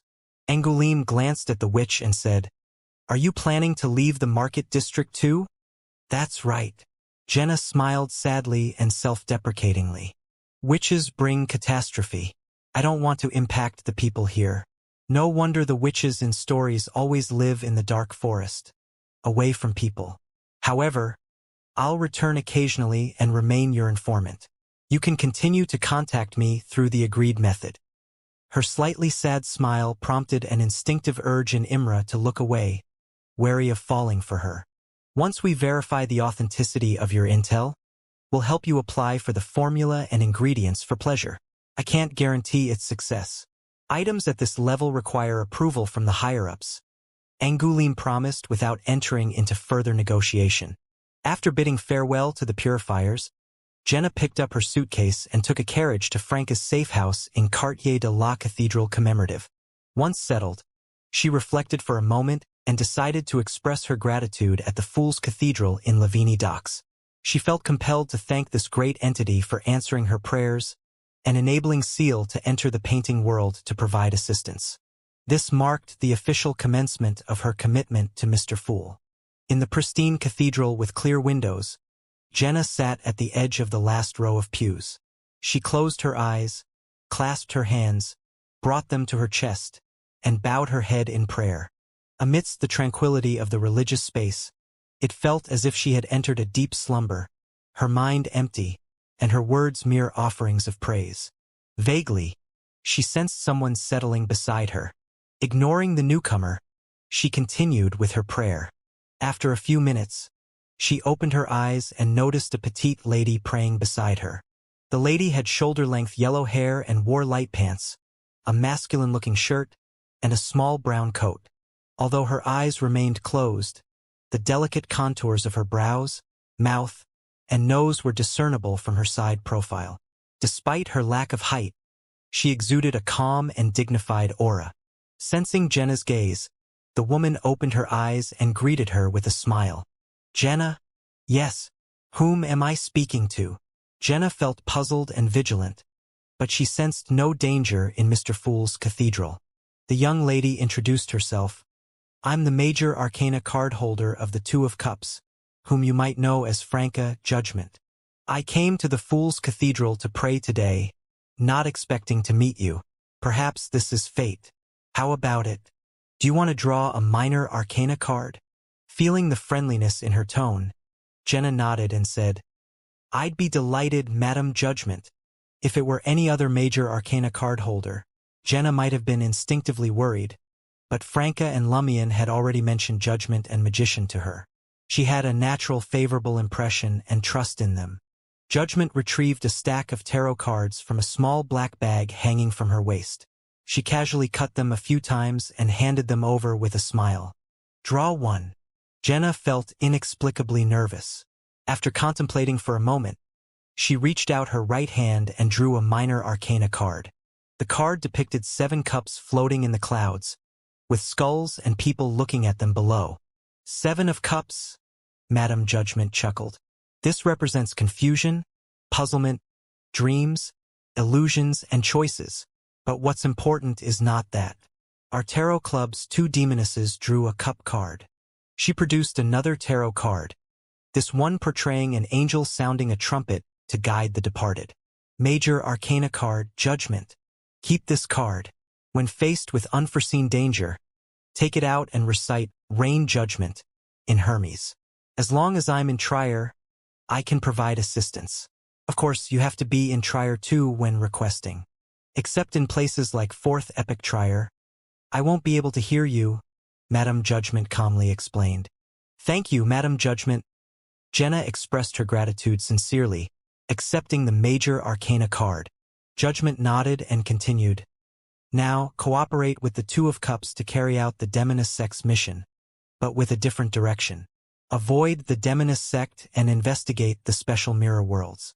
The Demoness of Catastrophe, Crismona, who perished in the Fourth Epic, is a starting point. She's a child of the primordial Demoness, a natural-born woman, a pure female Demoness, just like you. The child of the primordial Demoness must be born as a woman? Jenna pondered the sequence name which and began to grasp its significance. A god's offspring can't be just ordinary, and being a sequence 9 or 8 from birth seems impossible, doesn't it? All right, Jenna agreed.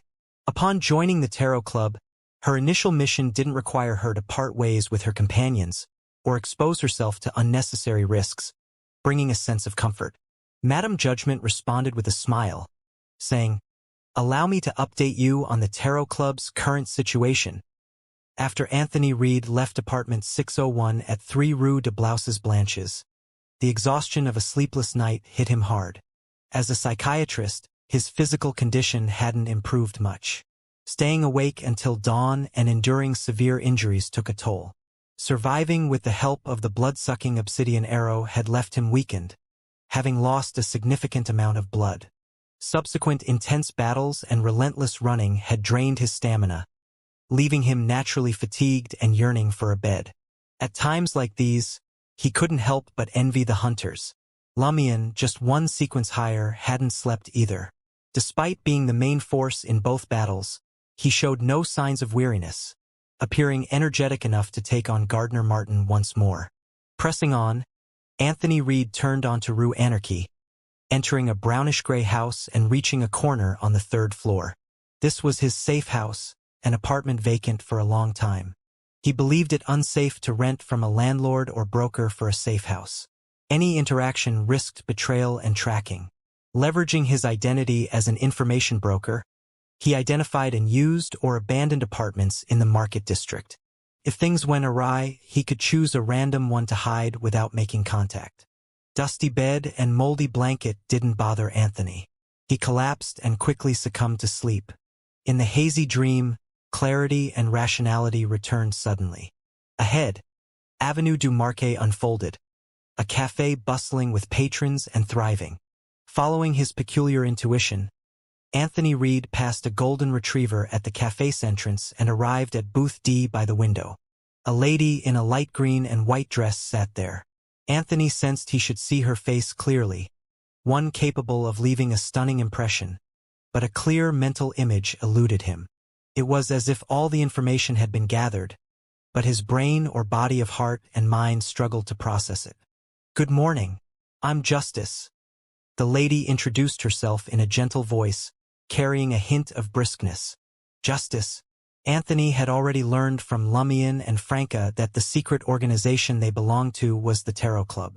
Members used tarot cards as code names, with major arcana card holders representing key demigod members, and minor arcana card holders as peripheral members under the different major arcana cards. Justice was undoubtedly a major arcana card.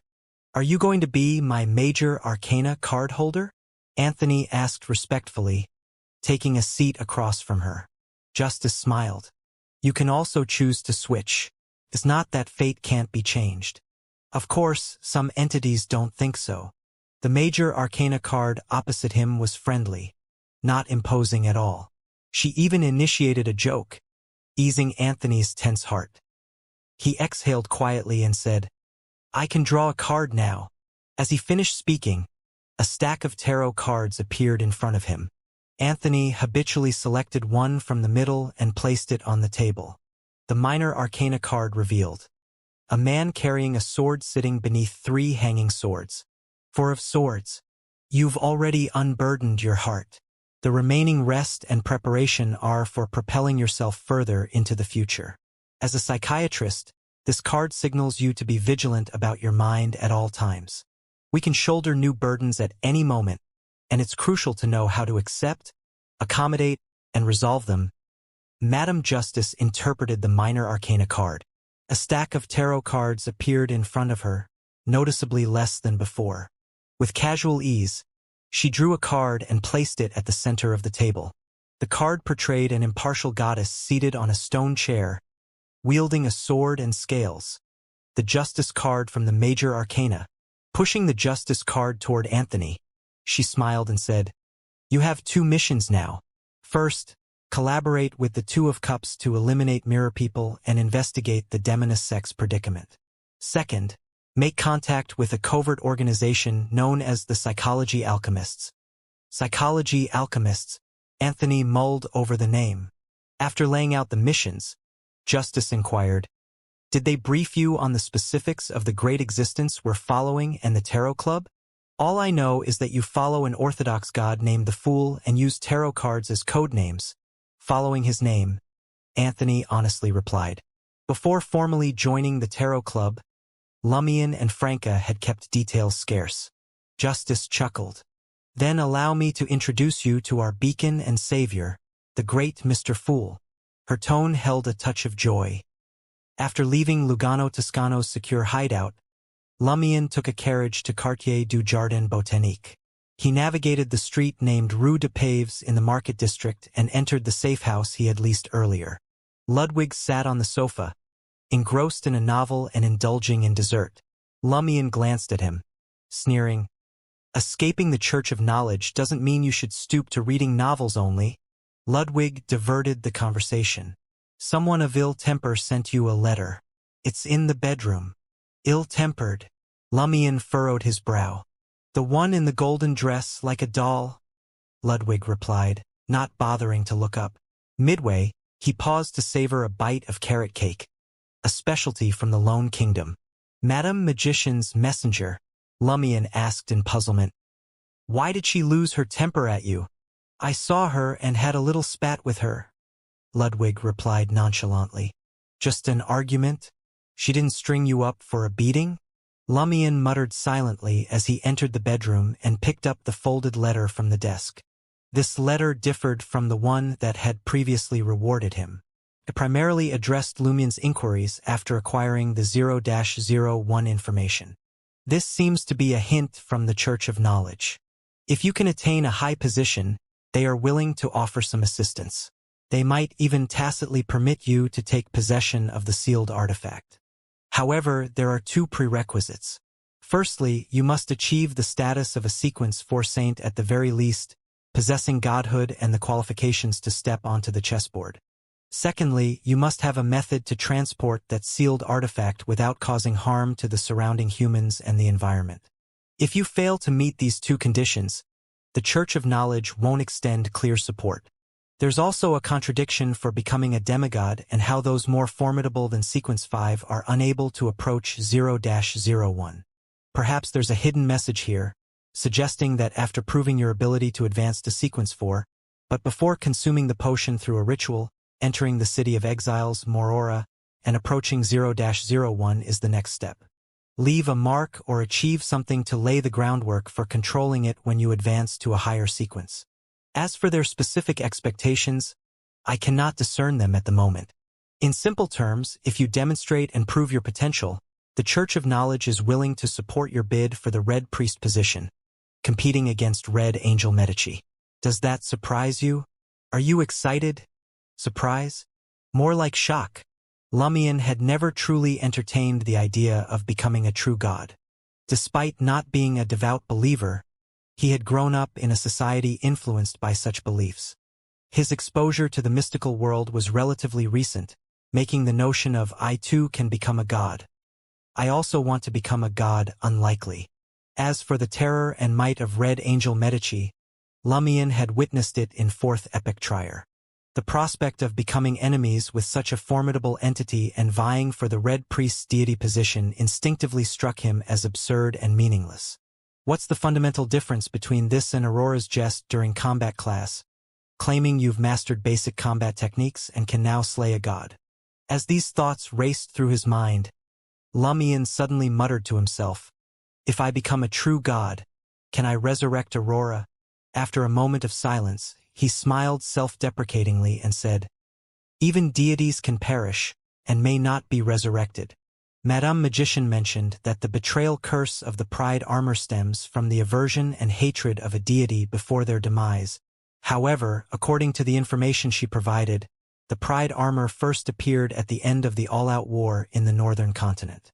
Did a true god perish back then? The abilities of the pride armor clearly belong to the warrior pathway. The one who perished was the god of war? But in the Faesac Empire, the church of the god of combat is still fine. That's what the newspapers, magazines, and merchants said.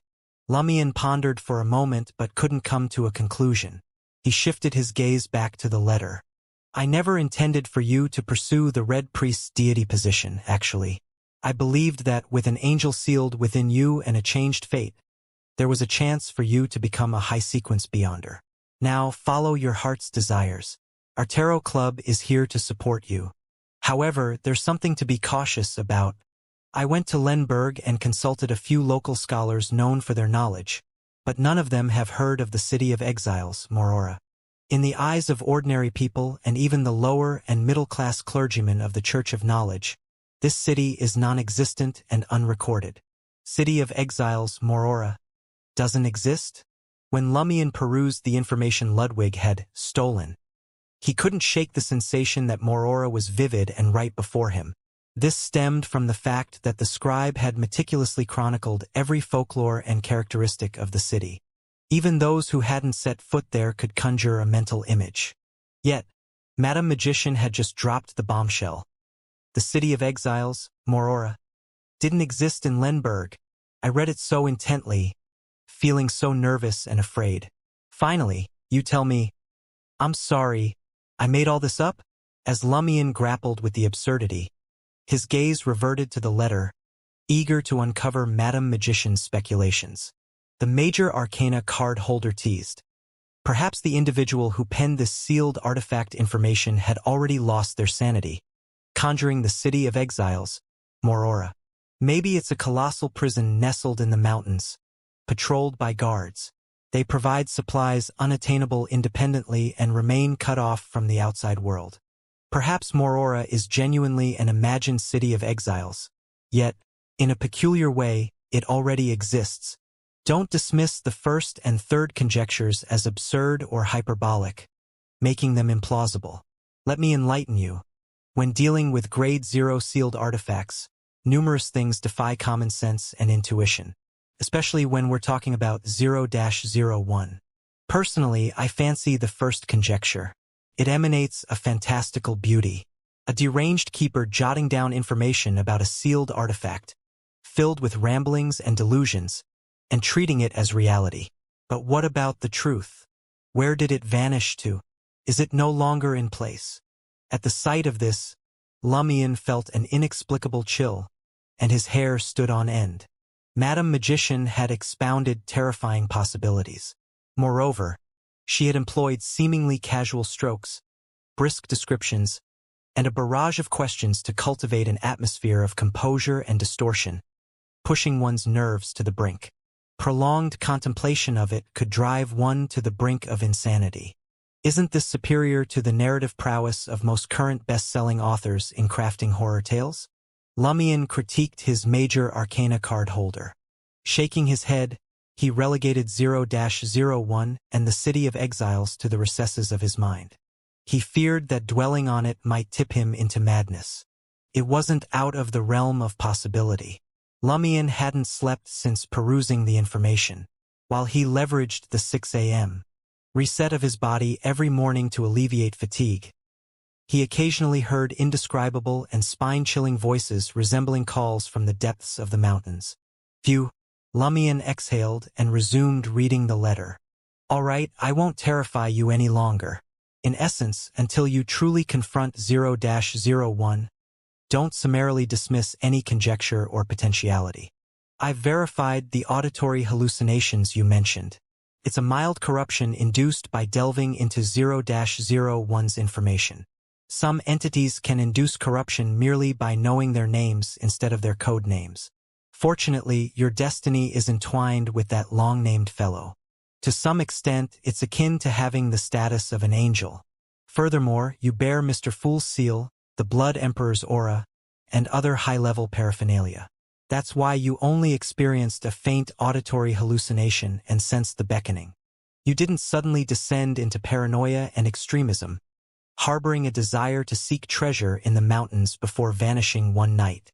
Madame Magician revels in spinning horror stories. She insists on expanding concise explanations into potential scenarios for me. Lumion had been in correspondence with his major arcana card holder for quite some time, becoming well acquainted with her choice of words and writing style. Let me remind you that you're akin to an angel to some extent, yet you won't succumb to the corruption associated with higher sequences. That's what sets you apart. It's why you can venture into many peculiar places. Hence, some entities seek to exploit this. Exercise caution and vigilance, continually scrutinizing yourself. By the way, Miss Justice and Judgment extend their gratitude. The revelation of 0-01 and Vermonda Saron's whereabouts allowed them to fulfill a mission entrusted by Mr. Fool before his slumber. Hence, the rewards are particularly generous this time. Your concerns are valid. If you miss the initial trail, whether it's Bard, Mad Lady, or the traces left by other key members of April Fools, it's more likely a trap than a clue. Of course, traps can yield certain information. As long as you can withstand the associated peril, you might uncover the architect of the trap. If, and I say if, you chance upon a high-sequence beyonder of the Seer, Apprentice, and Marauder pathways while delving into the whereabouts of the key members of April Fools, you can invoke my name and seek my assistance. Remember, this is my name. It carries the power to conceal secrets from others. Cosmic Traveler, beholden to the King of Yellow and Black, and the Sorcerer chronicling the world. The King of Yellow and Black is an alias for Mr. Fool. Cosmic Traveler and chronicling the world sounds amazing. Could she truly be the Angel of Stars from the Bible? As Lumion committed it to memory, he witnessed the honorific name gradually fading, as if erased and consumed by the void. At the conclusion of the letter, Madame Magician added, "The minor arcana, Knight of Swords, subordinate to Ma'am Hermit, journeyed to Fainapotter a few months ago for a certain matter. When you arrive there, should you require assistance or information, you can reach out to him. His messenger is a peculiar creature wandering above the world, a half-fairy who fiddles with melodic strings, a messenger that belongs solely to the Knight of Swords." Half-fairy. Lumion had skimmed through information about such spirit world creatures, mainly to select a suitable contract partner. He hadn't delved into the details, making it challenging to recall. Simultaneously, he noted that the Knight of Swords' messenger incantation deviated from the conventional format. Perhaps there was concern that foes could decipher the correct three-line description and summon the messenger to target him. Regardless, with the limiting phrase, "a messenger that belongs solely to the Knight of Swords," the second sentence didn't necessarily have to depict a creature friendly to humans. However, since it could serve as the messenger of the Knight of Swords, it could tacitly be considered as friendly to humans. Lumion reread Madame Magician's letter from start to finish, mindful not to overlook any crucial information embedded in her cryptic statements. Suddenly, a knock echoed on the bedroom door. Lumion glanced up, and the door creaked open. Ludwig stuck his chubby head out and, in a daze, uttered, "I'm hungry. It's time for you to cook. Didn't you just eat plenty of cake and crackers?" Lumion's lips twitched. Ludwig replied seriously, "That's dessert, not the main course." Subtly, he licked his lips. "Moreover, your culinary skills are quite impressive, and those dishes are quite unique. With a chef around, I don't want to settle for raw beef, hard bread, and freshly bought potatoes." The boy's expression turned pleading. Lumion scoffed. "Why don't you do it yourself?" "I can only cook by myself after I recover a little," Ludwig replied subconsciously before changing his tone. "I'm still a child. You're actually asking me to cook in the kitchen? Aren't you afraid that I'll be injured by a knife or burned?" "I'm just afraid you'll eat the knife. What does it mean to cook after recovering a little? Is chef a higher rank than your current sequence's strength? Can't you cook if you're not a chef?" Lumion observed Ludwig leaning against the door frame, looking at him with expectant brown eyes. and suddenly found the scene familiar. In the past, he had begged his sister Aurora in the same way. Lumion sighed and stood up. I'm only responsible for 3 meals. The rest of the time rely on dessert, bread, and cold dishes. Don't bother me. As he spoke, he left the bedroom and entered the kitchen. While donning an apron and engrossed in cooking, Ludwig, in a caramel coat, waited at the kitchen door, occasionally wiping his mouth. After pan-frying a steak, Lumion picked it up and casually tossed it out. Ludwig deftly caught it, tore it in a few bites and stuffed it down his abdomen. Observing this, Lumion chuckled inwardly, feeling that this fellow was even more absurd than he had been back then. An underground trier within a quarry cave. Lumion stood before the altar, encircled by the recently dismantled wall of spirituality. He had completed the contractee summoning ritual and gained 2 new contracted abilities. Now, he awaited Franca and the others to witness who could successfully gain a messenger. One of these abilities was shadow transformation. It allowed Lumion to authentically morph into a shadow, merging with it to conceal himself and move stealthily, a skill he currently lacked. While such abilities existed in the mystical knowledge of contractees, Lumion opted to acquire them from the spirit world creature information provided by Madame Magician. This prevented the bestowed of inevitability from discerning the negative effects he might endure. Ultimately, Lumion contracted a spirit world creature known as Long Shadow. He sacrificed 6 servings of fresh cow and sheep meat in exchange for this ability, making him more susceptible to sunlight than ordinary humans. This wasn't as severe as the aversion vampires had to sunlight. Lumion could endure it with his ascetic endurance. Another ability he had acquired was the Bottle of Fiction. He found the unique and practical ability demonstrated by the Padre intriguing. It could effectively screen an enemy, creating a concealed space where the other party couldn't escape and could only exit through the bottle's opening. Traps could be added. Since no spirit world creature could provide this ability, Lumion summoned the creature called the Fantasy Face and completed the contract with a bottle of blood with strong spirituality. The blood needed to come from a Beyonder above Sequence 7 or a corresponding Beyonder creature. Lumion, naturally, wouldn't use his own blood, as sacrificing it to the Fantasy Face could gradually transform him into a monster. Instead, he used the blood Madame Magician extracted from Gardner Martin's corpse, one of the supplementary ingredients for a Reaper. It was substantial and there was plenty. The corresponding downside was a trace of greed. Before long, Franca, Jenna, and Anthony arrived at the quarry cave, one after another. Anthony stared at the altar, the flickering candlelight casting shadows on his face. He voiced his concerns and uncertainties about having their own messenger. Can we really have our own messenger?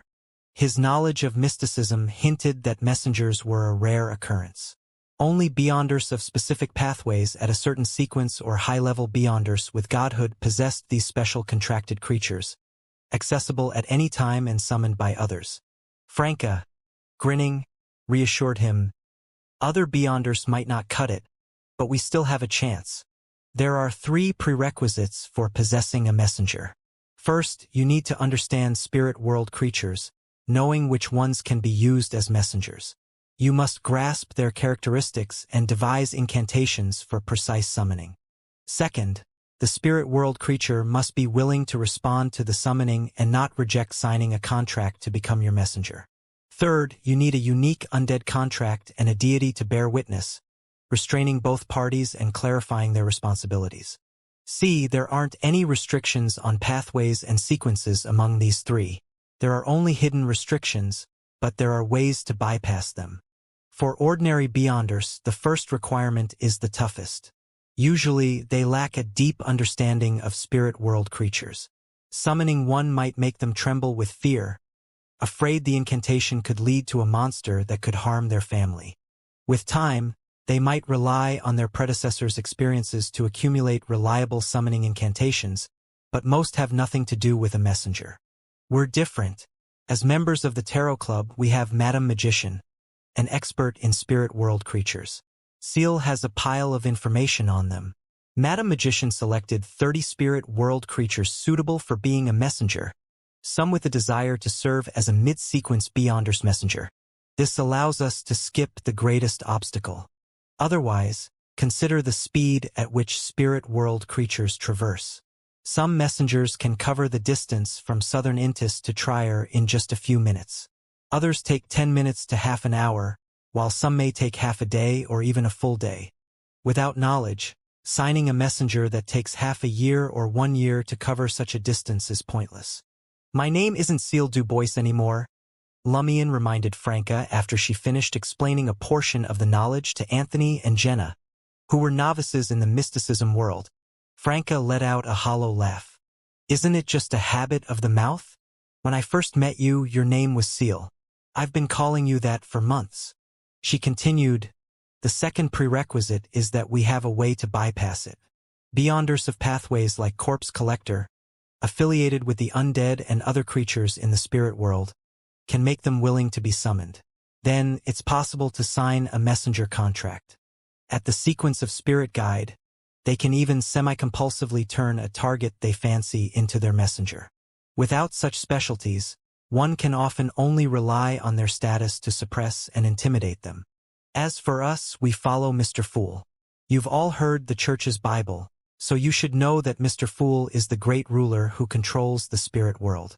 Strictly speaking, those spirit world creatures are under his control. As members of the Tarot Club, summoning spirit world creatures and signing a messenger contract with them will definitely be much easier. In particular, Lumion here has Mr. Fool's power. Have you ever seen him fail in summoning spirit world creatures? At most, it's vague. What comes isn't what he wants. The third prerequisite is that Madame Magician has already given Lumion a special undead contract, specially prepared for messengers. The witness should be death, but they can be replaced by an angel from the underworld or the undead domain. And there's an angel of death by Mr. Fool's throne. He's the consul of the underworld. Actually, I don't think it's a problem to use Mr. Fool's honorific name directly. Would spirit world creatures not obey the orders of the great ruler who controls the spirit world? The information from Madame Magician contained a 4-line description targeting the underworld, suitable as a witness. Jenna and Anthony absorbed the mysticism knowledge attentively, realizing its value in explaining many problems in ordinary summoning rituals. Once Franca had concluded her instructional role, Lumion produced a carefully selected stack of information about spirit world creatures and directed his attention to Jenna. You first. Jenna, pointing at herself in confusion and surprise, asked, Me. She was a complete novice at summoning rituals. Lumion let out a chuckle. You have the lucky gold coin. According to Madame Magician, it has a certain connection to Mr. Fool, equivalent to his memento. This will make you more likely to summon a specific creature and complete the messenger contract than Franca and Anthony. My chances of success should be about the same as yours, but I have a lot of messy things on me. I'm afraid it'll cause an anomaly and ruin the rest of tonight's attempts. So I'll be the last. Jenna considered Lumion's explanation and agreed. Muttering under her breath, she took the document and flipped to the page she had chosen earlier. It recorded a spirit world creature she was relatively familiar with, Rabbit of Knowledge. However, this wasn't an ordinary Rabbit of Knowledge. It had absorbed some specific knowledge and undergone a special mutation to become suitable as a messenger. Jenna had a positive impression of the Rabbit of Knowledge. She found it friendly and willing to help humans, making it her preferred choice from the beginning. Additionally, its silly appearance added to its charm. Retrieving the page of information, Jenna entered the altar. Recalling Franca's teachings and the mystical knowledge from the witch potion, she swiftly sanctified the ritual silver dagger and created a wall of spirituality. Having completed all the preparations, Jenna took 2 steps back, focused on the candle flame, and uttered a concise and forceful word in ancient Hermes. I. Then, she switched to Hermes. I summon in my name, rabbit-shaped spirit that wanders about the unfounded, a friendly creature that can be communicated with, a runner who pursues knowledge. In this modified incantation, the original weakling was replaced with runner, to specifically denote the special Rabbit of Knowledge.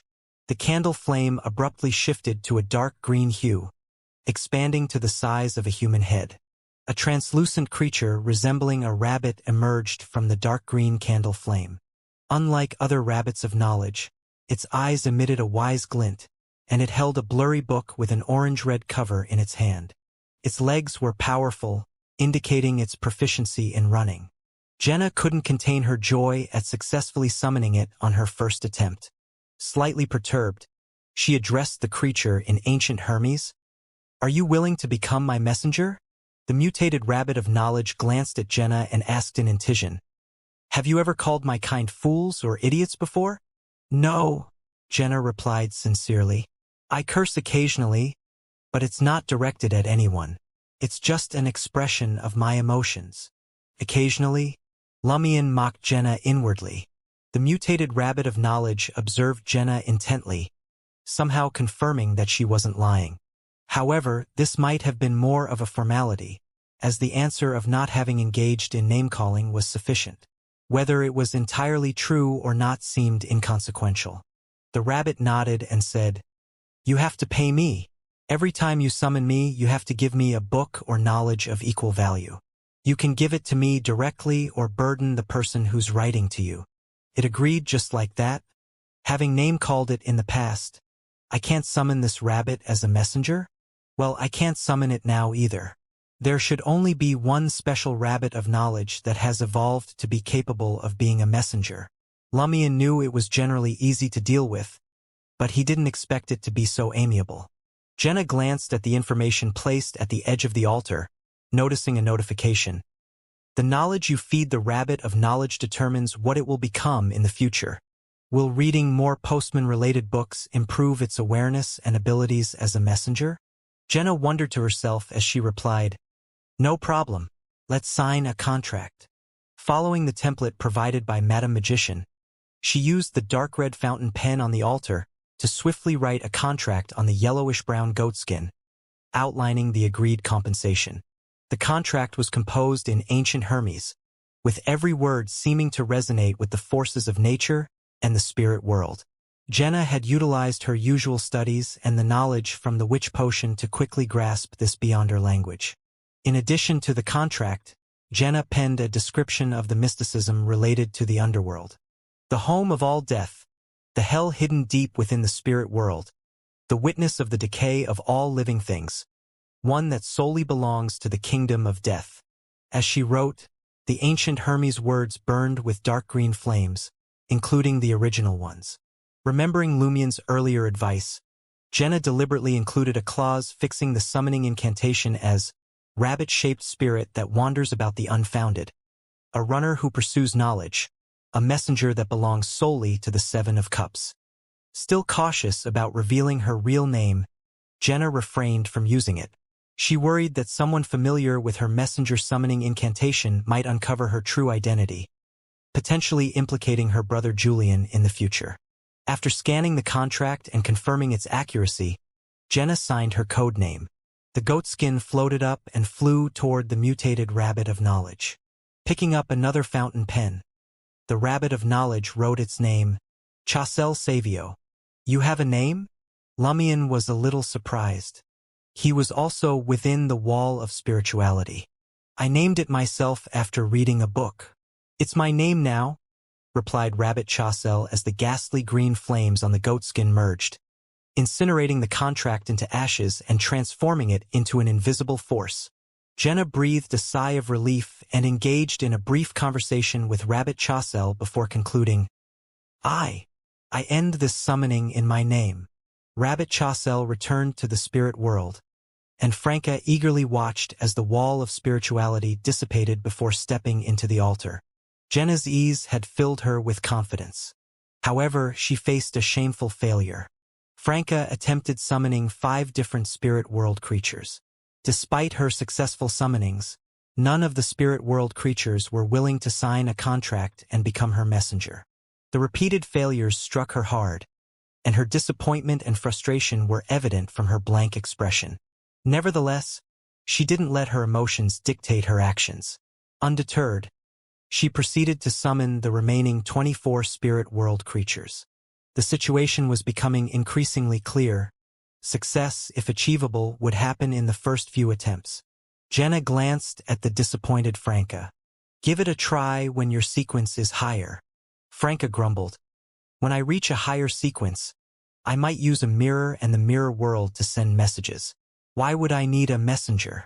Why aren't there any spirit world creatures tempted by a demoness charm and willing to become a messenger?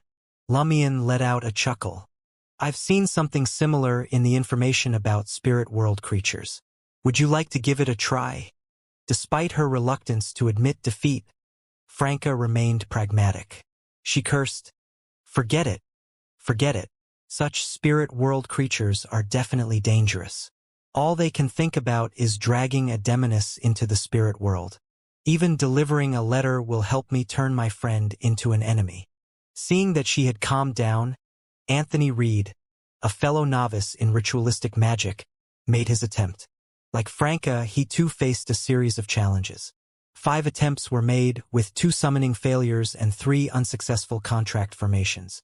Looks like I can't have a messenger for the time being, Anthony sighed with a bitter smile.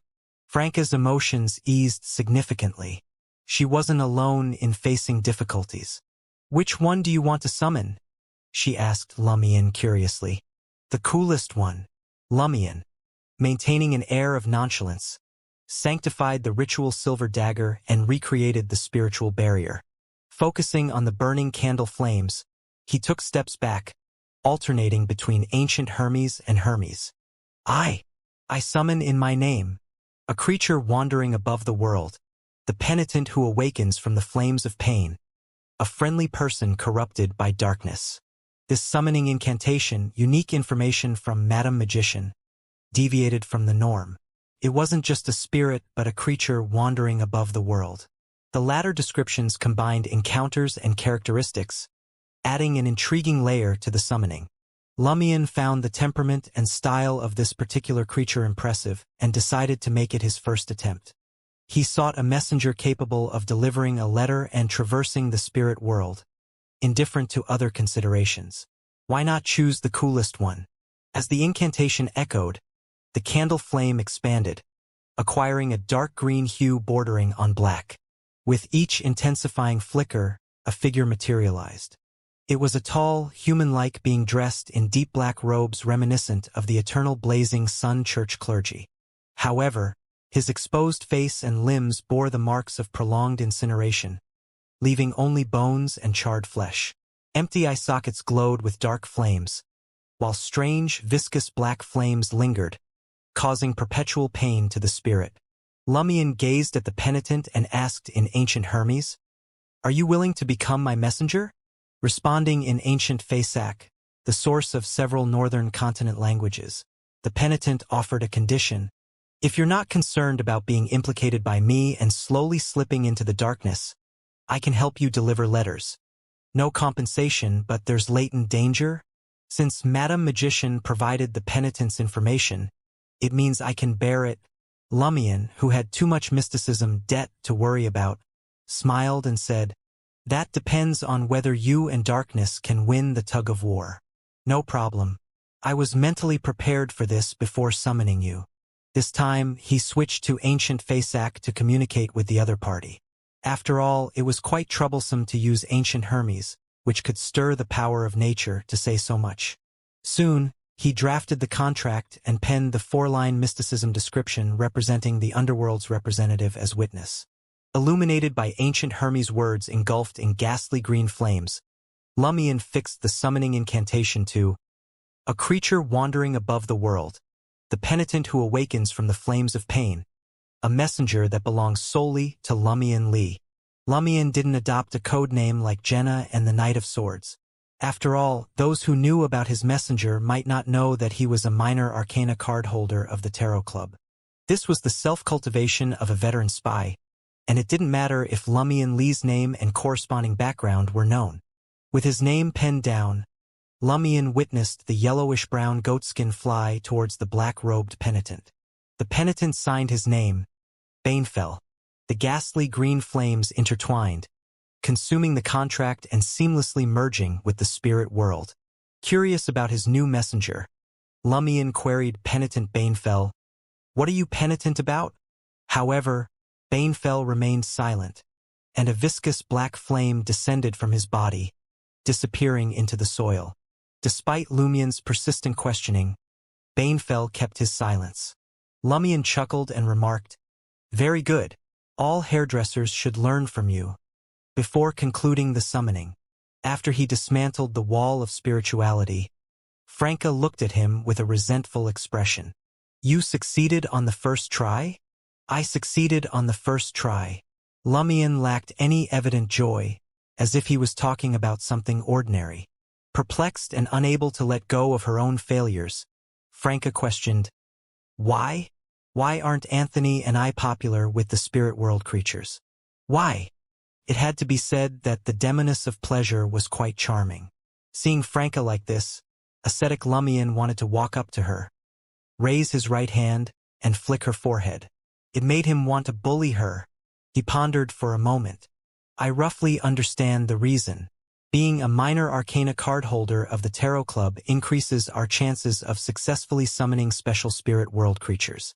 Even a psychiatrist like Anthony succeeded several times during his first ritualistic magic.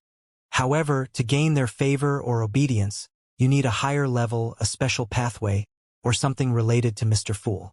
For example, Jenna's lucky gold coin and Mr. Fool's power on me." A sudden realization struck Lumien.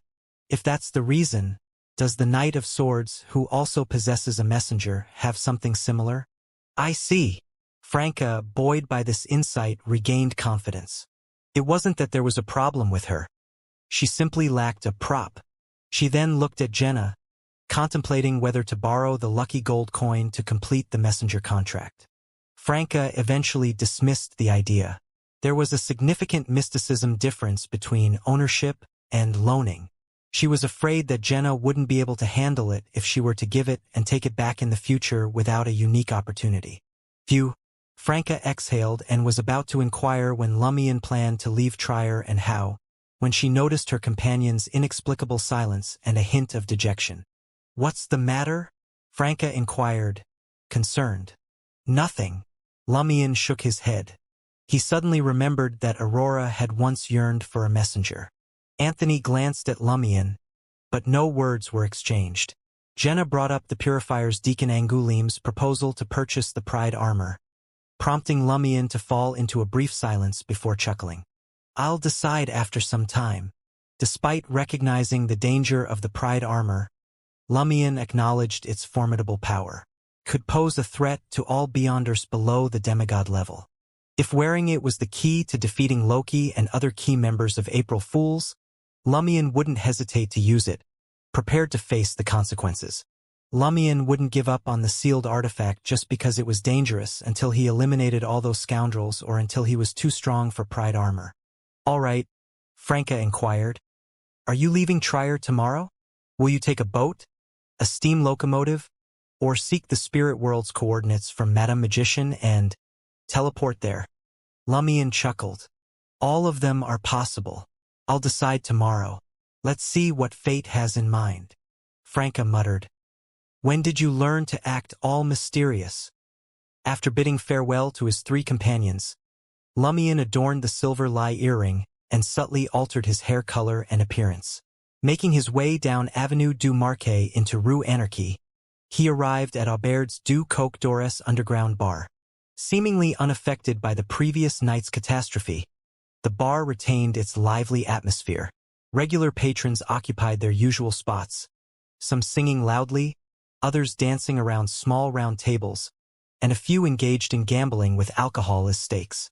Charlie, now in a black coat, stood at a small round table enthusiastically exclaiming, "You might not know this, but Cécile Dubois and I are friends. We've been through life and death together. Look, look. His bounty has been updated to 60,000 Vril d'Or. What a substantial sum. You're quite proud of me." Lumien scoffed and settled at the bar, ordering a glass of absinthe. In the midst of the commotion, he silently listened, savoring the bitter liquor.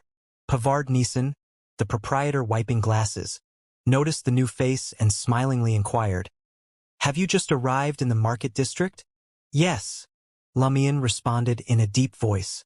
P13 said gently. You seem to have a story. Lumion sighed, taking a sip of the dreamy La Fée Verte. With a self-deprecating smile, he said, I'm a nobody. In an instant, I found myself with no alternative but to depart. Staying put was not an option. Besides, lingering too long might jeopardize my friend and jeopardize the fortune he had tirelessly amassed. Lumion raised the emerald-green absinthe to his lips once more. P13, the proprietor of the bar, gently placed his glass on the counter and let out a sigh. That's truly unfortunate. A sly grin played on Lumion's lips. All right, I've wrapped up my tale. How about a complimentary drink on the house? Pavard, his ponytail giving him a somewhat artistic appearance, was momentarily taken aback. Minutes before the stroke of midnight, Charlie, clad in a black coat, exited the basement bar of Aubert's Du Coq d'Or and retraced his steps to his rented apartment. Under the gentle autumn night sky, a soothing breeze played, neither bone-chilling nor overly brisk. It seemed to cleanse both body and mind with each inhale. Charlie couldn't resist taking a deep breath. Dogs hit. Which drunkard peed all over the place again? The foul odor in the air soured Charlie's mood. At that very moment, a silhouette emerged from the shadows up ahead. The figure boasted golden black hair, piercing blue eyes, and a strikingly handsome face. None other than Cécile Dubois. Haven't you left Trier? Charlie's heart surged with joy, ready to inquire further. But almost instantly, he caught sight of the dark expression on Cécile's face, as if a tempest brewed within his eyes. Charlie jumped in fright, his thoughts racing. Instinctively, he said, I was going to let you know. Before he could finish, Lumion materialized before him, his right fist meeting Charlie's face with a solid impact. The force sent golden specks dancing in Charlie's vision. He teetered backward, struggling to maintain his balance. Lumion's countenance darkened as he spoke. Considering our past friendship, I won't kill you this time. With that, he pivoted in his dark jacket and strode towards a dimly lit alley, away from the glow of street lamps. Clutching his throbbing face, Charlie watched Cécile vanish into the shadows. Anxious and incensed, he blurted out, But I couldn't locate you. How was I supposed to inform you that you're wanted? Lumion offered no response, disappearing into the alley. Rooted to the spot, Charlie couldn't suppress his curses. Frustration and resentment welled up within him. Why did he suddenly become so unreasonable? It's not my fault you're wanted. I've done my utmost to help. I'm just a clerk. There's a limit to what I can accomplish. The next morning, Charlie had just settled into his subterranean office at Église Saint-Robert, armed with a meatloaf.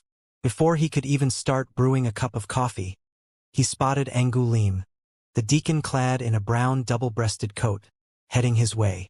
Morning, deacon, Charlie exclaimed, rising to his feet and greeting him with eager deference. Angoulême glanced at the bruises on his left cheek. What happened? Did you get into a scuffle? Oh no, not at all. I, collided with a statue. Charlie suddenly grew jittery and waved his hand dismissively. It might sound unbelievable, but those lunatics get wild when they're drunk. Some rant about toppling the government, others believe their vomit is gourmet cuisine, and a few decide to relocate hefty statues to random corners. I accidentally bumped into one. Angoulême maintained a steady gaze on the clerk and spoke with measured calmness. Your lies lack finesse. Do you recall the clause in the contract about not concealing crucial information? Charlie's expression stiffened, his lips faltering before he stammered. It's Cécile.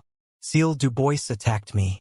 Perhaps he's resentful because I didn't notify him beforehand about being wanted by us. Angoulême listened in silence. After a brief pause, he remarked, Very well. That's more like what a competent purifier clerk should be. Where did you encounter him? Right outside Aubert's Du Coq d'Or, just past the first alley leading to Avenue du Marquet. Charlie responded, a blend of nervousness and concern coloring his voice.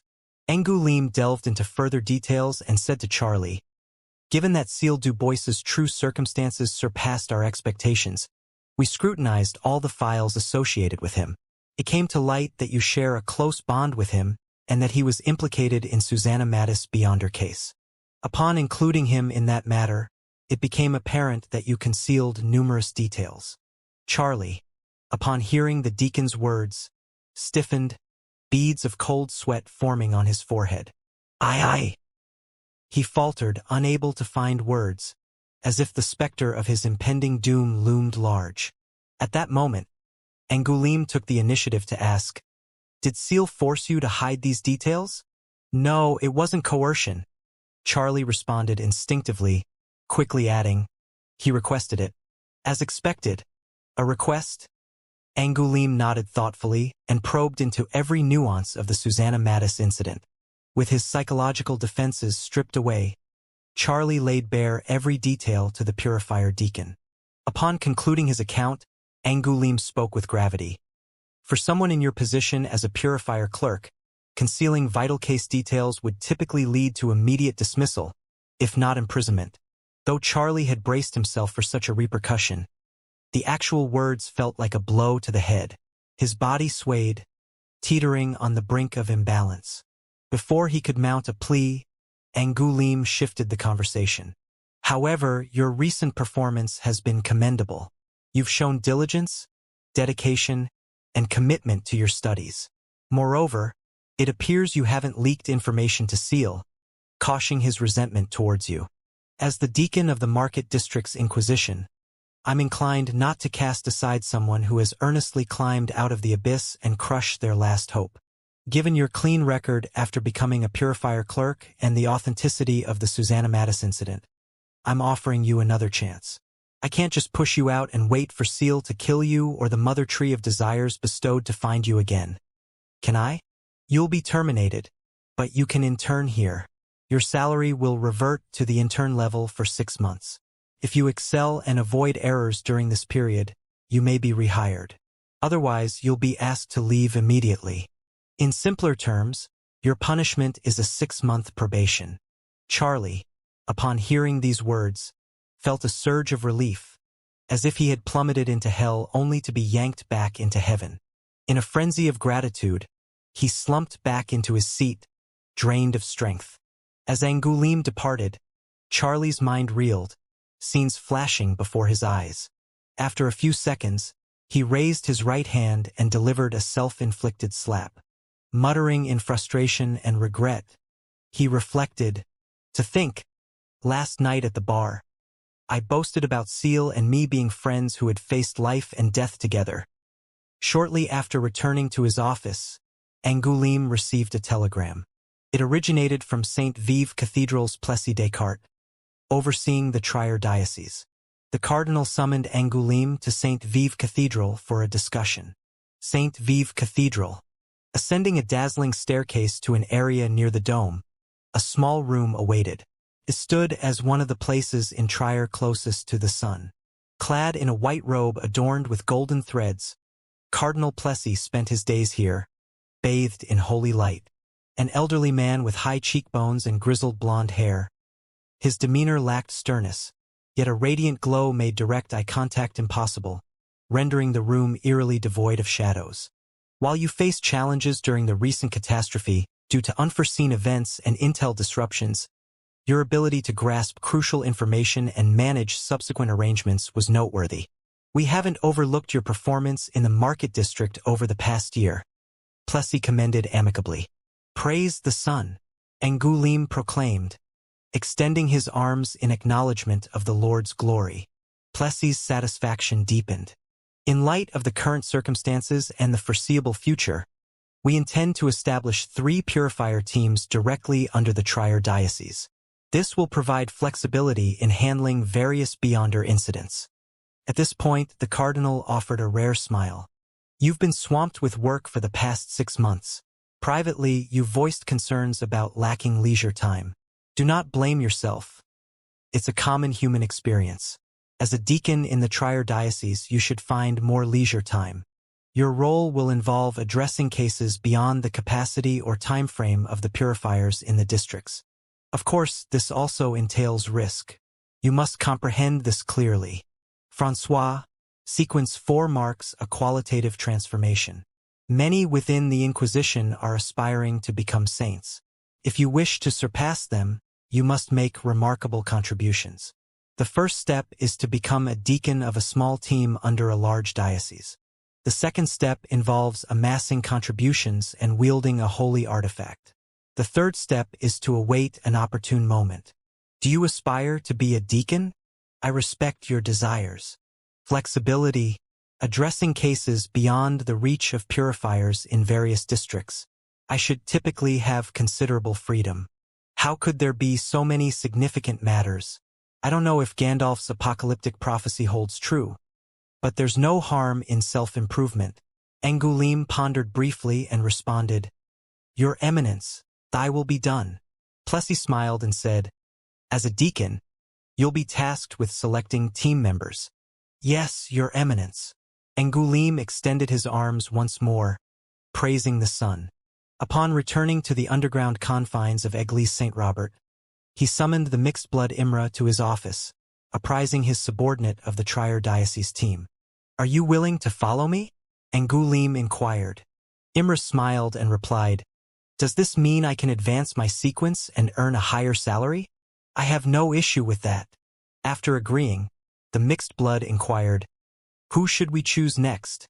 Angoulême fell into silence for over 10 seconds before stating, Don't consider individuals like Valentine, those with a wife and children. Approach those who are single. A team under direct command is both an honor and a risk. Angoulême released a soft sigh and added, Which purifier with a happy family wouldn't want to witness their child grow and spend more time with their spouse? Let the single individuals among us bear this burden. Having apprehended everyone deserving of it in the market district and putting those who hadn't been arrested on the wanted list, Angoulême found a rare moment of leisure. He shifted his focus to selecting members for the Trier Diocese team. Choosing from the Inquisition in the market district was impossible. Armed with information from St. Vive Cathedral, he casually visited the Inquisition in Quartier de l'Observatoire, the prison district, and other locations where he engaged in detailed conversations with the target purifiers. He swiftly concluded his work and returned to his rented apartment in Quartier de la Cathedral Commemorative, promptly falling asleep. Angoulême slept until the early hours of the morning, awakened by the growling of his stomach. He nibbled on a piece of white bread, complemented by his stockpiled jerky, butter, and red wine. Observing the unwashed cutlery on the coffee table, he contentedly seated himself in front of the miniaturized analyzer and switched on the radio transceiver. During this time, the telegraph group was most active. After sending a telegram to announce his presence, Angoulême pulled over a pillow, placing it behind him as he leaned comfortably against the wall. Soon, amidst the clicking sounds, the analyzer, powered by numerous components, spat out a telegram. Angoulême's forehead twitched at the sight of the telegram's signature. Hidden Blade. He picked up the telegram and quickly scanned its contents. 007, you're finally here. I have something to tell you.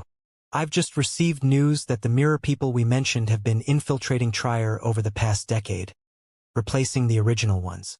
Countless Trier citizens are already mirror people, and no one knows their ultimate goals, but it can't be anything good. I'm investigating these mirror people. I'll give you new clues at any moment. Keep an eye out for such matters in advance. After reading it, Angoulême took a deep breath and exhaled slowly. The following morning, Lumion sat in a four-wheeled, four-seater rental carriage. Ludwig, clad in a caramel coat and carrying a red school bag, occupied the seat beside him.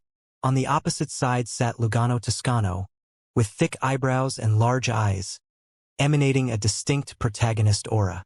Glancing out the window at Avenue du Marquet, Lumion noticed little deviation from the usual scene. Street vendors, public carriages, and rental carriages bustled about. The Suet steam locomotive station welcomed numerous foreigners, waiters actively seeking customers, cafes doubling as beer houses, inexpensive restaurants, and card rooms, along with clerks and workers in a hurry. While seemingly unchanged, subtle shifts had occurred. Rat Christo had fled, Giant Simon was apprehended, and Baron Brignaise was nowhere to be found. He didn't even commission information brokers to seek out his smuggled godson. The Savoy mob, once dominant, faced total annihilation, setting the market district on the brink of new mob conflicts. The dark brown rental carriage, marked with a yellow plate, gradually departed from the lively and somewhat chaotic surroundings. Observing Lumion divert his attention, Lugano inquired ingratiatingly, "Should we travel by boat to Fainapotter? Or perhaps get false identities and take the southbound steam locomotive to explore Riston province first?" He initially considered mentioning Cordu but refrained, sensing it might unsettle Lumion. Instead, he referred to their shared hometown, Riston province, in a broader context. "It's in the hands of fate," Lumion replied with a smile. Producing 3 post-it notes, he scribbled various options with the black fountain pen he carried: boat, steam locomotive, and direct travel. Crumpling the notes into balls, he deftly shuffled their positions, presenting a dazzling display of sleight of hand. "Your turn. Let's see what fate has in store." Lumion extended his right hand to Lugano. "Isn't this too arbitrary?" Lugano pondered, surprised by the randomness of selecting their travel method to the Fainapotter kingdom through drawing lots. Despite the absurdity, he dutifully picked up a paper ball. In any case, he had already received the 5,000 Vril d'Or advance payment. Lugano unfolded the paper and read the word ship. Lumion nodded and smiled. "Very good. Then let's take the steam locomotive." Lugano's expression became uncertain as he instinctively glanced at the wanted criminal worth 60,000 Vril d'Or sitting across from him. He wondered if Lumion was manipulating him to eliminate the wrong option or simply playing a prank. Forcing another smile, Lugano suggested, "Shall we head back to the Suet steam locomotive station?" "No, to the northern train station," Lumion replied, turning to Ludwig, who had been quietly eating without uttering a word. Northern train station? Lugano felt increasingly puzzled by his employer's decision. Trier had 2 main steam locomotive stations: Suet, connecting the southern and central regions, and the northern train station, responsible for the northern provinces. If their destination was the Fainapotter Kingdom and Riston province, the logical choice would be Suet. Why, then, were they going north? Recognizing that it wasn't his place to question his employer's decisions, Lugano instructed the carriage driver to alter their course. As noon approached, the rental carriage arrived at the northern Trier train station. "I have to disguise myself and find a broker to fake my identity to buy a ticket." As Lugano directed the carriage driver to a more remote area, he turned to look at Lumion, preparing to make a suggestion. He was met with an unfamiliar face. The short flaxen-colored hair, brown eyes, and other facial features combined to create the appearance of a stranger. If not for the silver earring on his right ear and the familiar clothes, Lugano might have believed they were ambushed by official Beyonders, having quietly dealt with Lumion. "Purchase a ticket to Port Gadi in Upper Coastal Province," Lumion calmly instructed. Upper Coastal Province, Port Gadi. Lugano suddenly grasped Lumion's strategy. While his employer did intend to take a boat to the Fainapotter Kingdom, he chose a less obvious route. Instead of departing from the nearest port Lusur in Paz Province, he opted for Upper Coastal Province to the north. For an ordinary person, it might seem wasteful, but for a wanted fugitive evading enemies, an unconventional approach could prove to be a prudent choice at avoiding potential dangers.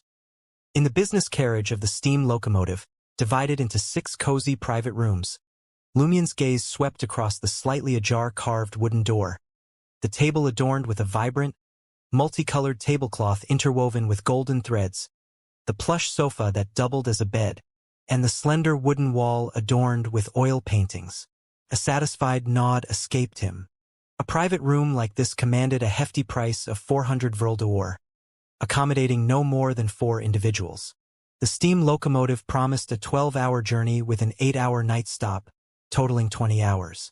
Travel costs were 30 Vril d'Or for a third-class seat, 45 Vril d'Or for second class, and 60 Vril d'Or for first class. The exclusive small private rooms in business class demanded 100 Vril d'Or per person, sold only in packages to maintain the privacy of business companions. For a wanted fugitive like Lumion, this setup was perfect. Equipped with the lie earring and the knees face, Lumion had no real need for the privacy or luxury of the business carriage. But there was a compelling reason for his choice. The business carriage provided 2 complimentary meals, dinner tonight and breakfast tomorrow, a convenience that would spare Lumion from many hassles. Sigh, a child has to eat something warm. I just hope his appetite doesn't startle the attendants.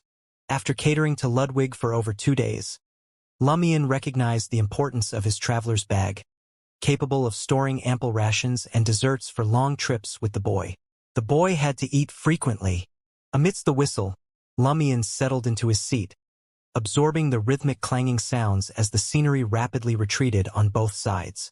In less than 15 minutes, the colossal steam-spewing train departed from the bustling metropolis through the cave door carved into the high wall. It left behind a metropolis pulsating with desires, immersed in both joy and pain. Lumion half closed his eyes, overhearing someone in the private room ahead sigh, as if reciting a poem. Goodbye, Trier. At 8 p.m., under the cover of complete darkness, the steam locomotive came to a halt at its scheduled stop, Dardel Station. Situated on the outskirts of the Upper Coastal Province's Faust region, in Darder Town, the platform was already bustling with 20 to 30 men and women eagerly rushing to different carriages. Devoid of luggage, their faces radiated enthusiasm. Knock, knock, knock. A middle-aged man, sporting thick black hair and a slightly hooked chin, rapped on the glass window corresponding to Lumion's private room. With interest, Lumion pushed open the window and greeted with a smile. "What can I do for you, monsieur? Would you like a drink? Perhaps a cozy bed instead of a sofa?" The middle-aged man inquired in Intijan, his accent heavy. A bar with its own motel? Lumion was enlightened. It seemed like local merchants were soliciting customers right on the platform. That's right, that's right. Our bar boasts some charming little frogs." The middle-aged man winked suggestively. "Little frogs?" Lugano, seated across from Lumion, asked, puzzled. The middle-aged man pondered for a moment and explained, "That's our slang here in Coastal. It means the same as your Trier pussies." In Trier, pussies often carried dual meanings, referring to both female reproductive organs and prostitutes. Is that so? Lumion had suspected as much but wasn't entirely certain. Seated beside Lugano, Ludwig chimed in eagerly, "Anything good to eat?" Without awaiting the middle-aged man's response, Lumion teased Ludwig with a smile. "I thought you were going to ask if the meat was tender or chewy and if it tasted good." Initially unresponsive, Ludwig suddenly realized something and cursed, "Sick!" Observing this, the middle-aged man swiftly introduced the local specialties. Meanwhile, outside the station, dogs started barking in the town. A lone bark triggered a chorus of canine voices, shattering the night's silence.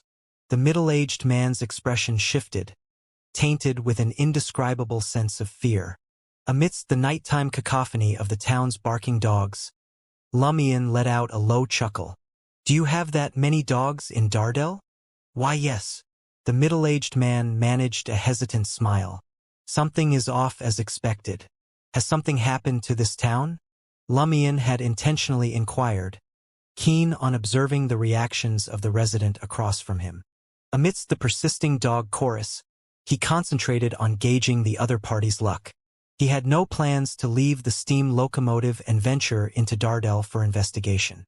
His only recourse was to probe into the luck of the town's residents, anticipating hidden problems before they could unexpectedly spread to the train station.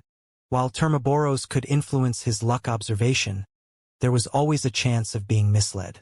Lumion, lacking expertise in divination or prophecy, had limited options for gathering information without leaving the steam locomotive. Factoring in various environmental details, he aimed to discern potential issues. In Lumion's view, the middle-aged man's luck took on a ghastly green hue. This indicated an impending illness, a rather peculiar one. The specifics, such as when or what kind of illness, eluded Lumion's current sequence. Dog barking inducing fear, future special illness. Do Dardel's wild dogs cause calamities by biting and spreading diseases? That's a plausible explanation, and it's not a beyonder incident. but that means there's a potential solution. The man outside seems to be grappling with a hint of despair. Lumion turned to the middle-aged man who was soliciting customers and said, "Can you bring over the food we ordered? We can do so if the meal cost exceeds 2 vril d'or. You know, it's not easy for us to enter the platform." The middle-aged man, now smiling again, replied. At that moment, the clamor of dozens of dogs subsided, no longer as intense as before. "No problem." Lumion casually ordered a variety of dishes: apple liqueur, deep-fried potato pancakes, shrimp and gravy, dardel meat sauce, stewed pork, salt marsh mutton, buttered pancakes, and wick cheese. The total cost amounted to 10 vril d'or. Ludwig couldn't help but gulp with each mention of a dish. For hours prior, an attendant had delivered a 4-person standard dinner. Despite managing to finish 2 portions alone, Ludwig remained unsatisfied. He had also retrieved multiple pieces of jerky from Lumion's traveler's bag. 2 hours ago, he had his first supper, consisting of cheese, dessert, bread, jerky, and more. Now he was hungry again. The middle-aged man, who had used simple words and symbols to record the dish names, couldn't resist asking, "Is the food provided in a carriage of this level not tasty? Otherwise, why would Ludwig look as though he hadn't eaten dinner?" Lumion responded in turn, "That's right. Don't ever expect to eat tasty food on a steam locomotive." After noting down the dish names and receiving 5 vril d'or banknotes as a down payment, the middle-aged man with a slightly hooked chin moved to another private room. "Wait!" Lumion suddenly called out. "Is there anything else, monsieur?" The middle-aged man turned around and inquired. Lumion smiled and said, "You don't look well. If you don't want to get sick, you need more rest in the next few days." The middle-aged man froze, his expression struck by lightning. After a momentary pause, panic and fear mixed on his face. "All right. Thank you." He turned around in a hurry and dashed out of the platform, forgetting to solicit other customers. Dardel's abnormality is indeed linked to illnesses, Lumion mused as he withdrew his gaze thoughtfully. Lugano asked with curiosity, "Why can't I tell that he's sub-healthy and could fall ill at any moment?" Being a doctor, he possessed corresponding abilities. Even without activating his spirit vision, he could discern various external manifestations of a person's body. Recognizing a concealed illness and with Lumion's warning, he activated his spirit vision to observe the person's ether body. Sub-healthy was a term coined by Emperor Roselle, but it had only gained popularity in Intis's medical world in recent years. He's not currently in a sub-healthy state, but it's very likely that he will contract a special illness. Lumion used Lugano's questions to confirm that the townsfolk's illness didn't originate from him. He smiled and responded to Lugano's question, "It's never wrong to care about others' health and encourage them to rest more." Instinctively, Lugano revealed an expression that said, "I don't buy it." Then he masked it with a smile. "He seems to share that concern." "That's right," Lumion replied patronizingly. Dardel's barking subsided and resounded at times. Sometimes it was just outside the platform, and at other times it came from the edge of the town. Lumion listened quietly and sighed inwardly. Why am I encountering something like this again? Do I bring calamity, or does calamity lure me here? From the looks of it, the problem in Dardel has been around for a while. It has nothing to do with my arrival.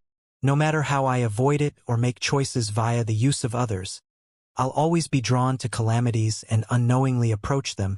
Is this why a hunter with an angelic level and the Blood Emperor's remnant aura will inevitably encounter an abnormal situation despite their low sequence? In the future, will a novelist write about my experiences like Gehrman Sparrow's? Then, the line, "He's always accompanied by calamity," would be included. As time ticked by, the middle-aged man who had been soliciting customers arrived with a bar waiter, each carrying a food container. "Is this what you want?" He and the waiter handed plates and glasses through the window. Seeing the table covered in an exquisite tablecloth filled with tempting food, Lumion took a sip of the slightly sour apple liqueur and paid the remaining 5 vril d'or for the meal. "We'll collect the cutlery in an hour. We won't be disturbing you, will we?" The middle-aged man asked politely. Lumion nodded, giving them permission. After sidestepping with the waiter for a moment, the middle-aged man found himself returning to his original position. He couldn't resist the urge to inquire, "Monsieur, how do you know I'm about to fall ill?" Lumion, gesturing towards Lugano across the way, explained, "My friend is a renowned doctor in Trier." The term renowned here applied to a wanted poster. Without awaiting the middle-aged man's reply, Lumion casually inquired, "What's your name?" "Just call me Pierre," the middle-aged man replied, hunched over as he observed Lumion in the snug private room on the steam locomotive. "Do you folks fancy that name around here too?" Lumion grinned and asked, "Do you think you'll get sick too?" Pierre's eyelids twitched, his expression momentarily freezing. Instinctively, he replied, No, just a bit concerned." "Well then, get some rest, drink more water, and perhaps seek out the clergyman at the cathedral for repentance," Lumion advised without pressing further. Pierre moved towards the front of the locomotive in silence, hoping to drum up more business. However, his steps seemed burdened, as if his feet were encased in lead, each stride a struggle. Woof, woof, woof. The barking resumed near the platform. Pierre's face contorted, overwhelmed with worry and fear. Suddenly, he turned around, shaking off the waiter and rushing to the window of the small private room where Lumion and the others were situated. "Save me, doctor, save me," he pleaded, pressing his hands against the glass with a desperate expression. Lumion seized the moment, stating, "Unless you disclose the cause of the illness, my friend won't be able to treat you." The commotion reached the passengers in the adjacent private rooms, but in their slumber, they were indifferent to the unfolding drama. Pierre swallowed hard, stealing a glance at the equally terrified bar waiter. Yes, yes. Before he could complete his sentence, a figure materialized on the platform's wall. The figure stood firmly, legs apart, body contorted, but its head tilted upward, fixated on some distant point. It was a man, clad in tweed garments, conspicuously marked by tears and frays. His facial muscles contorted dramatically, and his eyes were rolled back, leaving only a white patch visible. Saliva dribbled from his open mouth as he attempted to speak. Woof, woof, woof. The barking harmonized with the other canine sounds in Dardel, forming a disconcerting chorus. "It's derangement," Pierre finally exclaimed. "Derangement." Lumion shifted his attention from the man barking on the wall to Lugano. Lugano observed the abnormality for a moment before slowly shaking his head at Lumion. His message was clear. This wasn't your typical case of rabies. Pierre, mistakenly thinking Lumion was addressing him, was on the brink of emotional collapse. "Yes, derangement. I don't know when it started. People in our town began turning into barking lunatics. Initially, it was just one, but then 2, 3, 10. Many acquaintances of mine got infected, completely losing their minds. They only bark like dogs and are most active during the night." "Did they contract it from being bitten by these lunatics?" Lugano inquired with a furrowed brow. "No, the ones I know weren't bitten, but they still went mad. I feel like I'm soon next," Pierre exclaimed in despair. "You didn't seek help from the government?" Lumion was puzzled, thinking that official Beyonders wouldn't allow such a situation to escalate. "We heard about a village having a similar situation as derangement. They reported it to the government, and then the whole village vanished. We didn't dare approach either the government or the church," Pierre explained frantically, with the bar waiter by his side equally terrified. Lumion's eyes narrowed. "Where are the people from the town's health department, police station, and the cathedral's padre?" They were the first to succumb to madness. Pierre, caught up in distress, didn't consider Lumion's intentions in asking. The initial casualties were the padre, police, and health officials. Lumion raised an eyebrow and remarked, "So why haven't you tried escaping from Dardel?" "Escape?" Pierre and the bar waiter were startled, staring blankly at Lumion. Beneath the crimson moonlight, the whites of their eyes took on a bloodshot hue. Pierre and the bar waiter locked eyes with Lumion and the others, their bloodshot gaze shifting from vacant to sheer terror. In hushed tones, they uttered frantically, You folks are aware that there's derangement here." Abruptly, Pierre's face contorted, and he bellowed in hysteria, "None of you can leave. Once the outsiders catch wind of this, we're all done for." He swiftly maneuvered through the steam locomotive's open window, attempting to climb in and forcefully pull Lumion and the others out. In response, Lugano rose to his feet, delivering a powerful blow with his right fist. With a resounding thud, Pierre slumped, unconscious, hanging awkwardly from the window. The bar waiter, seemingly unhinged, trampled over the fallen man, attempting to leap into the carriage. Lugano struck again, his punch rendering the bloodshot-eyed bar waiter unconscious. He slumped over Pierre, creating an unusual tableau. They didn't abnormally transform into monsters.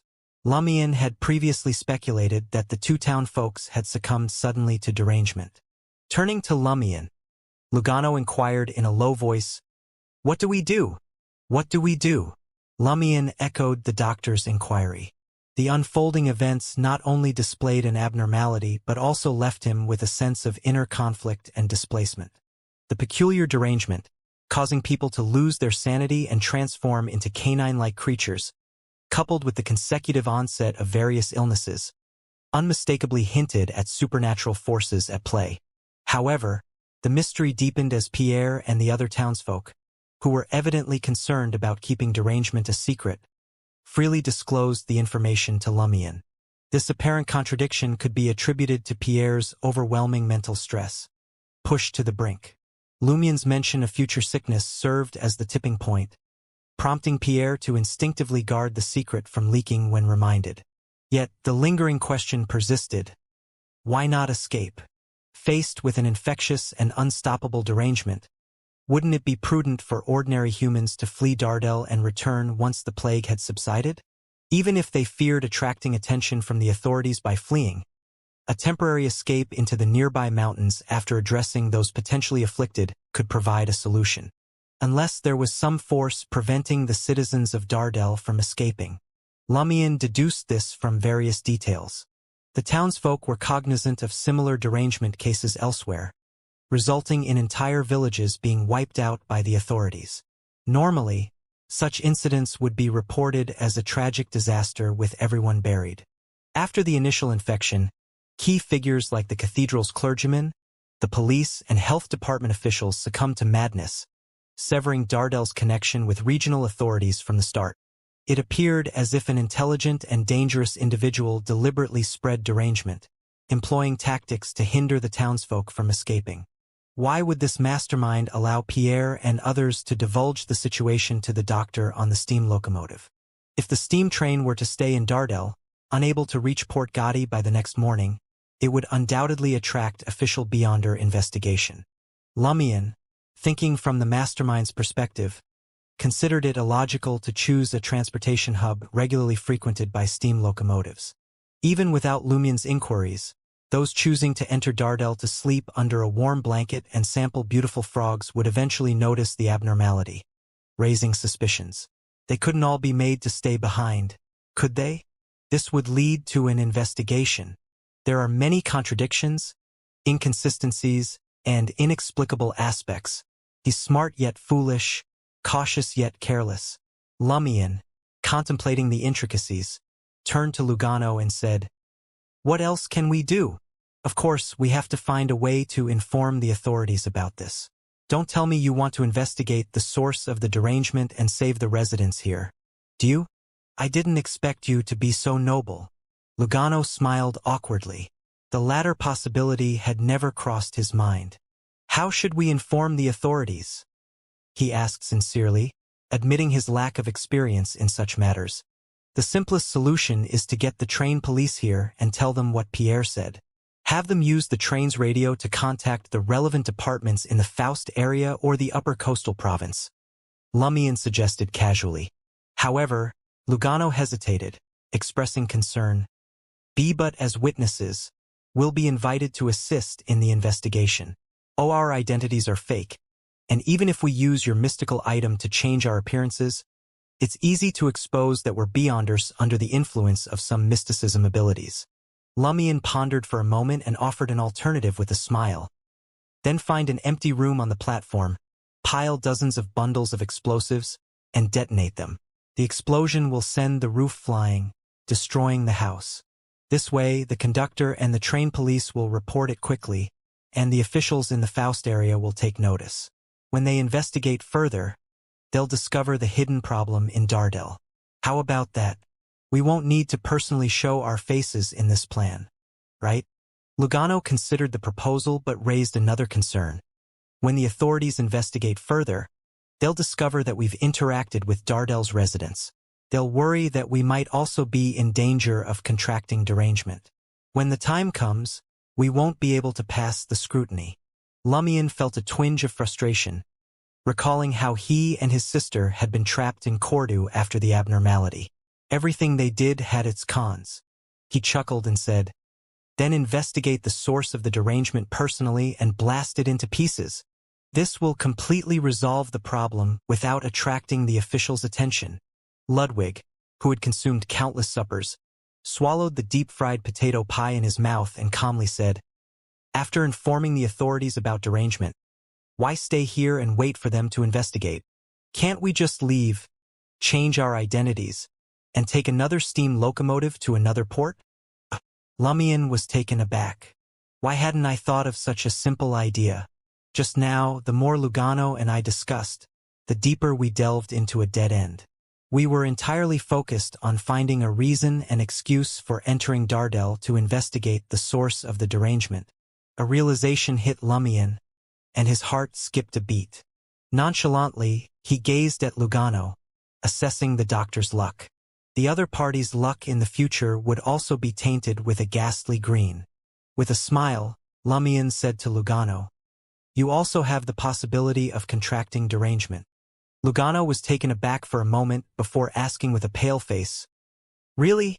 Think of it as a joke?"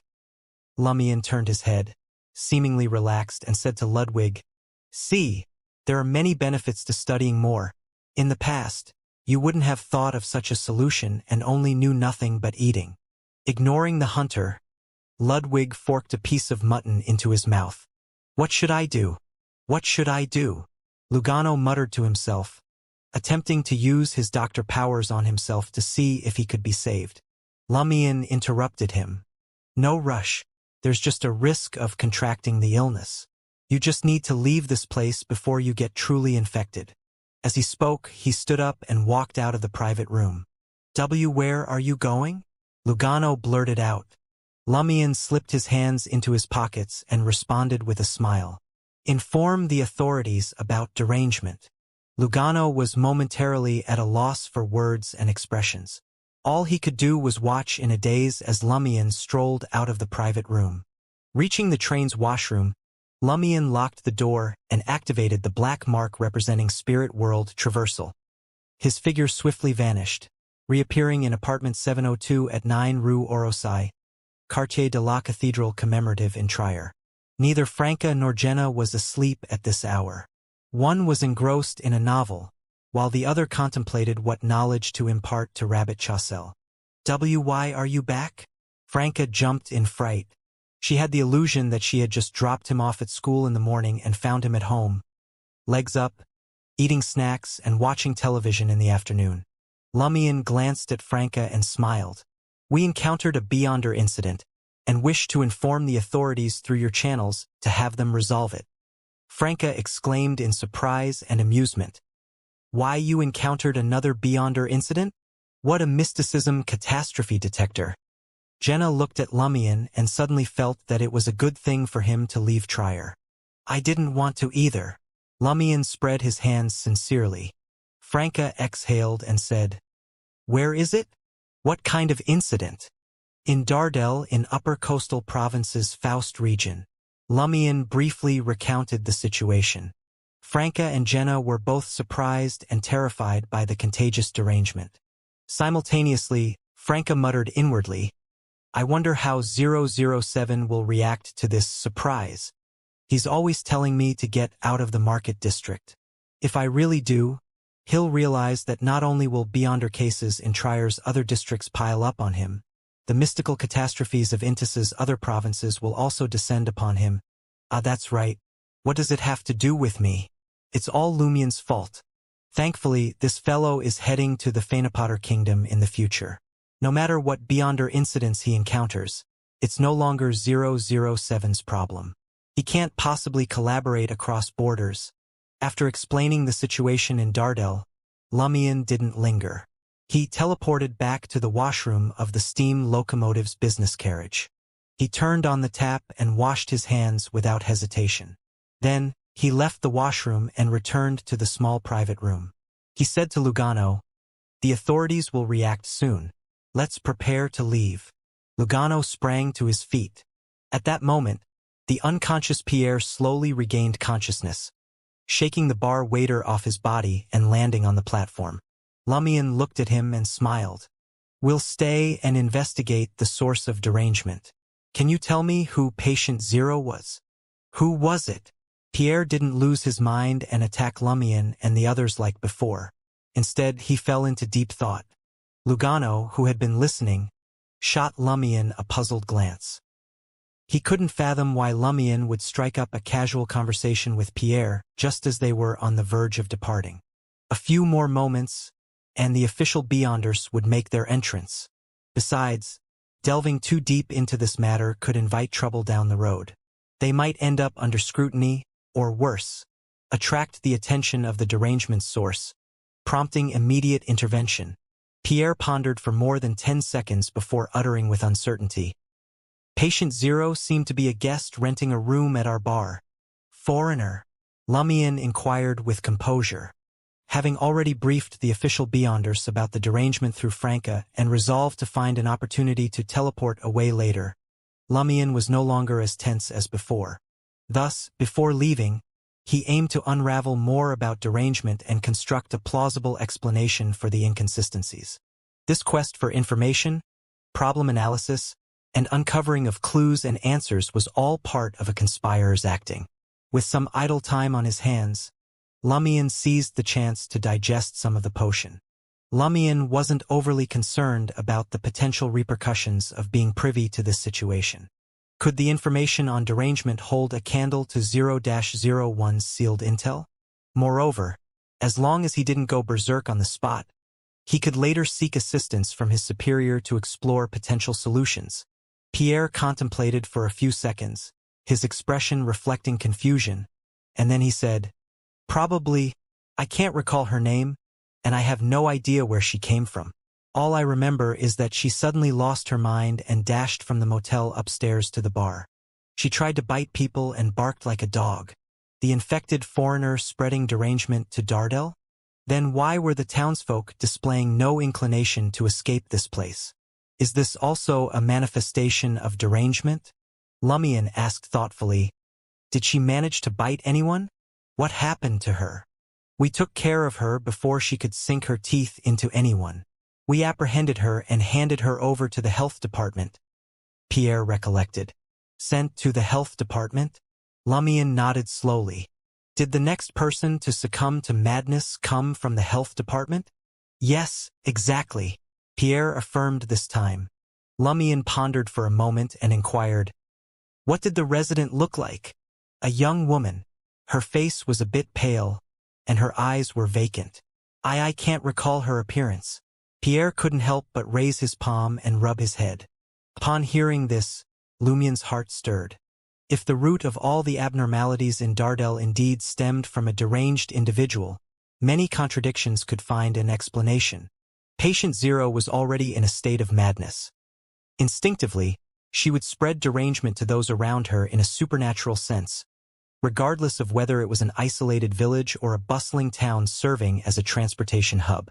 Simultaneously, she would subconsciously employ her ability to disseminate the supernatural derangement, dropping hints to the townsfolk that leaving wasn't an option. She would control all channels that might carry the news. However, due to her madness and lack of thorough consideration, she didn't explicitly order the townsfolk not to discuss derangement with the steam locomotive passengers. Certainly, it wasn't necessarily due to a lack of thorough consideration. Lumian believed it was more plausible that the lunatic's instincts desired to involve more people and infect them with derangement. Consequently, people who were aware of this weren't permitted to leave or seek help from the authorities. On the other hand, the prohibition didn't prevent residents from discussing derangement with passers-by. This was a limited and relatively safe method of contagion. Passengers who knew about derangement were akin to approaching the source of the plague. For instance, Lugano's luck had turned, increasing the probability of contracting the disease. Lumian and he had forgotten the option of escaping. The more they communicated, the more desperate they became, ultimately reaching a dead end. They were resolute in entering Dardel to investigate. This was a precursor to becoming infected with derangement. Unbeknownst to them, they had inadvertently received a mental cue. With this in mind, Lumian suspected that the young woman might be a survivor of the village that had previously been eradicated, a potential carrier who had escaped the authorities' purge. She had intertwined these memories with derangement and disseminated them. That was how the residents of Dardel learned about a similar plague in a village wiped out by the authorities. Typically, they lacked the qualifications or means to know such things. Having formulated this preliminary hypothesis, Lumian smiled and turned to Pierre and the bar waiter, asking, "Where is the village you mentioned that was destroyed by the authorities because of derangement?" I think it's somewhere in the Haute-Hornacis province." Pierre recalled the rumors he had heard. Haute-Hornacis province. That's quite a distance from Upper Coastal province. Moreover, there's no direct steam locomotive. It requires a transfer through a few provinces in the West Mid-Sheer Coast or Trier. How could you folks, who rarely leave Dardel, have heard such a rumor? Did a bard or passenger from Haute-Hornacis province pass by this transportation hub? The more Lumian pondered, the more he leaned toward his hypothesis. He refrained from pressing further and probed Pierre. "This derangement holds significant research value. We'll venture into Dardel to investigate its source and try to find a cure. However, preparations will take some time. Moreover, it's nighttime. At dawn, we will step into Dardel. We won't depart until we resolve the problem." Lumian stressed the phrases "will enter Dardel" and "will not leave for the time being" to gauge Pierre and the bar waiter's reactions. Their expressions underwent several changes, and they were no longer as hysterical as before. After a few moments, Pierre implored, "You must come to town tomorrow." "No problem," Lumian replied with a reassuring smile. He was now even more convinced that this was an instinctive infection and influence. There was no structured approach to handling the alterations. As long as he avoided triggering a crucial matter or even took the initiative to broach the topic of cooperation, he could effectively deceive the source of derangement. Observing Pierre and the bar waiter about to move toward the other windows of the steam locomotive, Lumian called out to them, "Wait a moment." After the two of them turned in surprise, Lumian gestured towards the table between the two sofas. "You can take the cutlery away now." Pierre and the bar waiter glanced at the dining table in confusion, realizing that only remnants were left on the empty plates. Had they finished eating already? The delivery men hadn't even departed yet. Pierre and the bar waiter were aware that they had spent a considerable amount of time discussing the derangement issue, but it still felt surreal. Won't they eating too quickly? Was he feeding 3 lions? Burp. Ludwig wiped his mouth with a tablecloth, a content expression on his face. After the two townsfolk cleared away the cutlery, gathered their food boxes, and departed from the platform, Lumian smiled at Lugano and remarked, "Continue watching. Chill." "I can't chill. How are we to escape when the official Beyonders arrive?" Lugano's heart felt like it was being grilled. Observing his reaction, Lumian muttered silently, "He's indeed acting like a wild Beyonder with a low sequence and little knowledge. He doesn't show anything special like Ludwig. Is he really an ordinary wild Beyonder who only accepted a mission to follow me?" Simultaneously, Lumian focused his attention and checked Lugano's luck. He realized that the ghastly green traces had vanished, and there was no grisly calamity in store. This meant that the doctor no longer had the potential to contract derangement, and he likely wouldn't be embroiled in the official's operations to deal with Dardel's abnormality later. After a while, Lumion heard a loud noise and saw the night suddenly brighten outside. Light streamed down from midair. Lumion looked up and noticed two colossal objects floating in the night. They were two airships clad in dark gray paint, frantically spinning their paddles. They were much smaller than the one Lumion had seen in Trier. The condensed light shone from their front and lower positions, converging on the edge of Dardel. Simultaneously, the town erupted in a cacophony of barking once more, as if movement was taking place everywhere. The officials from the Faust region are here? Lumion averted his gaze, awaiting the outcome. Shouts, cries, gunshots, and various beams of sunlight continued for nearly an hour before completely subsiding. Before long, a team of police officers entered the private room, questioning the now disguised, fake identification-wielding Lumion and company's interactions with Dardel's residents. Other than anything related to derangement, Lumion told them everything honestly. He was ready to teleport away with Ludwig and Lugano at any moment. After recording and comparing tickets and identification, the police officers left the carriage. Lumion patiently waited until dawn. The police officers returned, presenting 3 contracts and requesting their signatures. The contract explained that the disturbance from the previous night had resulted from a special military operation, and everyone was obligated to keep it confidential. Does what I revealed before my signature count? Lumion chuckled inwardly and calmly signed with an alias. His fake identity had just been activated, and it had minimal mystic connections. After the police departed, Lumion, having intentionally gone through the official process firsthand, intended to grasp Lugano and Ludwig's shoulders and teleport away. Uncertain if the contract signed with an alias would be discovered, he aimed to avoid potential risks. At that moment, Lumion noticed a towering figure behind Lugano. It was his messenger, penitent Banefell, draped in a dark clergyman's robe and surrounded by charred flames. Banefell sent a folded letter drifting towards Lumion. Lugano was taken aback to see a piece of paper materialize. He instinctively glanced behind him, but Lumion opened the letter and perused its contents. Based on the feedback I received, this should be the escape of a sealed artifact. That sealed artifact resembles a young woman. It first surfaced during a catastrophe in Odhornesis province. Most of the time, she remains in her normal state, appearing lifeless, pale, and muddle-headed.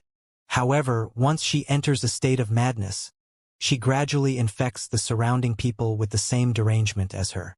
There's no definite transmission pattern. She might not be in the same state every time she goes mad. The same goes for her derangement symptoms. In her normal state, although she's like an unintelligent ghost and acts on instinct, she possesses a power akin to the power of speech, where whatever she says comes true, and if she declares someone dead, they will die. Also possesses the ability to turn spoken words into reality. Before the derangement took hold, she acted on instinct, her pale face and lifeless eyes mirroring the description of Patient Zero by Pierre. Lumion delved into the catastrophe's details through Franca's letter, gaining a deeper understanding.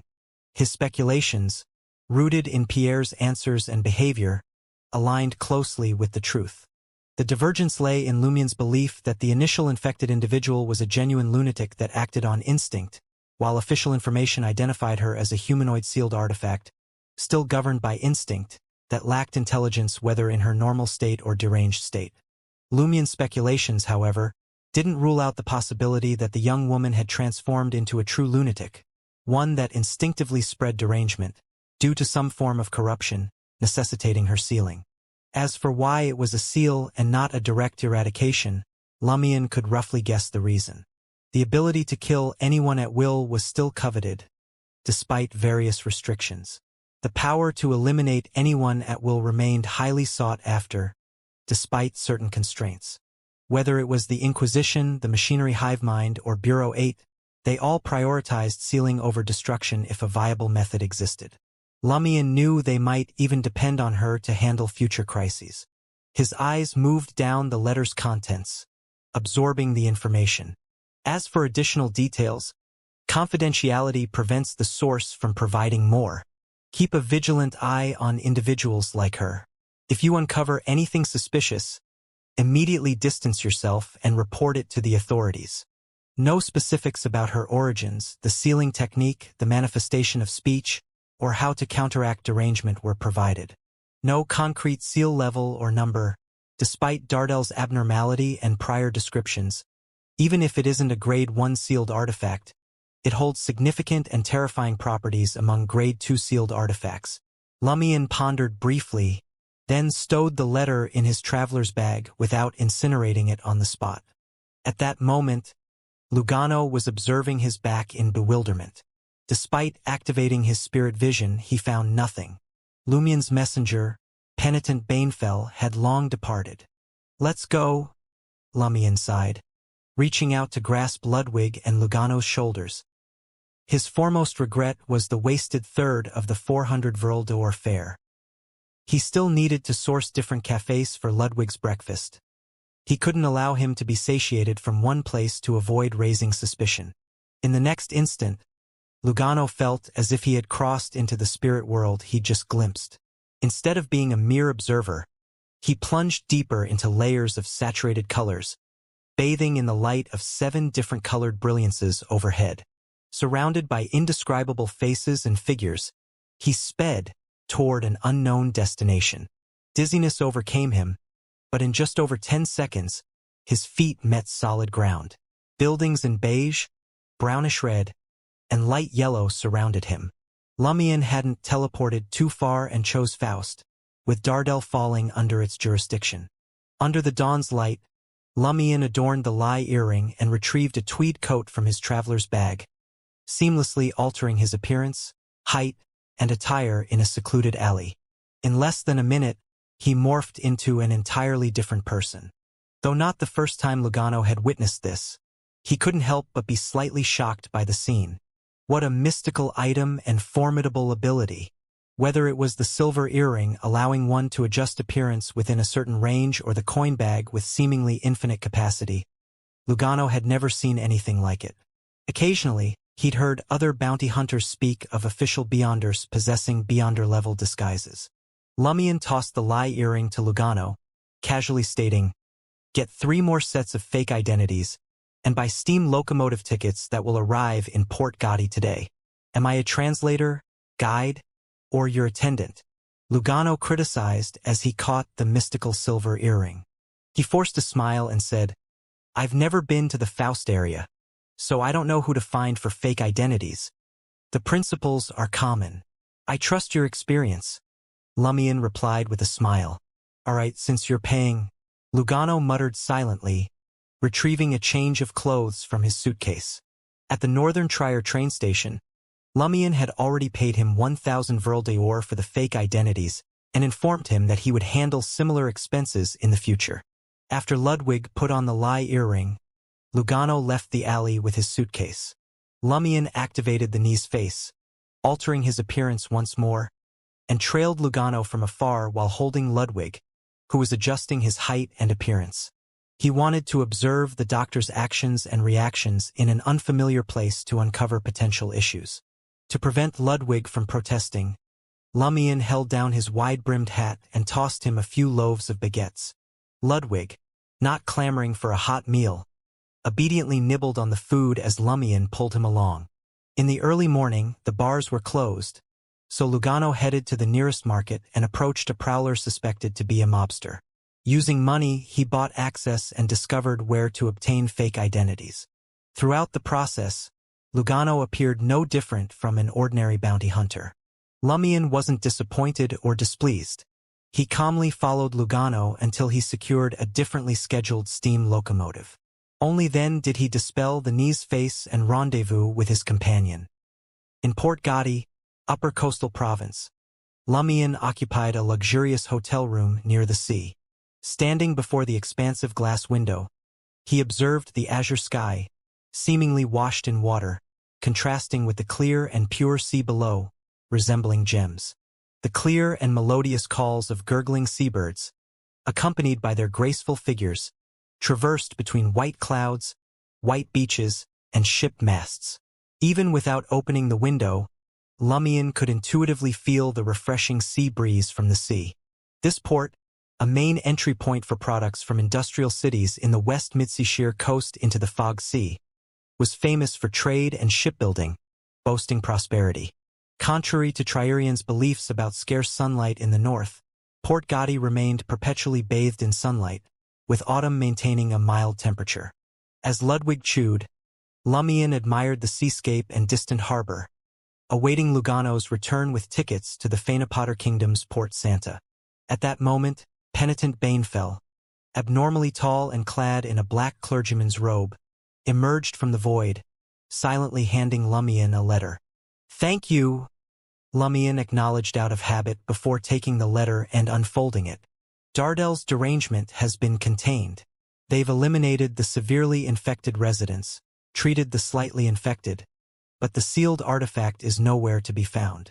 According to the information gathered at the scene, it appears she returned to normal a few days ago and left Dardel. Her current whereabouts are unknown. The spreading derangement resulted from the severely corrupted sea of minds. The townsfolk's abnormal behavior, unwilling to leave Dardel yet keen on informing passers-by about derangement, likely stems from the corrupted sea of minds. Anthony's recently learned terminology describes it as a sea of collective subconscious forming a mind world with the island of consciousness and the spirituality sky. Be cautious in the future. There's a risk of being drawn to another mystical catastrophe caused by the sealed artifact. They didn't catch the sealed artifact. Lumion clicked his tongue, sensing a brewing headache. Honestly, there was nothing he could do. Upon arriving in Dardel, the other party had already departed, leaving the catastrophe still unfolding. At 3 p.m., Lumion, accompanied by Lugano and Ludwig, boarded the Flying Bird, a merchant ship bound for the Phaenopotter Kingdom's Port Santa. Opting for a first-class cabin, they secured a suite featuring a master bedroom, a child's room, a servant's quarters, a living room, and a washroom. With specialized attendants at their service, they gained access to the most upscale dining room and the exclusive cigar room. The cost, a hefty 700 Vril d'Or, was nearly equivalent to Charlie's annual income as a hotel attendant. Money was something Lumion cared about, yet not too much. Past experiences and his sister's guidance had made him instinctively calculative, but the relatively easy acquisition of money, like the 30,000 Vril d'Or he obtained from the safe at Salle de Bal Brise, lessened the sting. Besides, he already possessed the potion formula, main ingredients, and supplementary ingredients for his next sequence, eliminating the immediate need for accumulating funds. As a devoted reader of the Adventurer series, Lumion knew of the numerous human-shaped treasures at sea. If he needed money, he was willing to imitate his idol and cull them. The Flying Bird, the latest steam-powered ship, was entirely made of steel, with no sails but smokestacks emitting fog and masts with watchtowers. Iron gray with intertwining red and gold colors, the ship boasted a wide deck, numerous gun emplacements, and surpassed classic sailboats in displacement, passenger capacity, speed, and sturdiness. When compared to those backward-era fellows, it was like an adult looking down on children. Before the Cordu incident, Lumion had considered embarking on a maritime journey, inspired by the adventurer Gehrman Sparrow, to entice his sister. However, Aurora had deferred this plan until after his university graduation. In the spacious, brightly lit living room of the first-class cabin, Lumion gazed out the window at the azure sea, lost in thought. Oh! Amidst the whistle, mist billowed from the chimneys of the Flying Bird. The massive iron-armored merchant ship slowly departed Port Gadi, accompanied by the symphony of various machinery starting to operate, heading into the depths of the sea. Squawk! Squawk! The cries of seabirds reverberated through the clouds. Amidst the billowing smoke, the Flying Bird cut through the Fog Sea, heading west towards the Intis colony in the Fog Sea archipelago. They were the same islands in the saying, "Never trust an islander." From there, it would journey south to Port Santa, northwest of the Phaenopotter Kingdom. Though the Fog Sea was notorious for its heavy fog, the offshore areas were less affected. Lumion spent the next 3 hours under the bright sun, immersed in a book, an introductory textbook for the Phaenopotter Kingdom's Highlander language. While he had Lugano, his translator and guide, Lumian didn't want to be completely reliant on him for information and communication. If anything happened to Lugano, or if he were to deliberately manipulate translations, Lumian would be vulnerable. Mastering some basic Highlander phrases before reaching Port Santa would allow Lumian to verify the accuracy of translations and give him some independence. Typically, learning Highlander in less than 10 days was nearly impossible for Beyonders not from the reader pathway. However, Lumian had a significant advantage. His knowledge of ancient Faesak, the original language from which Highlander evolved. The two languages shared many similarities in sentence structure, meaning, grammar, and word structure, allowing Lumian to learn Highlander much faster. "When can dinner be delivered?" Ludwig paced restlessly in front of Lumian's recliner, frustrated that the exclusive attendant hadn't yet arrived with dinner, despite the darkening sky. Lumian closed his book as the sun dipped below the horizon, casting long shadows illuminated by the kerosene lamp. With a chuckle, he said, "Blame yourself for ordering so much. They need time to cook it all. Thankfully, the first-class cabin has an independent kitchen. Otherwise, they'd be overwhelmed." Before he could finish, the doorbell rang.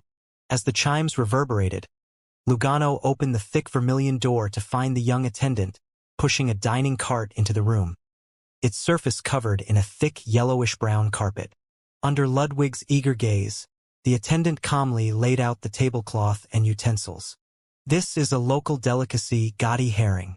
It involves marinating smoked soft herring fillets, onions and carrot slices in olive oil, thyme, bay leaves, and other spices for 24 to 48 hours. It's perfect with warm potato salad. And these are deep-fried fries. In Upper Coastal Province, there's a saying, without fries, there's no heaven. There's also raisin cream bread. These are fresh oysters and shellfish. This is Faust turkey, ham, and mushroom burrito. This is Umu's duck, minced meat, and coarse brown sugar vanilla waffle. This is traditional orange cheese. And there's also a pungent gray cheese. Would you like to give it a try? This is Upper Coastal Province's favorite apple cider." Lumian listened with genuine interest as the attendant described each dish. He noticed that, despite his impatience, Ludwig didn't immediately attack his food. Instead, he waited patiently until the attendant finished before sampling the pre-meal bread and savoring the pickled herring. Did something awaken in him? Lumian glanced at the child in confusion. "Not bad," Ludwig remarked with a professional air. "The smoky taste is just right. It blends perfectly with the fragrance and seasoning." Despite his praise, 7-year-old Lumian couldn't help but find the whole scene with Ludwig's chubby, youthful face and serious demeanor comical. Port Gatti, being near the sea, boasted excellent seafood. The oysters and other shellfish were not only tastier than most restaurants in Trier, but also considerably cheaper. Lumian sipped his brewed apple cider, enjoying the unique local flavors. With Ludwig's impressive appetite, the 8-person dinner soon ended, leaving only clean plates and bones behind. Lumian and Lugano, despite not being small eaters themselves, found themselves dwarfed by Ludwig's consumption despite eating 2 servings each. This was especially impressive considering he'd already devoured afternoon tea and dessert earlier. "I don't see you visiting the washroom often. Where does all the food go? Do you have a bottomless pit for a stomach?" Lumian mused, sizing Ludwig up. He stood up and turned to Lugano. "I'm feeling for a drink. Want to join me at the ship's bar? I didn't catch a wink last night. Plan to hit the hay early today." Lugano couldn't wrap his head around his employer's boundless energy. Despite a sleepless night and a full day of travel, Lumian buzzed with life, ready to hit the bar. Could it be because his sequence is higher? The kid with the odd appetite looks pretty charged too. Lumian didn't extend an invite to the translator. After leaving a late-night snack for Ludwig, he swapped into a plain dark brown jacket and left the room, heading for the first-class bar. The bar oozed elegance, filled with the soft tunes of a small band. Sparse patrons scattered around, soaking in the quiet atmosphere. Lumian scanned the scene for a moment from the entrance, then shook his head and exited. He descended the stairs to the deck, slipping into the bar serving third-class cabins and the regular crew. A chaos of noise, shouts, cheers, claps, and random singing saturated the air, echoing around Lumion. He instantly felt a sense of homecoming. A wave of ease washed over him, and every cell in his body kicked up a notch. That's more like it. A seasoned regular at the old tavern from a young age, Lumion swayed a bit as he edged up to the bar counter. A glass of La Fée Verte. He thumped the wooden surface. The bartender, a young man with Phaenopotter features, greeted Lumion. His face was slim, adorned with black hair, eyes, and distinct contours. His slightly yellowish skin highlighted his appealing facial features.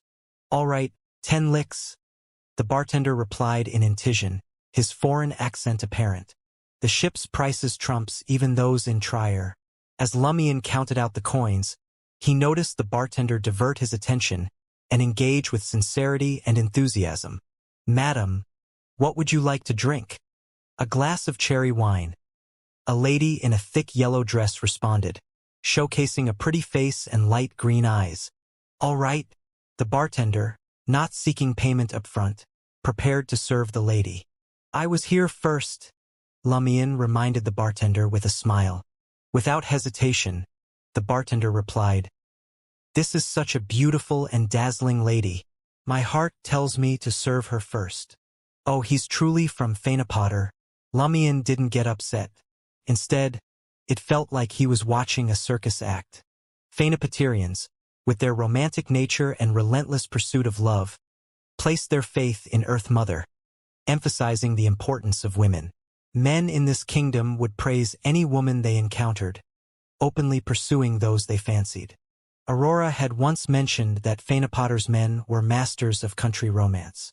Despite their mushiness and overt sincerity, they didn't come off as cheesy. Rather, they exuded a different kind of elegance.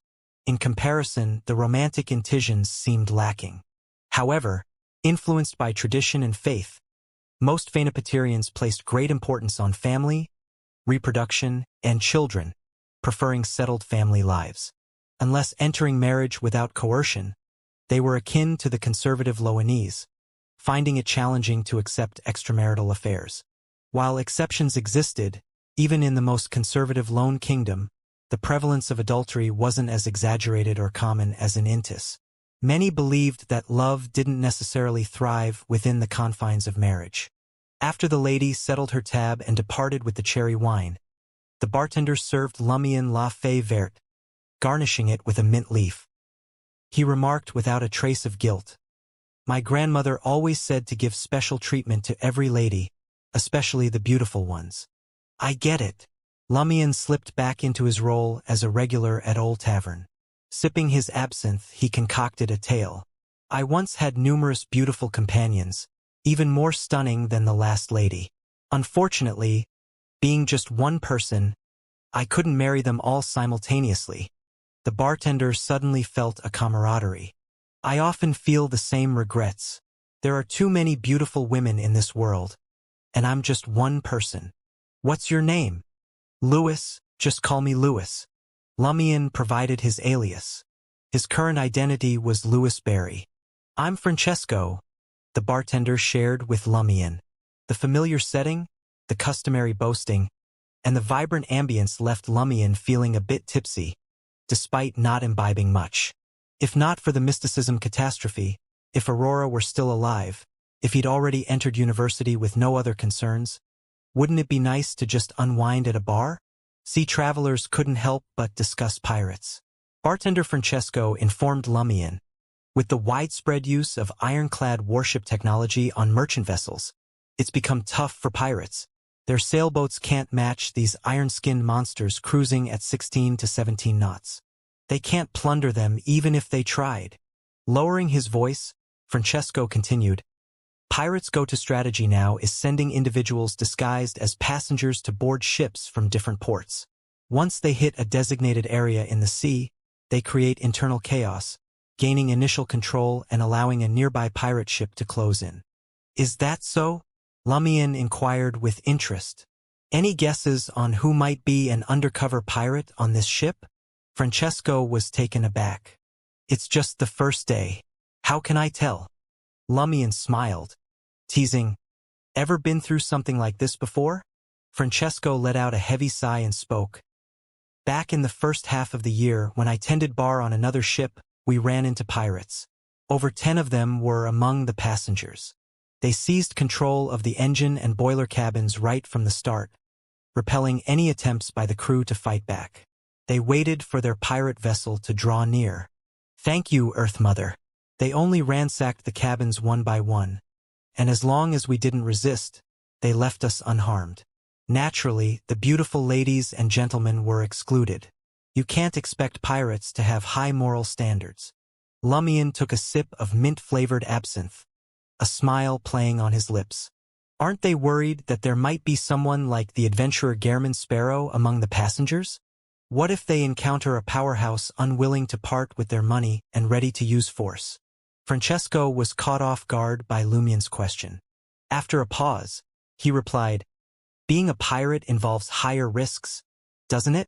That does make sense. Lumian nodded in agreement. Francesco went on, many merchant ships nowadays hire retired Navy personnel, maritime adventurers, and professional mercenaries for protection. They're tough and can handle onboard disturbances. Plus, they make pirates think twice, leaving room for negotiation. There was a similar incident on a merchant ship before. Pirates had the upper hand, took control, but hesitated to take on a sailor team led by adventurers. They opted for negotiations, demanded a protection fee, and withdrew without looting the cabins. Lumian chuckled. If I were a pirate, I'd start a security company in Port Gotti, offering knowledgeable maritime mercenaries. If ships hire them, I'd earn some fees. If not, well, then it's time for a good old-fashioned plunder. Either way, I'd make a profit. Francesco eyed the black-haired, green-eyed man in his 20s with surprise and muttered, Don't tell me you're an undercover pirate? The maritime factions are in chaos. Can your subordinates protect those who hire you from other pirates? That's why I've never liked the sea. Stepping on the ground gives me a greater sense of security. Praise the earth. Praise the mother of all things.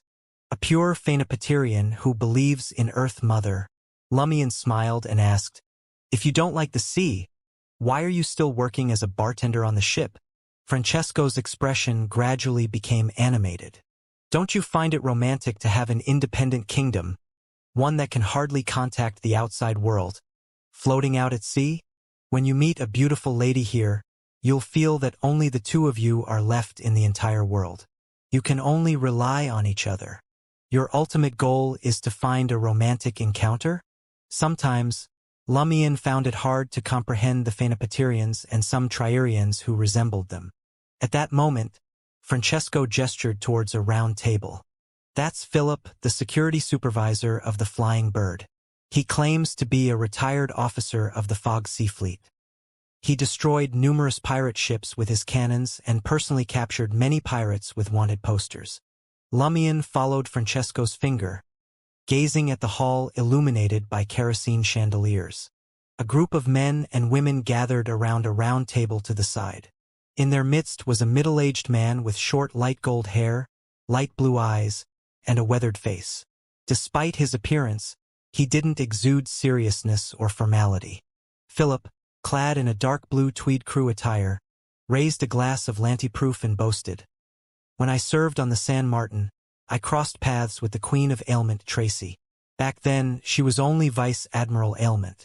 TSK, as expected of the most beautiful woman in the 5 seas. I'll tell you this, if we ever encounter a formidable pirate, don't fret. I know them and I have a certain level of friendship with them. At the very least, I can negotiate. Haha, don't ask why naval officers have ties to great pirates. There are many things at sea you don't understand, and it's best not to delve into them. The men and women surrounding Philip listened attentively, occasionally expressing surprise at the mention of influential figures, or when he narrated thrilling adventure stories. At some point, Philip's left hand had wrapped around a girl's waist, and she didn't make any attempt to escape. Instead, she wore a shy expression. Lumian averted his gaze and asked bartender Francesco, Does he really know so many great pirates? Is he genuinely a retired officer of the Fog Sea Fleet? Having finished wiping a cup, Francesco spread his hands and said, "Who knows?" However, since he took over as the Flying Bird's security supervisor, we haven't faced any pirate attacks during our 5 trips out to sea in the past few months. I don't know if it's luck or if he truly knows many pirates and can spot spies at a glance, giving them an advanced warning. In the 5 seas, where pirates are a constant threat, the likelihood of avoiding encounters on 5 consecutive long-distance voyages is slim.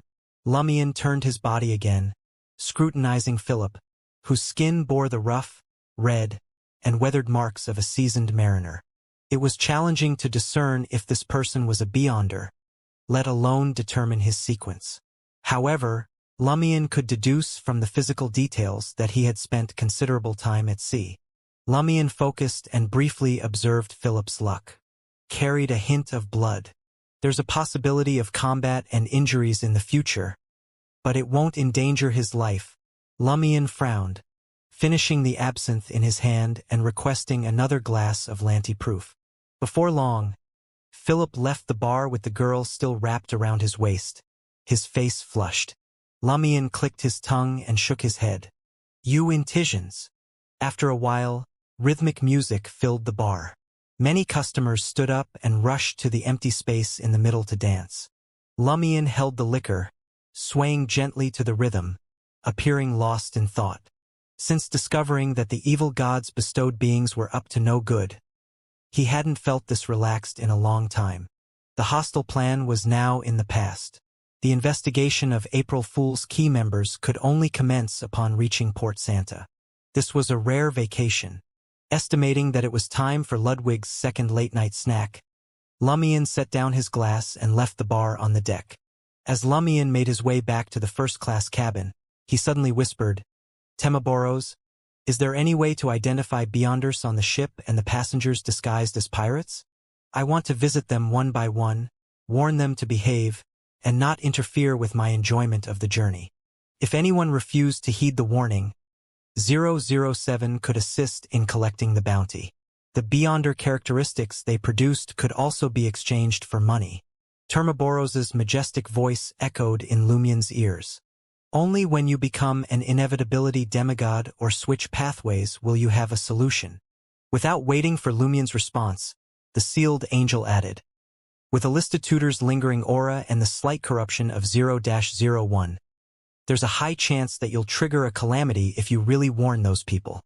Does that mean I'm the greatest calamity and just need to take care of myself?" Lumion, who had hoped to reorganize the Flying Bird's dark world and ensure a pleasant journey, understood Termaboros's meaning. He had no choice but to give up. At that moment, the Flying Bird had fallen into a deep slumber. Lumion walked across the solid floor, the faint creaks and muffled cries echoing around him. Somewhere within the ship, a woman wept in heartbreaking sobs. Lumion was no stranger to such despair. He'd often heard Miss Ethans, the object of Charlie's admiration at Aubert's du Coq d'Or, cry in similar anguish. There are people who suffer everywhere. Sad people. Lumion, influenced by his writer sister, possessed a touch of the artistic spirit. Shaking his head, he returned to room 5, his first-class cabin. Lugano had already retired to the servants' quarters, while Ludwig, clad in pajamas and a nightcap, awaited his late-night snack. Lumion sighed and retrieved the easily preserved food from his traveler's bag, grateful he'd restocked at Port Gotti. He calculated the cost of Ludwig's daily meals, 100 vril d'or, translating to almost 40,000 vril d'or annually. A wave of vexation washed over him. At this rate, Ludwig would deplete his savings within 2 years. He couldn't help but wonder if Baron Brignaise had breathed a sigh of relief upon confirming Ludwig's disappearance. After settling the 2 midnight meals, Lumion quickly washed and settled into the master bedroom. As the gentle sway of the ship lulled him, his mind drifted off to sleep. Lumion woke up at 6 a.m., feeling refreshed. The dining table was bare, Ludwig and Lugano still asleep. He pushed open the window and stretched, inhaling the crisp morning air. Just before 7, the doorbell rang. My breakfast was scheduled to arrive at 8:30 a.m. Lumion opened the door and found Philip, the Flying Bird security supervisor with his blonde hair, blue eyes, and weathered face, standing before him. Philip looked grim, a stark contrast to the jovial man he'd been at the bar the previous night. I've confirmed that your identification documents are fake. How did he confirm it? Why did he specially check our identification? Lumion didn't feel that anything about them stood out after they boarded the ship. Suppressing his confusion, he frowned and asked, "Are you attempting to extort us?"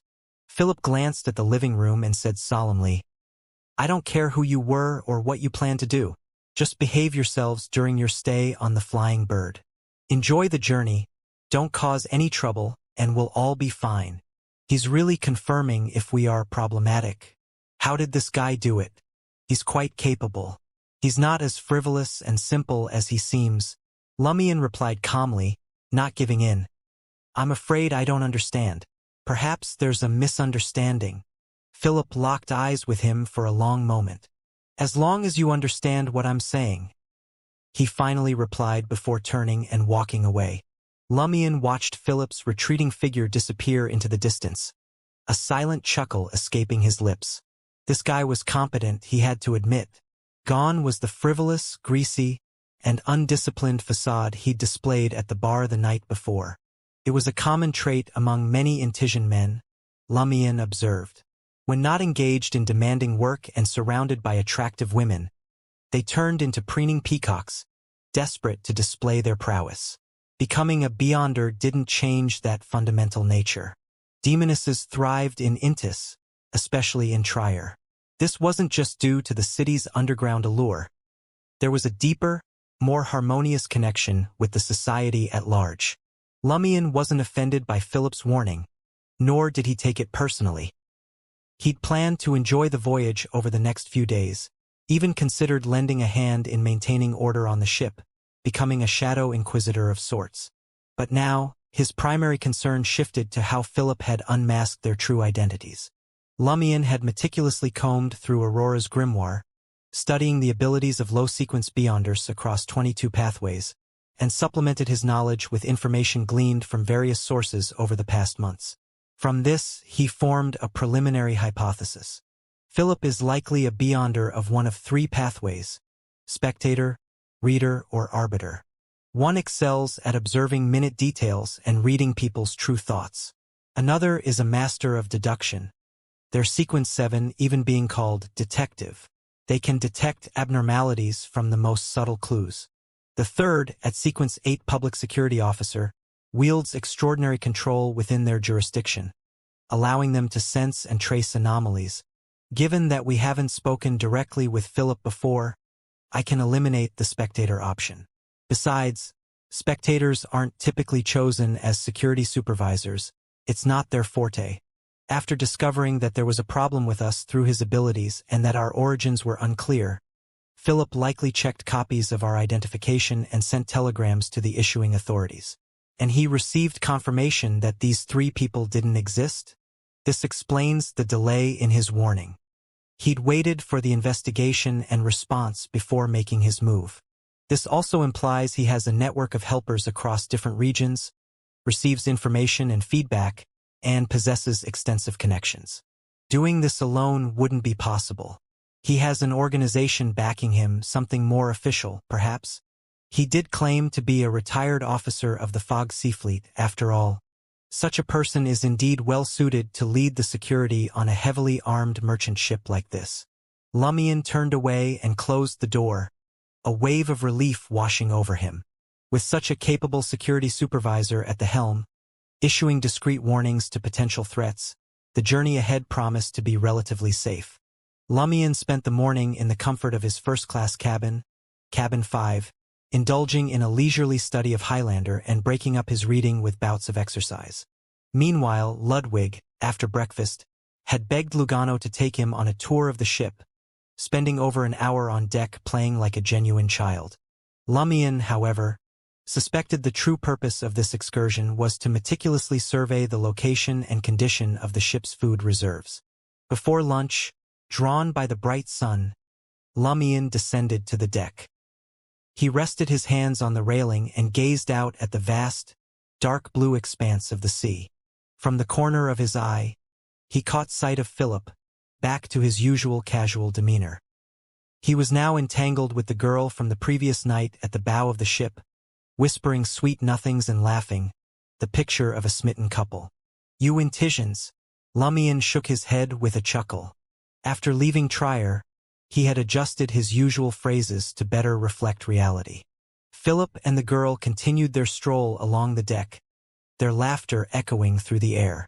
With the enhanced hearing of a hunter, Lumion had no trouble making out the girl's name, Gozia. Though not conventionally beautiful, she exuded a youthful vibrancy that was undeniable. Lumion watched as Philip's gaze darted beyond the ship's railing, his face hardening for a brief moment. Following the security supervisor's line of sight, Lumion scanned the horizon, spotting a colossal shadow lurking beneath the undulating waves. It disappeared as quickly as it appeared, swallowed by the surging sea. Smaller than the flying bird, but far larger than any sea creature. Giant fish, or something more? Lumion mused, a spark of excitement igniting within him. "My dear, what has captured your attention?" Gozia's voice broke through Philip's reverie. "My sweetheart, just thinking about which first-class restaurant I'll treat you to later," Philip replied nonchalantly. Suddenly, a thin veil of fog crept upwards from the sea, obscuring the sun and dimming the surrounding environment. The passengers and crew on deck remained unfazed, accustomed to such sudden weather changes in the fog sea. Although less intense than the Berserk Sea, the unpredictable nature of the region was ever present. As Gozia reveled in the first foggy day of their journey, Philip discreetly raised his right arm, gesturing towards the spot where the shadow had vanished. "He doesn't think it's a passing giant fish." Lumion admired the sea ahead with interest. He noticed several crew members ending their breaks and taking their positions, including the gunners. The peaceful atmosphere was shattered by a loud splash as a monstrous iron-black behemoth surfaced from the depths. It was a peculiar-looking ship. It was covered in a layer of metal, with only thin pipes resembling snail eyes protruding from its hull. As seawater cascaded off its sides, the upper half of the strange vessel split open, revealing a fearsome array of cannons and masts rising from within, creating a wide deck. Dozens, perhaps even hundreds of pirates armed with firearms and swords were on the deck, filling the air with their intimidating cries. A white sail unfurled automatically, right to the top of the mast. Wow! Lumion marveled inwardly. He had never seen such a magical vessel before, a vessel that could disappear and reappear from the depths of the sea. Philip's expression grew increasingly grave. Beside him, Gozia froze, her eyes wide with terror as she instinctively huddled closer to her lover. "Which pirate crew is this?" "Only one man commands such undersea vessels," Philip replied, his voice devoid of its usual frivolity and heavy with grim certainty. "Admiral Deep Sea Howell Constantine. Judging by the size of this vessel, it's not his flagship, the Nuans. It's the Black Octopus, commanded by his most trusted subordinate, Bone Splitter Basil." Gozia's vision swam, and she nearly fainted. The night before, during their conversation, Philip had mentioned the infamous maritime kings and pirate admirals who ruled the five seas. Among them, Howell Constantine, who had recently risen to the rank of admiral, was shrouded in mystery. Legend whispered of his monstrous heritage, claiming he possessed the blood of sea monsters. He had even ventured into the ruins of a sunken city, recovering the relics of ancient alchemists. 2 stealth boats capable of navigating the depths of the ocean unseen. Inspired by these vessels, the Church of the God of Steam and Machinery had attempted to develop their own undersea fleet. However, they failed to mass-produce them. Due to the reliance on higher sequence beyonders, only 1 or 2 of these vessels could be assigned to each Intision fleet, each serving specialized functions. Of Admiral Deep Sea's 2 undersea vessels, the first, the Nuans, was a behemoth rivaling the Flying Bird in size. Inspired by a renowned maritime treasure legend, it served as Howell Constantine's flagship. The second, the Black Octopus, which had just emerged from the depths, was entrusted to his most trusted subordinate, Bone Splitter Basil. He was an equally formidable figure, known for his cold-blooded brutality and ruthless tactics. He took pleasure in torturing his captives, and the bounty on his head, far exceeding that of most non-admiral pirates, stood at a staggering 250,000 Vril d'Or. The revelation of the Black Octopus and Bone Splitter Basil plunged Gozia into a pit of despair. How could a mere armed merchant ship like the Flying Bird possibly stand against such notorious pirates from the Five Seas? What horrors awaited them under Bone Splitter Basil's reign of terror? Philip, however, had no time for his new lover's distress. His full attention was focused on the unfolding spectacle of the Black Octopus and its menacing cannons, ready to unleash their fury at any moment. Standing a short distance away, Lumion felt a thrill coursing through his veins when he heard the name Bone Splitter Basil, the strongest subordinate to Admiral Deep Sea Howl Constantine. This was not nervousness, but the exhilarating feeling from catching a whiff of iron and blood. This was one of the hunter's belligerence. Even after fully digesting the potions, a beyonder would still be affected by them. Lumion's emerald eyes, sharp as an eagle's, locked onto the bizarre iron, black ship as he formulated his next move. Once Bone Splitter Basil emerged and the two vessels closed the distance, Lumion planned to teleport behind the infamous pirate and unleash the spell of Harumph. If the spell of Harumph's effect proved insufficient and failed to incapacitate Basil, Lumion would don his flog-boxing gloves, instill a specific desire within his opponent, and teleport again, creating greater distance before activating the Symphony of Hatred, amplifying the instilled desire to a maddening degree. With Bone Splitter Basil severely wounded and momentarily incapacitated, Lumion would seize the opportunity to unleash his full hunter arsenal, striking the enemy down with devastating blows. To prevent interference from the surrounding pirates, he could potentially create a bottle of fiction and isolate Bone Splitter Basil for a one-on-one duel. A complex plan, complete with contingency measures, raced through Lumion's mind, causing a slight tremor in his body, as if anticipating the thrill of the coming battle. Just as the tension reached a peak and a naval confrontation seemed imminent, the pirates aboard the Black Octopus turned as one, their eyes fixed in shock upon the stairs leading deeper into the vessel. A few seconds later, the bizarre iron-black ship made an abrupt turn, altering its course and steering away from the Flying Bird. With swift precision, the exposed sections of the Black Octopus retracted, sealing its interior once more. In the eyes of Lumion and the others, the Black Octopus rapidly distanced itself, diving back into the depths of the foggy sea. In the blink of an eye, it transformed into a mere shadow, disappearing completely. He escaped. Uttering the word after a long moment of dazed silence, Gozia turned to her lover, her voice filled with surprise and confusion. Bone Splitter Basil and his Black Octopus were simply leaving? Without a fight, without plundering. Philip, himself bewildered, stared at the spot where the Black Octopus had vanished, forcing a smile onto his face. "Didn't I tell you that I know many great pirates?" Gozia's gaze instantly turned fervent upon hearing Philip's response, her admiration evident. "Have they escaped?" Lumion's lips twitched. The Black Octopus's abrupt change of course and sudden dive left him speechless. The maneuver caught him off guard, leaving him frozen for a critical moment. This incredible underwater ship, commanded by a great pirate with a massive bounty, simply turned tail and fled without even firing a single cannon? How could one be a pirate with such puny guts? Bone Splitter Basil? With a bounty of 250,000 Vril d'Or and a fearsome reputation?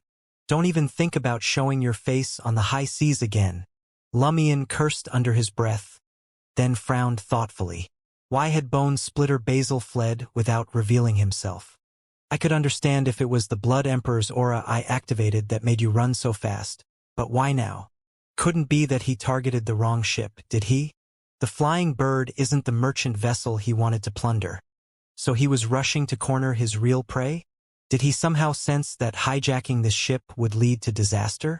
If he truly possessed the power of divination or prophecy, they would have known not to come. He wouldn't have had to embarrass himself in front of the crew and passengers, only to turn back and drift aimlessly. Danger premonition? A hunter's danger intuition wouldn't react so strongly until it's face-to-face with the threat. Then it hit him. A sequence that had him wary for months. Sequence 6, Devil of the Criminal Pathway. Beyonders at this sequence possessed a unique ability called malicious perception. If someone within their range intended to cause them lethal harm and acted on it within a specific time frame, they could sense the source of the danger and identify their attacker. Bone Splitter Basil, a devil? His title and reputation certainly fit. I had just formulated a hunting plan for him, intending to teleport over after confirming the situation. Did he sense my malice and confirm the extent of the danger before swiftly deciding to escape? Hey, you're a devil. Are you running away without a fight? I'm not even confident in defeating a devil. Besides, you're on your alchemical boat with a large number of subordinates around you. You probably don't lack mystical items. Do you have to be so cowardly? The plan I envisioned had a high success rate, so much so that Basil's ability to sense danger exceeded his endurance. Therefore, he didn't take the risk and chose the most effective and safest response. Escape? The more Lumion pondered, the more he felt that this guess was close to the truth. This amused him as well. To be honest, his plan was quite idealistic. He didn't consider the bone splitter sequence or the abilities of the surrounding pirates, nor did he consider how to use the bottle of fiction to single out Basil for a one-on-one battle.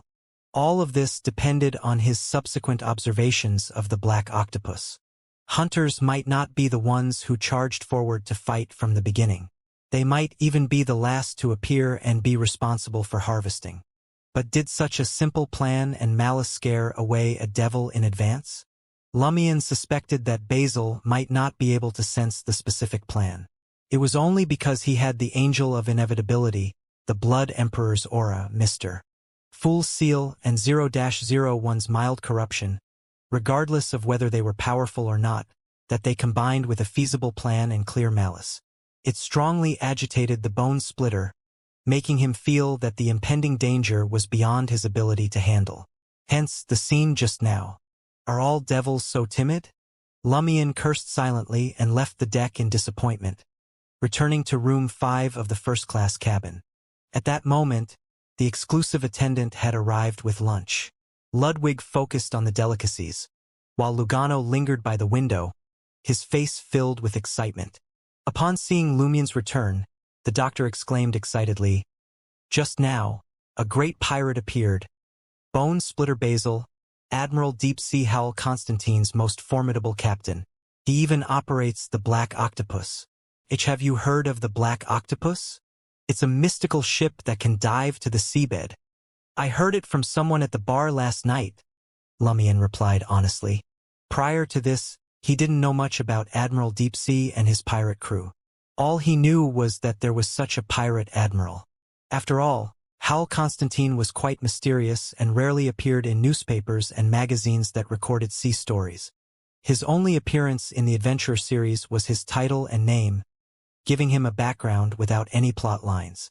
Lugano didn't hide his emotions. I witnessed the mystical pirate ship with my own eyes. It truly surfaced from the seabed and can bloom like a flower. I thought we'd clash with the bone splitter and use your teleportation abilities to escape. To my surprise, Black Octopus chose to leave after observing for just over 10 seconds. Over 10 seconds? Aren't you looking down on bone splitters? It was a few seconds, Lumion retorted inwardly. Lugano continued, "When I chatted with a few sailors this morning, they told me that the Flying Bird's security supervisor is a formidable retired officer who knows many great pirates. I thought they were boasting, but from the looks of it, that security supervisor isn't simple. It's really possible that he has ties to many great pirates. That's why Bone Splitter Basil didn't plunder the Flying Bird." That's right, Lumion echoed. Rip. Ludwig tore off the oily skin and meat from a duck leg.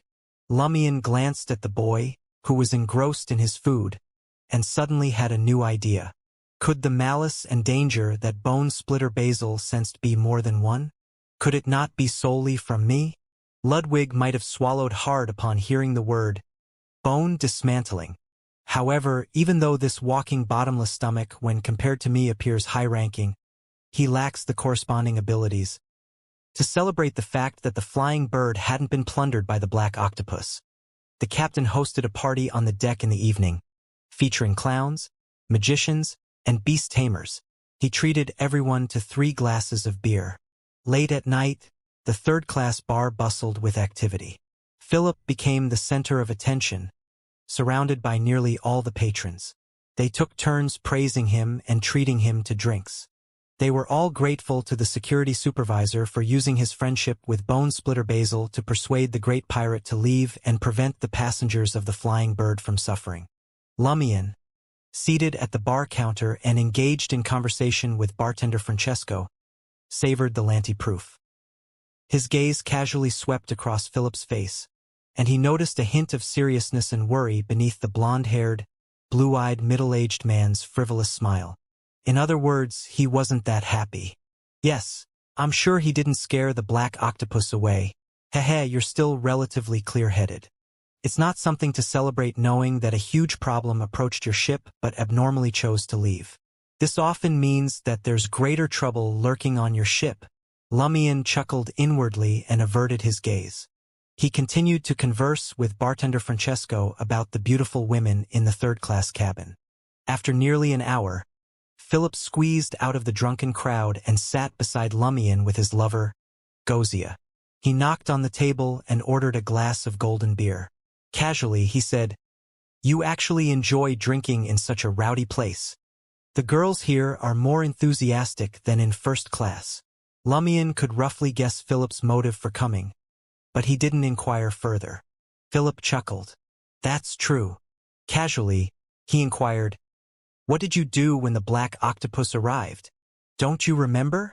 I wasn't far from you. Don't you know what I did?" Lumion replied candidly. Philip nodded slightly and didn't press further.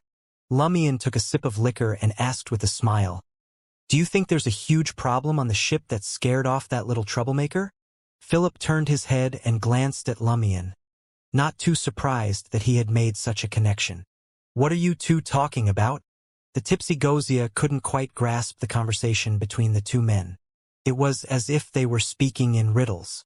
"That's the most logical explanation I can come up with," Philip replied, ignoring his lover's question.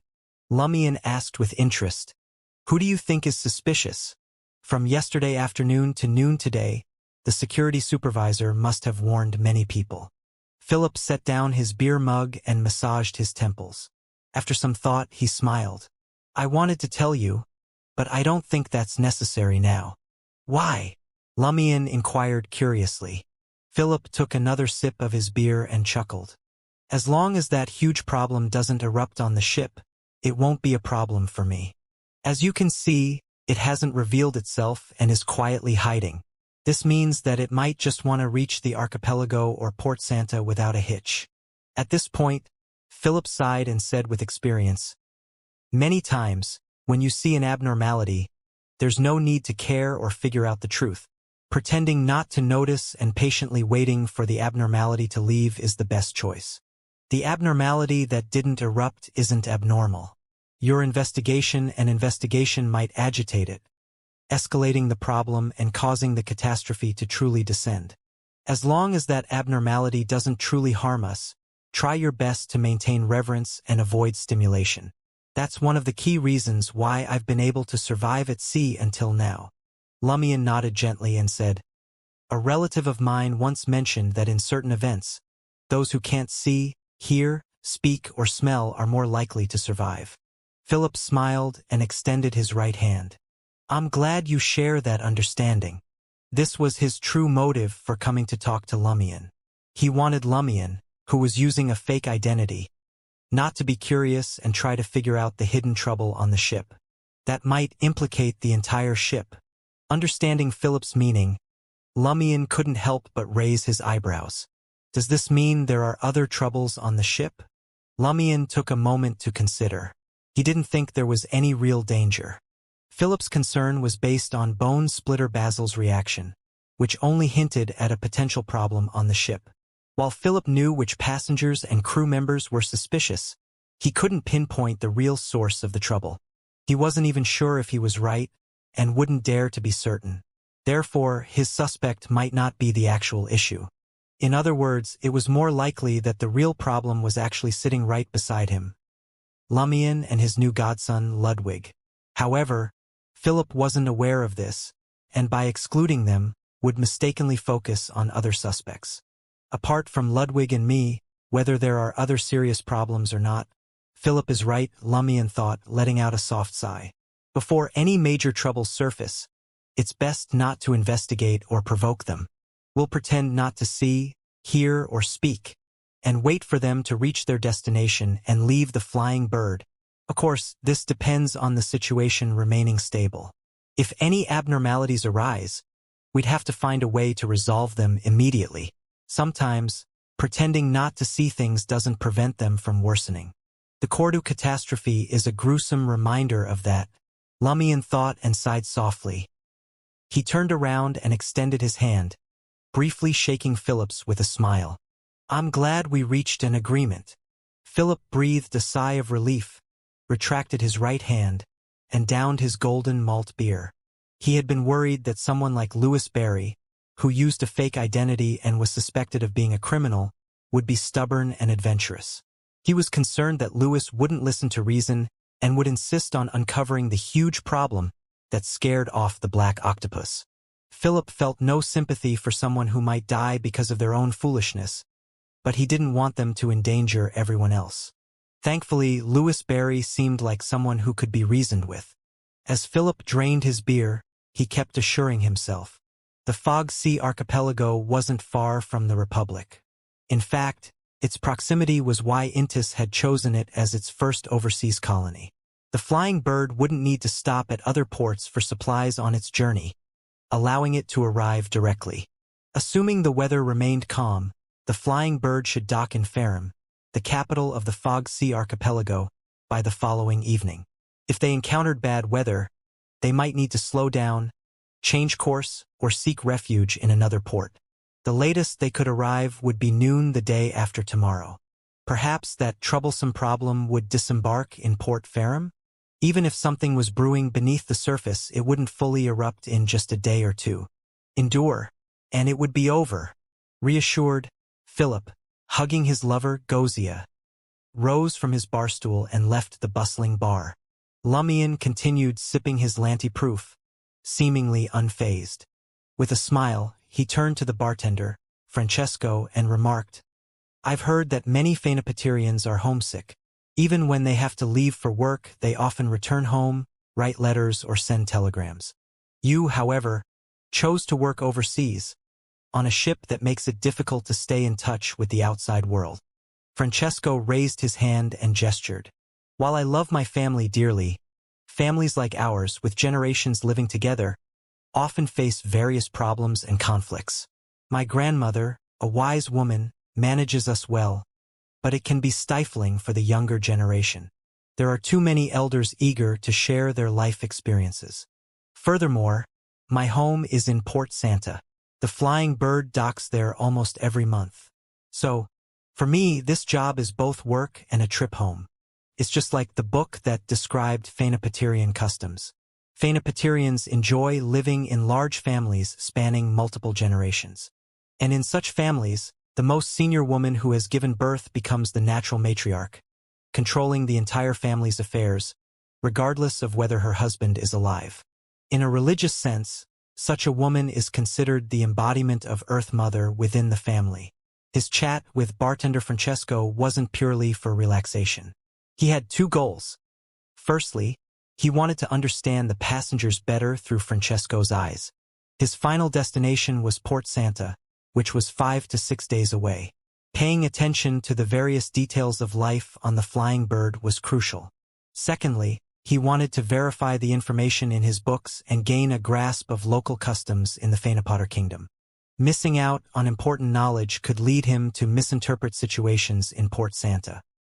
The night passed peacefully, save for a child waking up twice to eat, the rhythmic chewing noises hardly disturbing Lumion's sleep. The gentle rocking of the ship and the waves outside his window created a lulling atmosphere. Just when he thought the flying bird would smoothly reach Port Ferrum, the capital of the Fog Sea archipelago, by evening, the weather took a sudden turn. The sea, previously veiled in a thin fog, began to seethe. Giant waves, like towering mountains, rose and fell in rapid succession. The flying bird bobbed precariously on the waves, its air of colossal power replaced by vulnerability. Now it was a mere leaf tossed between the sky and the sea, a toy in the hands of a giant. Tiny and fragile, it seemed ready to capsize at any moment. Oddly, the massive waves were not accompanied by darkness or torrential rain. Instead, the howling wind dispersed the fog above, revealing a clear azure sky. A sailor scrambled down from the observation deck and, holding his telescope to Philip, shouted, "Boss, this wave isn't right. Only our area has waves this big. Everywhere else is calm. There's no rain here either." Philip, holding on to Gozia, who trembled pale from the force of the elements, instinctively furrowed his brow. Abnormal waves? Had that major problem caused them? No sooner had the thought crossed his mind than the flying bird was flung into the air by a monstrous wave, only to be slammed onto another. Terrifying jolts and tremors reverberated through the air, eliciting screams of fear from many passengers. They sensed the flying bird teetering on the brink of capsizing, a shipwreck imminent. In first-class cabin number 5, Lugano stared calmly out the window, gripping the frame as the dining table slid across the room with the force of the storm. He knew that if the flying bird couldn't withstand the tempest, Lumion Lee would undoubtedly teleport him and Ludwig to safety in Port Ferrum. Lumion, gazing at the strangely calm azure sea beyond the monstrous waves, sensed something amiss. He wasted no time, retrieving the mystery-prying glasses from his traveler's bag, hoping to uncover the hidden cause of this disaster.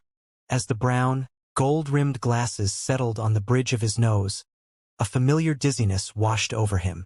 He saw a chaotic montage of scenes around him unfold. On deck, a tidal wave surged, tossing Philip. Clutching a rope in desperation, he descended rapidly with Gozia. He instinctively positioned himself below her, shielding his new lover from the fall. He landed with a heavy thud, the rope burning a gash into his palm, drawing blood. Chaos reigned in the dining hall as plates, knives, and forks flew through the air. Customers were flung around. In one room, a blurry figure of a woman sat by the window, sobbing uncontrollably. The boiler chamber was a scene of disarray, scattered coal littering the floor. Beneath it crawled a horrifying horde of creatures resembling seashells. And beneath the deceptively calm azure surface, a peculiar fish gazed up at the beleaguered flying bird. Its size rivaled that of a shark, its grayish-black body devoid of scales, replaced instead by numerous, pulsing meatballs. These strange orbs shimmered with an interconnected, faint starlight, forming cryptic symbols. It sported a pair of eyes on each side of its head, and its gaping maw was as sharp as a flagpole. Surrounding this strange fish and numerous similar fish seemed to form a school. With a sharp gasp, Lumion ripped off the mystery-prying glasses and stuffed them back into his traveler's bag, his chest heaving. He suspected the strange fish were behind the violent waves, though it was unclear if the wind was a consequence of the upheaval or a separate cause. Knowing the strange fish were submerged, Lumion discarded the idea of using a massive fireball to guide the flying bird's cannons towards them. Instead, he activated the black mark on his right shoulder and teleported himself to the nearby patch of sea he had just witnessed. As he did so, he retrieved the blackened bone flute adorned with dark red holes. General Philip's Symphony of Hatred. Lumion materialized midair and, while descending, brought the bone flute to his lips. He had learned the flute from shepherds during his time in Cordu, and over the past few days, he had been diligently practicing and refining his skills. Now he began to play a melodious tune, one filled with a longing for home. It was a favorite melody among the wandering shepherds. The muffled explosions of fireballs churned the water, slowing Lumion's descent. But amidst his melody, a new tune, one that seemed to emanate from the depths of destiny itself, pierced through the seawater and reached the ears of the strange fish and their kind below. Suddenly, the strange fish froze. A mountain-like wave descended, but no new ones followed. Boom! Boom! Boom! The smaller fish surrounding the strange fish exploded from their heads, turning on their own kind in a frenzy. Others simply died and floated to the surface. Lumien's descent accelerated as his feet, legs, and body submerged into the icy sea. He continued playing the shepherd's longing melody, feeling the seawater reach his neck and threatening to engulf his mouth. The next moment, dark red blood oozed from the 4 eyes and multiple bumps on the shark-sized fish. The terrifying waves subsided rapidly. With only half his head above water, Lumien lowered the bone flute and smiled. He activated Spirit World Traversal once more. Cough, cough, cough. As he materialized back in room 5 of the first-class cabin, salty seawater spewed from his mouth. In his eagerness to ensure the effectiveness of the music, he had stopped playing too late, ending up swallowing a mouthful of seawater.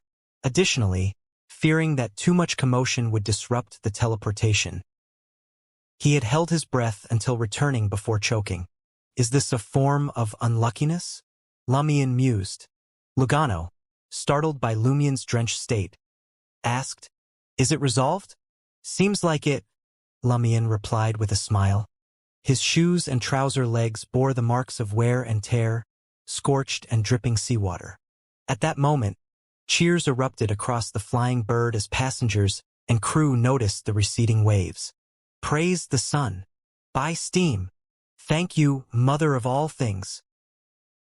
Philip, unlike the other jubilant crew and passengers, pushed Gozia away whilst ignoring the pain in his back and palms and dashed to the ship's side, eyes scanning the vast expanse of the sea.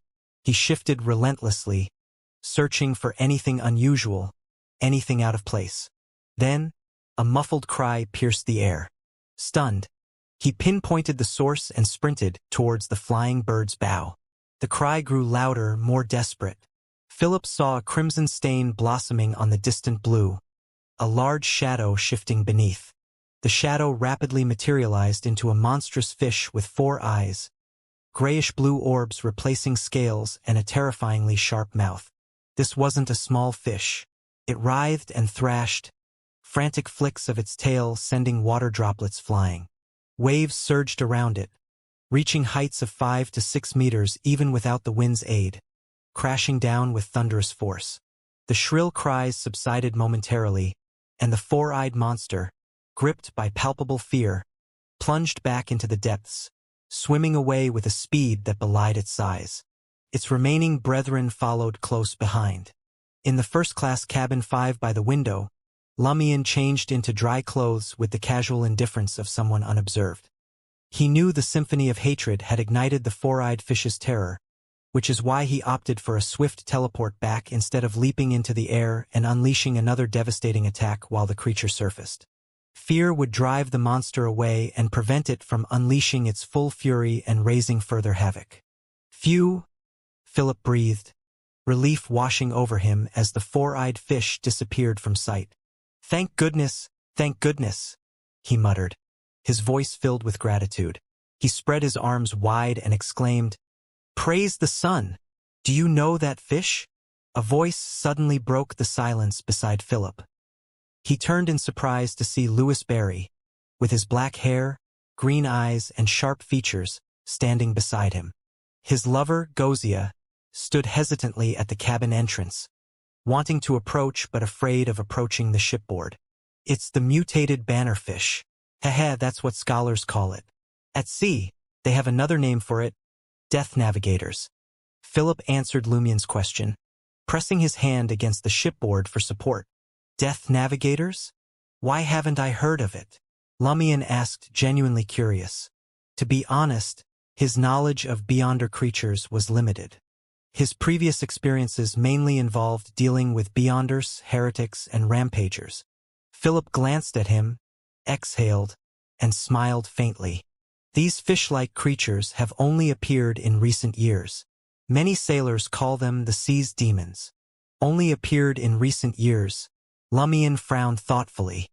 Such descriptions often pointed towards the corruption of evil gods, environmental anomalies, or natural disasters.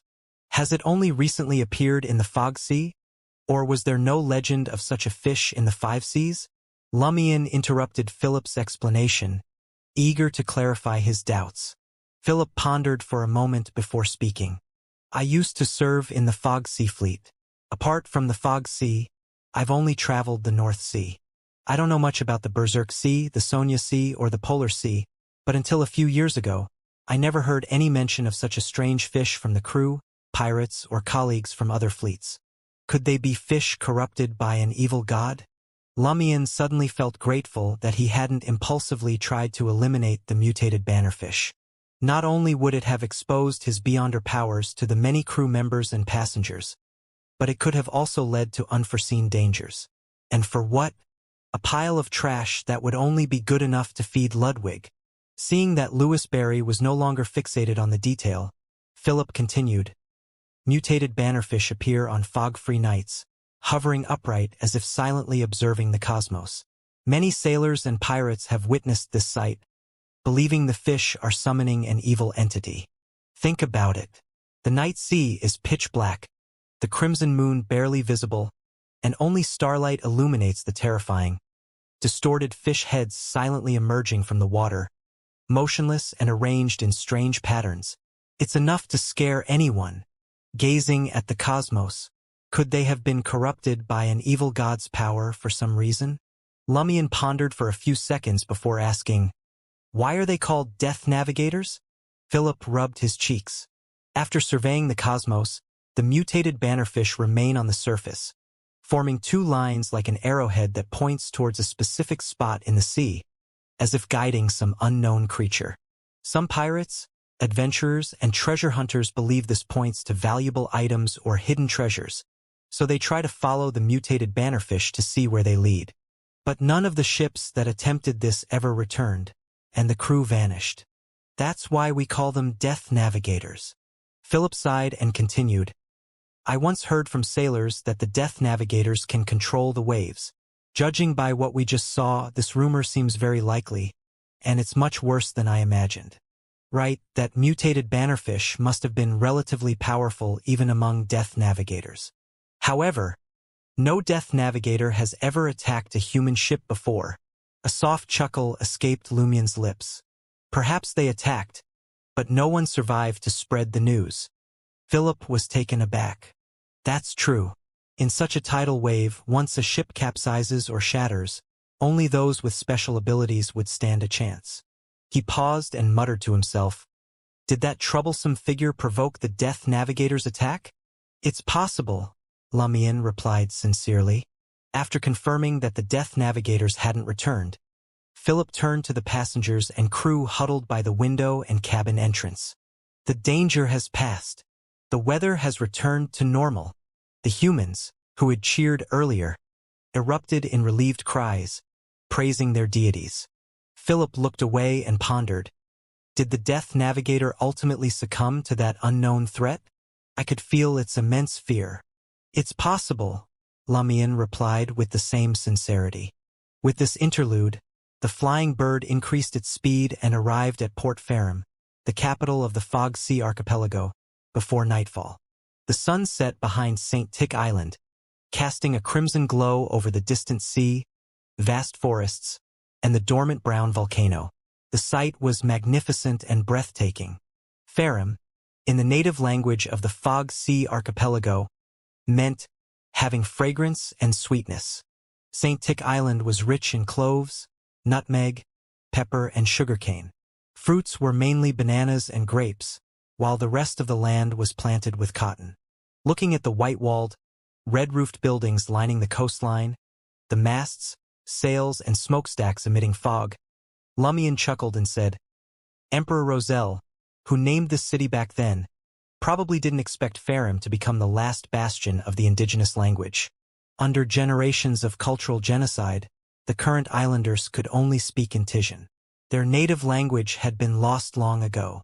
There might be elders in the primitive tribes living deep within the forest who still understood the indigenous language, but in all the colonial cities and surrounding plantations, one language reigned supreme in Titian.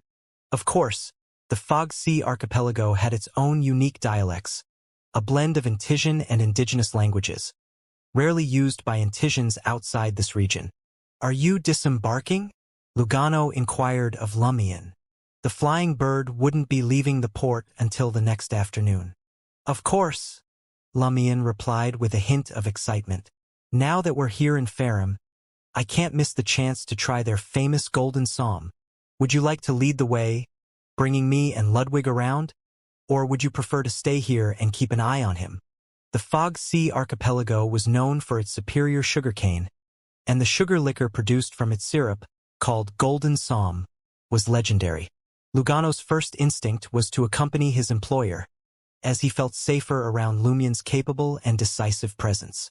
However, after a moment of reflection, the doctor decided it would be wiser to stay on board. While Lumian was undeniably formidable, his talent for attracting trouble was equally impressive. Leaving Ludwig with enough food for dinner and 2 rounds of late-night snacks, Lumian disembarked from the Flying Bird, dressed in a white shirt, a black vest, a dark jacket, and matching pants. In Trier it was already early autumn, and the air was crisp with chill. However, the Fog Sea archipelago seemed to be enjoying the tail end of summer. Though the air was warm, it was quickly dispersed by the refreshing sea breeze. As Lumian strolled out of the port, he spotted a brown-skinned, wrinkled old woman with black features selling golden straw hats across the street. These hats were woven from a local plant called golden leaves, which was favored by the believers of the eternal blazing sun religion. Wearing one supposedly gave the illusion of having the sun shining directly overhead. Intrigued by the idea, Lumian purchased a hat for 5 licks and placed it on his head. He then continued his leisurely stroll towards the nearby square. In the heart of the square stood a sun obelisk, surrounded by numerous notices adorned with wanted posters. Lumian stopped, his hands instinctively slipping into his pockets.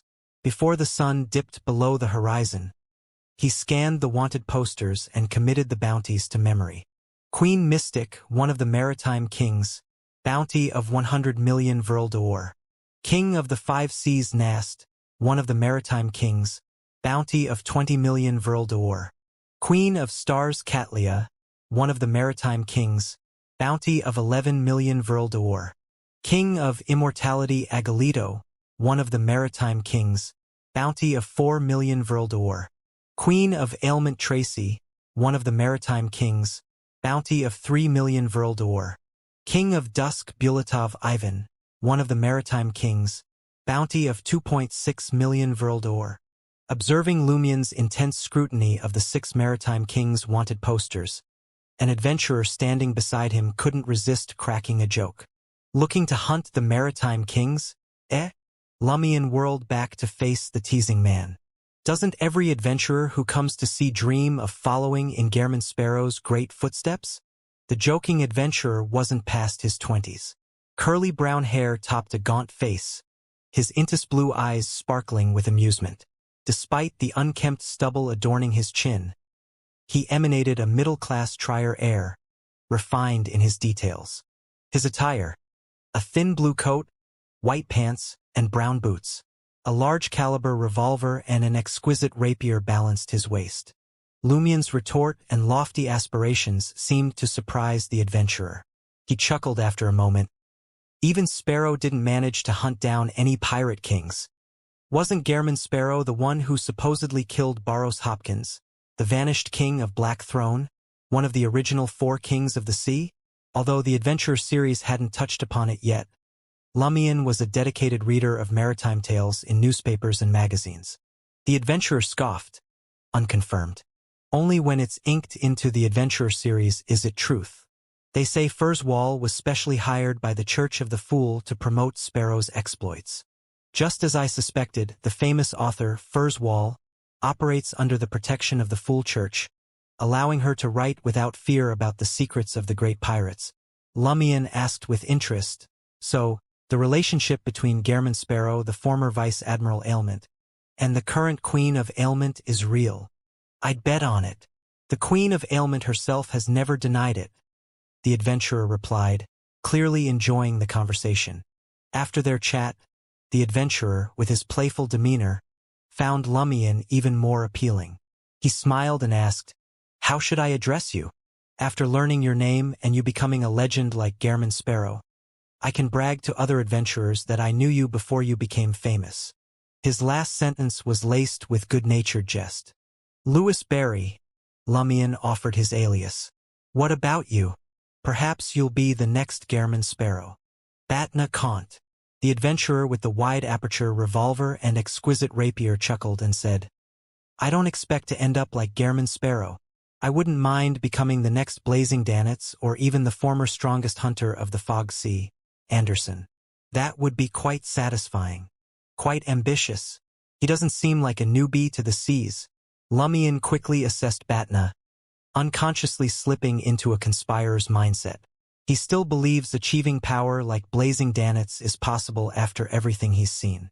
That suggests a strong sense of self-belief. Could he be a Beyonder as well? Adjusting his golden straw hat, Lumion smiled at Batna Kant. "Drinks on me. How about it?" Stepping into Port Farum, the bustling capital of the Fog Sea Archipelago, St. Tick Island, Lumion carried a double purpose: to unearth more pirate intel and acquire the remaining supplementary ingredients for the Reaper potion. This mission demanded contact with Beyonders and local information brokers. As his thoughts raced, Madame Magician's reward flickered across his mind. Reaper potion formula.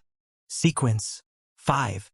Main ingredients: Grey demonic wolf's front claws, forest hunter's tongue. Supplementary ingredients: 80 milliliters of grey demonic wolf's blood, 2 forest hunter's fangs, 10 drops of colorful bearded horned lizard venom, and 10 drops of hornbeam essential oil. Ritual: plan and execute a successful capture of a target with a sequence higher than your own. Flaunt the completed conspiracy before them, and consume the potion as they witness your victory, filled with fear and despair. Note 1. The increased number and higher sequence the captured targets and the greater their fear, regret, and anger, the more potent the ritual's effect. Note 2. The 2 main ingredients can be substituted with Gardner Martin's Beyonder characteristic. His blood and 2 teeth can also replace the grey demonic wolf's blood and forest hunter's fangs, respectively.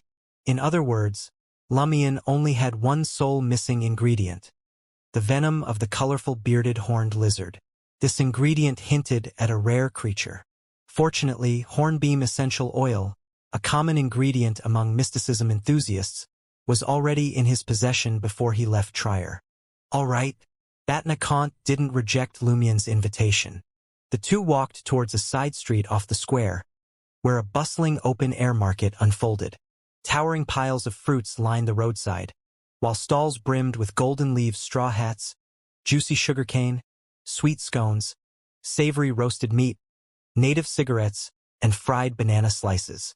Brownish-black islanders, foreign sailors, curious tourists, and seasoned adventurers mingled around barbecue stalls, sharing drinks and laughter.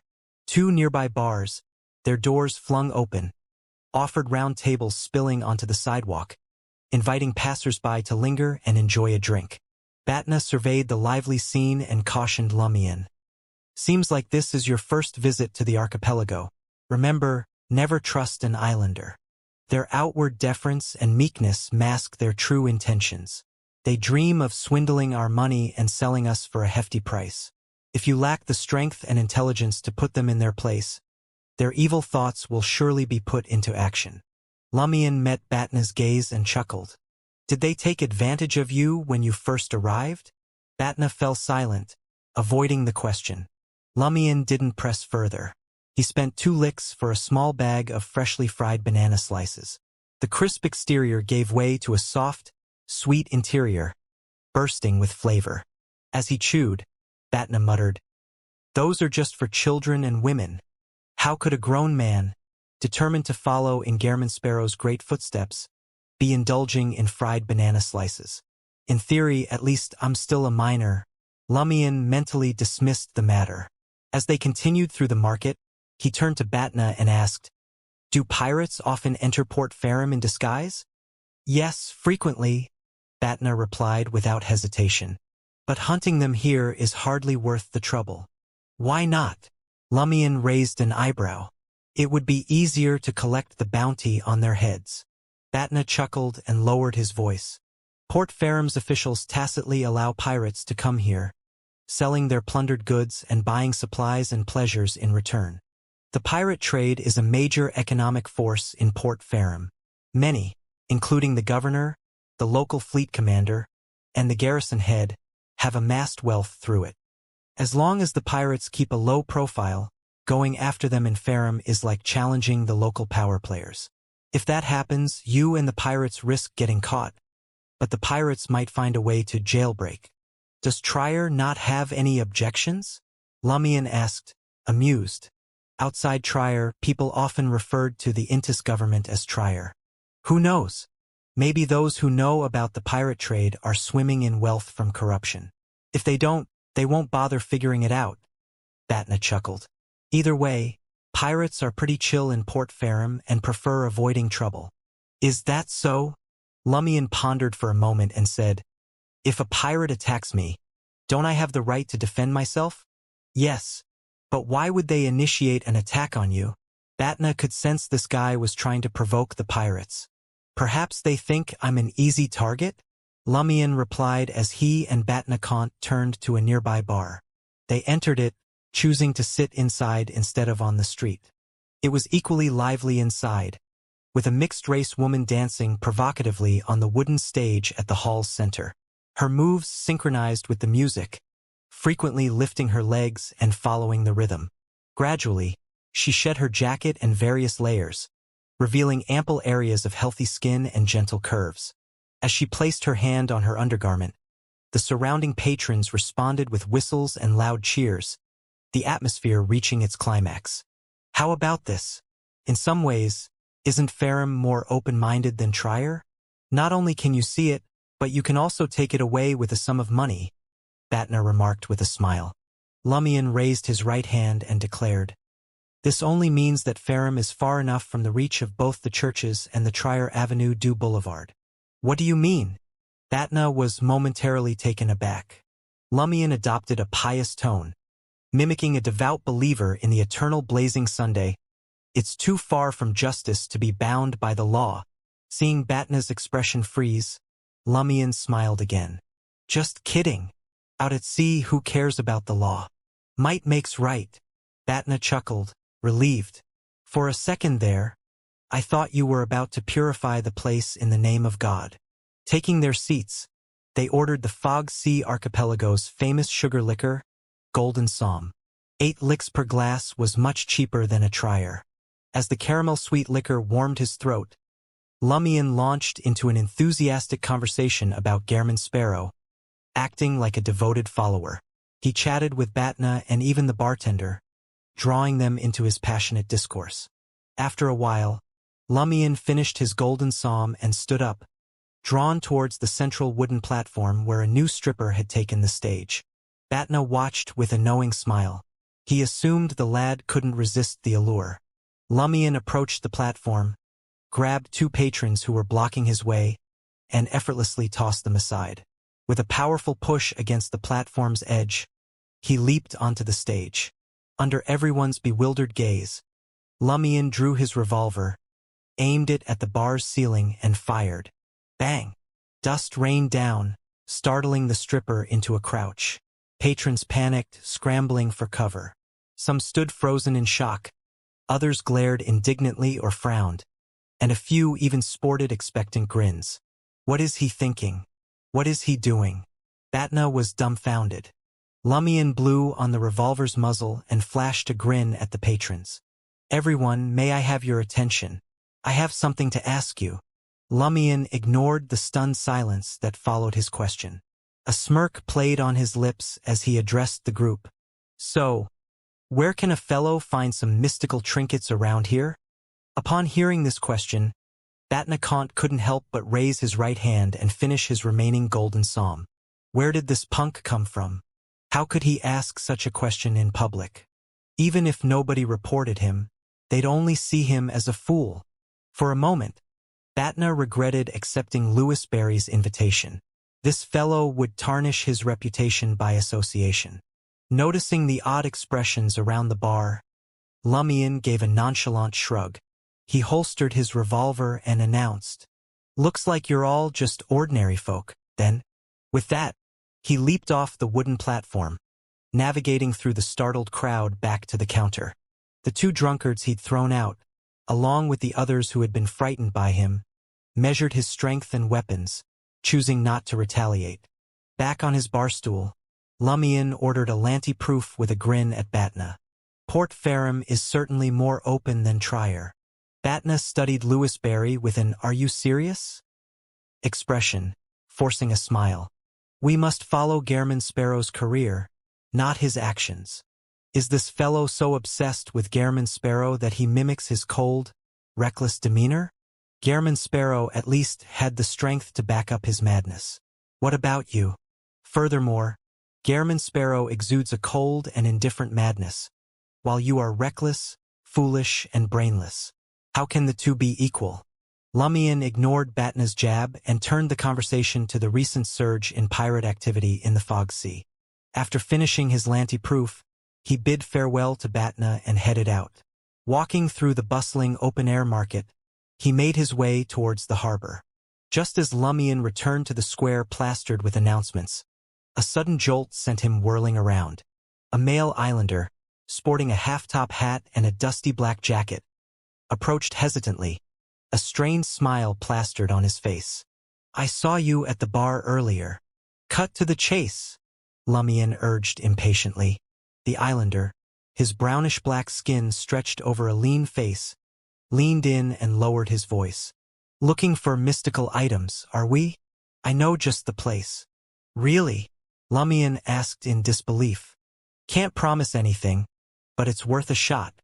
Just don't buy anything if they turn out unsuitable." The islander's gaze flicked to Lumian's left armpit. "Besides, you're armed and dangerous. Not exactly an easy target for robbery, right?" "That's true." Lumian contemplated this for a moment, then gave a slow nod. "What's your name?" "Carmel." The islander gestured towards a narrow street branching off the square. "Follow me. It's close." Lumian trailed nonchalantly behind Carmel, their path crossing two streets before they arrived in a district eerily reminiscent of Rue Anarchy. Crumbling buildings huddled close, new construction jostling for space amidst the narrow road. Carmel led Lumian into a dimly lit laundry shop, its interior draped with damp clothes. They navigated the maze of hanging garments, arriving finally deep inside the dark room. There was a door there. "Disguise yourself first," Carmel instructed, retrieving two hooded black robes from a hook nearby. "Those who dabble in such things prefer to keep their identities secret." Lumian donned the robe, pulling the hood low over his face. Carmel then rapped on the door in a specific rhythm. It creaked open, revealing a makeshift living room furnished with an old sofa, threadbare armchairs, and a mismatched assortment of furniture. 6 figures, cloaked in identical robes, sat in various positions, their faces obscured by the shadows. Lumian politely closed the door behind him as Carmel made a brief introduction. After the two pulled up a stool and sat down, a man with his hood pulled low leaned forward and whispered, "I need a royal jellyfish's venom crystal. I can offer 5,000 Vril d'Or." Silence. The next participant sold a strange sea eagle eyeball he had procured. Seeing that their discussion was on point, Lumian stood up and surveyed the gathering. "I need a sphinx's brain. Name your price." The man seeking the crown jellyfish's venom crystal's voice was carefully controlled as he replied, "I happen to have one. If you pay me 30,000 Vril d'Or, it's yours." "How can I be sure of its authenticity?" Lumian asked him directly. The strange sea eagle eyeball seller interjected in a raspy voice, "I can notarize it for you." "Excellent. Let me take a look at the goods first." Lumian smiled, approaching the seller. The man replied calmly, "Such a valuable mystical item. You wouldn't expect me to carry it around, would you? I'll only bring it to you if you pay a 50% deposit first. It's upstairs. You can follow me and make sure I don't escape. You can even put the deposit with the notary for safekeeping." Very reasonable. Just as Lumian finished speaking, he suddenly lunged at the traitor with the speed of a cheetah, a right hook swinging through the air. Bang! The man crumpled to the ground, his teeth flying in a spray of blood. The other participants, including the notary and Carmel, were momentarily stunned before scrambling for the door. None of them challenged Lumian's assault, nor attempted to use their powers. Their sole focus was on escape. Carmel, closest to the exit, flung open the door and bolted. In an instant, his vision blurred, and he found himself back in the simple living room, alongside two others who had suffered the same fate. They all looked bewildered, as if witnessing a folktale come alive. Bang! A yellow bullet slammed into the exit door. The hooded figures huddled down, covering their heads with practiced movements. Lumian spun around, pulled back the traitor's hood, and pressed the revolver's muzzle against his forehead. Not a bad scam, Lumian said with a smile. He had orchestrated an impromptu conspiracy, drawing attention with a gunshot in the bar and publicly expressing his need for a mystical item. This allowed him to identify any greedy pirates or local swindlers who might possess knowledge beyond the reach of ordinary citizens, including black market information. It was also a way to digest the potion. The seller was a typical islander, with brownish-black skin, a long face, gentle features, and dark amber eyes. "I wasn't lying to you," he insisted anxiously and angrily. "Really?" Lumian cocked the revolver's hammer. Before closing the door, Lumian had created a bottle of fiction, setting a condition that only Beyonders could enter. None of the participants had successfully escaped, which confirmed the absence of Beyonders. If you're not a Beyonder, why mention the main ingredient of the Conspirer potion? Just for fun? The seller trembled and stammered, "I am sorry. We just wanted to scam some money. We can't survive otherwise." Lumian wasn't interested in their motives. He glanced at the neatly lined-up accomplices and tapped the traitor's forehead with the gun's muzzle. "What's your name?" "Roddy," the seller replied, swallowing hard. Another tap to the forehead. "Where did you hear about the Sphinx brain, crown jellyfish's venom crystal, and notary?" This information was inaccessible to ordinary people. I can't say." A sheen of cold sweat appeared on Roddy's forehead. "Confidentiality agreement or other restrictions?" Lumian studied Roddy for a few seconds and smiled. "Then tell me who your master is." Roddy froze, his eyes widening in fear. He hadn't expected the other party to be so certain he had a master, that he was someone else's servant. 3, 2. Lumian began the countdown. "It's Sir Morgalla," Roddy blurted out. "Then take me there," Lumian calmly requested. Roddy's sweating intensified. No, I'm Monsieur Fidel's attendant. He's the vice president of the Port Ferrum Joint Chamber of Commerce, participating in numerous mysticism gatherings organized by Fidel as an attendant. Although he can't divulge the corresponding information to others, he can use the information he obtained to swindle adventurers. Lumian stood up thoughtfully, dismantled the bottle of fiction, and led Carmel and his swindler accomplices out. He interrogated them one by one and confirmed that Roddy was indeed Fidel Guerra's attendant. One of the vice president of the Port Ferrum Joint Chamber of Commerce's primary tasks was to assist pirates in handling sensitive and illegal cargo. Port Ferrum, Quartier de Black Pearls, Governor General's Office, 16 Rue Correas. Lumian patted Roddy, now donned in his red attendant's attire with gold trimmings and crisp white pants. A smile played on Lumian's lips as he spoke. "Tell Monsieur Fidel that I'm interested in purchasing some mystical ingredients and would appreciate the opportunity to discuss it further." "All right," Roddy yearned to utter a single plea. "If you could kindly remove the revolver from my back, I would be eternally grateful." Leaning against the weathered wall of a nearby house, Lumian watched as the swindler nervously entered Unit 16, the 4-story gray-roofed building adorned with numerous statues. The moment Roddy stepped inside, escaping the revolver's direct aim, his first instinct was to bury the whole incident and forget it ever happened. But then he remembered the chilling warning delivered by the man who fired without hesitation. A 10-minute silence from Fidel, and Roddy's true colors as a swindler would be painted loudly across the street. Should I lie and claim Monsieur Fidel is unavailable? But he doesn't seem easily duped. A drastic reaction could be worse. Roddy, caught in a dilemma, clenched his teeth and rapped on the study door.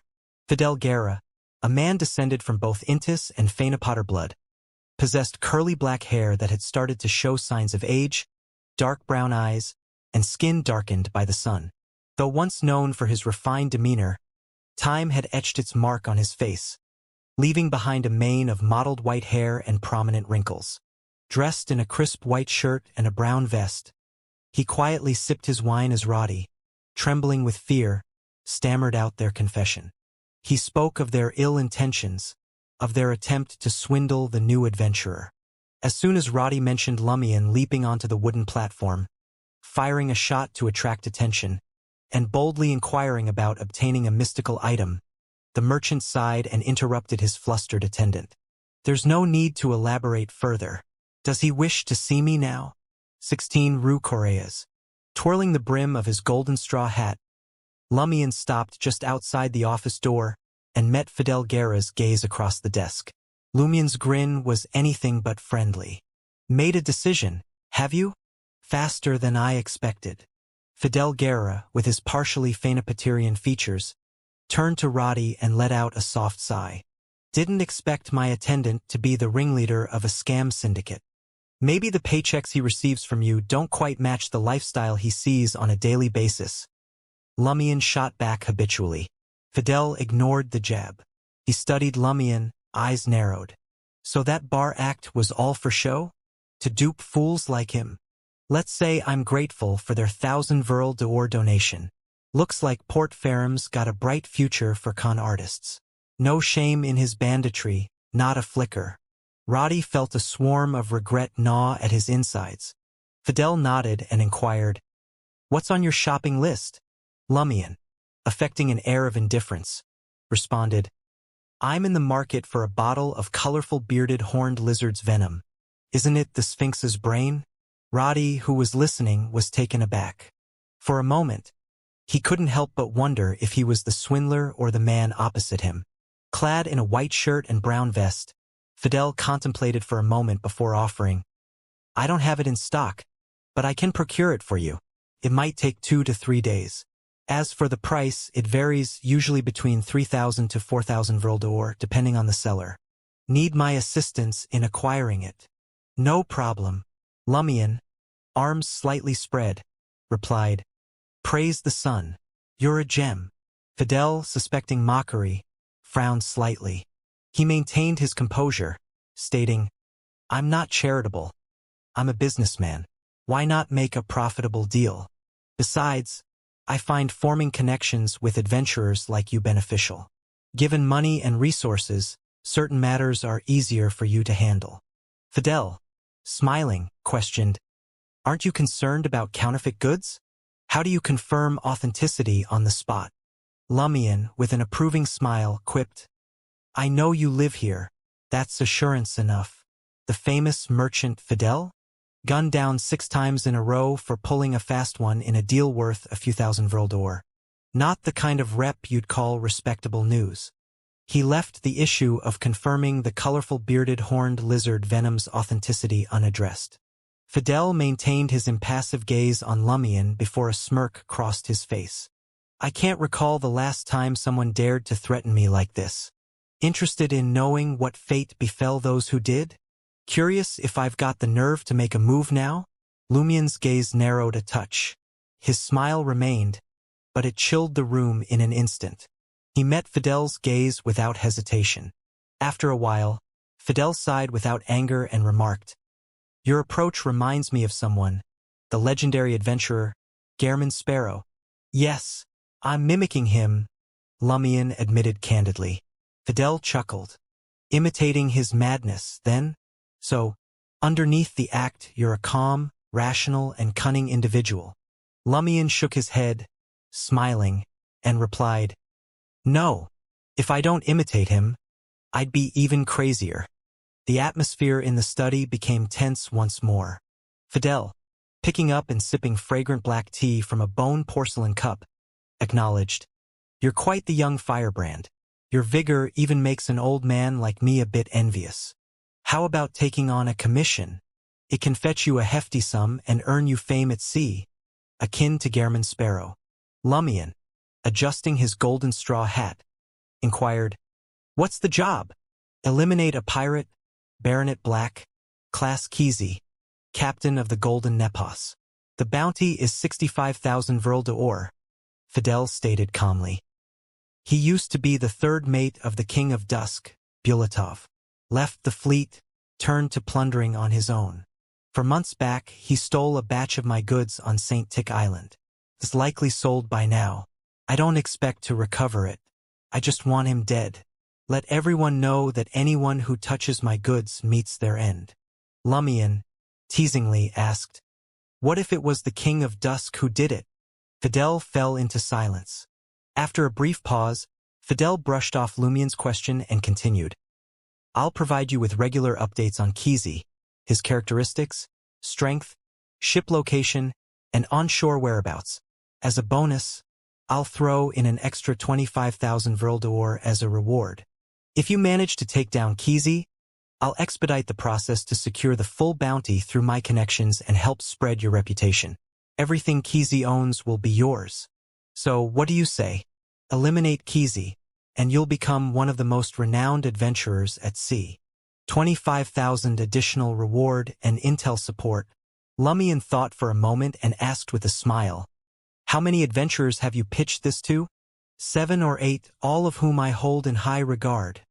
Fidel replied candidly. There's no penalty for failure, as long as you survive. Inwardly, Lumion mused, so it doesn't matter whether I accept the mission or not. He nodded. Hunting pirates is the duty of every adventurer. With a verbal agreement established, Fidel reached into a drawer, producing a brown paper envelope, which he tossed to Lumion. Lumion deftly caught it with one hand, untied the thread, and extracted the information, swiftly flipping through it. Abruptly, he looked up at Fidel. Has Kesey been seen in Port Ferrum recently? Yes, I'm certain of this intel, though his exact hiding spot is unknown, Fidel replied with a slight nod. Agreeing to return in 2 days for updates on both the colorful bearded horned lizard Venom and Baronet Black, Lumion left 16 Rue Correas and made his way towards the harbor. Roddy, fearing severe punishment, was surprised when Fidel merely waved him off, instructing, Go back to your room and reflect. Yes, Monsieur Guerra. Roddy, relieved, left the study and ascended the dimly lit stairs to the second floor. Yet, as he walked, a chill overcame him, and he shivered. The darkness around him deepened, and in the dim light, something emerged from behind his shadow. Attempting to cry out for help, Roddy, gripped by terror, found himself forever voiceless. Meanwhile, Lumion didn't head directly back to the flying bird. Instead, under the cooling night sky, he strolled towards a street he had recently passed. There stood a modest cathedral, the Fool's Cathedral. Having previously spotted the Fool's sacred emblem on the bell tower, Lumion had decided to offer a prayer upon his return. As expected, Mr. Fool's faith seems prevalent at sea. Port Ferrum, being an Intis colony, boasts several cathedrals. Lumion gazed at the warm light emanating from the cathedral, removed his golden straw hat, and entered. Inside, Lumion noticed around 20 to 30 individuals, likely homeless, resting at the edge of the wide hall. Some had tattered blankets, while others relied solely on their clothes for warmth. The Fog Sea archipelago wouldn't turn these tramps into ice statues this season, but rain lurked, ready to pour at any time. Finding shelter was a coveted haven for these tramps, and the Fool's Cathedral offered solace. Back in my vagabond days, when brutal weather hit or days without food wore me down, I'd roll the dice in the cathedrals of the two churches. If the bishop or padre was decent, they'd toss a meal my way and a spot to crash for the night. But come dawn, I had to vanish, or I'd end up in those rotten relief centers. Lumion reminisced, found a seat, and started praying. The Fool's Cathedral embraced silence at night. Now and then, folks strolled in, muttered their prayers, and exited. Some wore merchant garb, others rocked a sailor's look, and a few even emitted a faint pirate vibe, but none disturbed the peaceful aura. Lumion wasn't sure what to pray for. Back when he'd occasionally drop by the eternal blazing sun cathedral, he'd just echo bits of scripture in his mind, tossing wishes like coins and hoping for corresponding blessings. What if they actually came true? Now, he knew such rituals were futile, and he had few desires. Most importantly, Lumion had only heard clerical teachings about the Fool a few times. He couldn't remember much from the Bible except for the 8 angels and Mr. Fool's authority. But did that matter now? Recounting his journey from leaving Trier to arriving at Port Farim, Lumion's emotions gradually settled into a sense of tranquility. May Mr. Fool bless me. May all catastrophes be resolved. May Aurora be resurrected. After about 15 minutes, Lumion concluded his prayer with a simple wish. As he stood up, a distant rumble echoed. The cathedral's windows rattled, and the building creaked and swayed. Lumion raised his eyebrows. Amidst the startled tramps, he walked to the door and gazed towards the source of the noise. Near the Governor-General's office, billowing smoke and flames rose into the sky, casting an eerie glow on the surroundings. Lumion couldn't help but raise his right hand and stroke his chin. He muttered to himself, "This shouldn't have anything to do with my arrival, right?" It seemed something significant had occurred in Port Farim. The flames of Cartier de Black Pearls danced in Lumion's eyes, pulling him deep into thought. As a conspirer, his mind instinctively dissected the possibilities. The resistance and civil independence factions were easily ruled out. They had no presence in this archipelago, Intis's first far-flung colony. The religious and cultural genocide, along with the assimilation efforts of successive governments, they had tirelessly worked to make it happen. Emperor Rosel's policies had transformed this place into something akin to Intis's overseas province. Loose laws and weak security. The islanders, having abandoned their original faith, now saw themselves as discriminated citizens in the Intis border regions. This discrimination mirrored the plight of Rheemians in the south of Intis and Savoyards in the east. Regardless, Trier's citizens held a universal disdain for all foreigners. However, their vigilance heightened against islanders notorious for scams and thuggery. Did the pirate trade spark internal strife, or were southern continent organizations, seeking to overthrow colonial rule, deliberately causing trouble in the Fog Sea archipelago? Perhaps some ambitious individual is following the lead of an evil god. Lumion's thoughts raced as he noticed a 2.5-meter-tall half-giant emerging from a room beside the cathedral, dressed in a black trench coat and silk top hat. Addressing the bewildered supplicants and tramps, he assured them, "Don't worry, the Lord will protect everyone. Stay here and don't go out. Wait for the riot to subside. There won't be any danger. Praise the Fool." The believers of the Fool Church found solace, pressing their hands to their chests and bowing. Their expressions softened, conveying a sense of security. The tramps exchanged glances, but none dared to leave. In the minds of most Intisians, a cathedral was a safer haven than any government, regardless of the church it belonged to. At that moment, golden sunlight descended into the area where the explosion had occurred, accompanied by a series of dense explosions, though not as deafening as before. It was evident that the Governor-General's office and the beyonders of the two churches were addressing the anomaly. Simultaneously, Lumion observed the sky, once illuminated by moonlight and starlight, darkening. Despite no change in the weather, the street outside seemed cloaked in a thin, dark fog.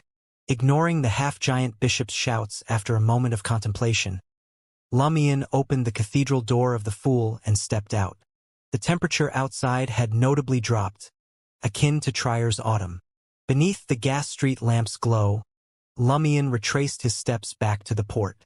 Suddenly, a swaying figure emerged from a nearby alley.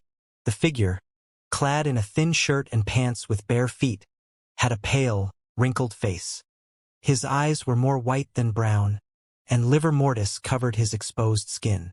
"Zombie?" Lumion raised his eyebrows. As the suspected zombie, an old man, staggered towards Cartier de Black Pearls, it seemed to detect a hint of spirituality and blood. abruptly turning to Lumion and emitting an inhuman sound. Lumion promptly condensed a crimson fireball, nearly white, and sent it hurtling towards the zombie. Amidst the rumbling explosion, the zombie's head shattered, and its body disintegrated. It met its demise once more. No more movement. Is that all you've got? Lumion had originally wondered if he had encountered a more dangerous undead creature. Pressing on, he formed 10 to 20 crimson fireballs above his head, behind him, on his shoulders, and at his sides, allowing them to follow his movements and maintain a relative suspension. As Lumion rounded a corner, he spotted a young couple screaming in terror and fleeing. Behind them, a zombie pursued, its dark red heart and white intestines faintly discernible from numerous gunshot wounds. A nearly white crimson fireball, unleashed by Lumion, flew past the couple and exploded on the pursuing zombie. Rumble. The charred corpse scattered in all directions, accompanied by residual flames. The young couple, halted in surprise, stared at Lumion surrounded by 10 to 20 crimson, nearly white fireballs. Confusion and disbelief filled their eyes. "Are you waiting for death?" Lumion cursed as he advanced. "Take the back street and enter the Fool's Cathedral." All right, all right." The young man and woman responded instinctively, as if facing armed police officers or adventurers. The fireball was clearly more powerful than a gun. As the couple entered the street where the Fool's Cathedral was located, Lumion, resembling an envoy of flames, continued towards the port at a moderate pace. Along the way, he encountered a few more waves of people emerging from bars, open-air markets, and other places who had encountered zombies. Lumion didn't say a word. He directed the crimson, nearly white fireballs around him to help them eliminate the revived corpses. Then, he instructed them to hide in the nearest cathedral. The zombies' pursuit and the intimidation of the fireballs made his words persuasive. No one insisted on finding their own way. If there were any, Lumion couldn't be bothered. After several similar encounters, Lumion began to discern a pattern. These zombies weren't reanimated from the living. They were originally deceased.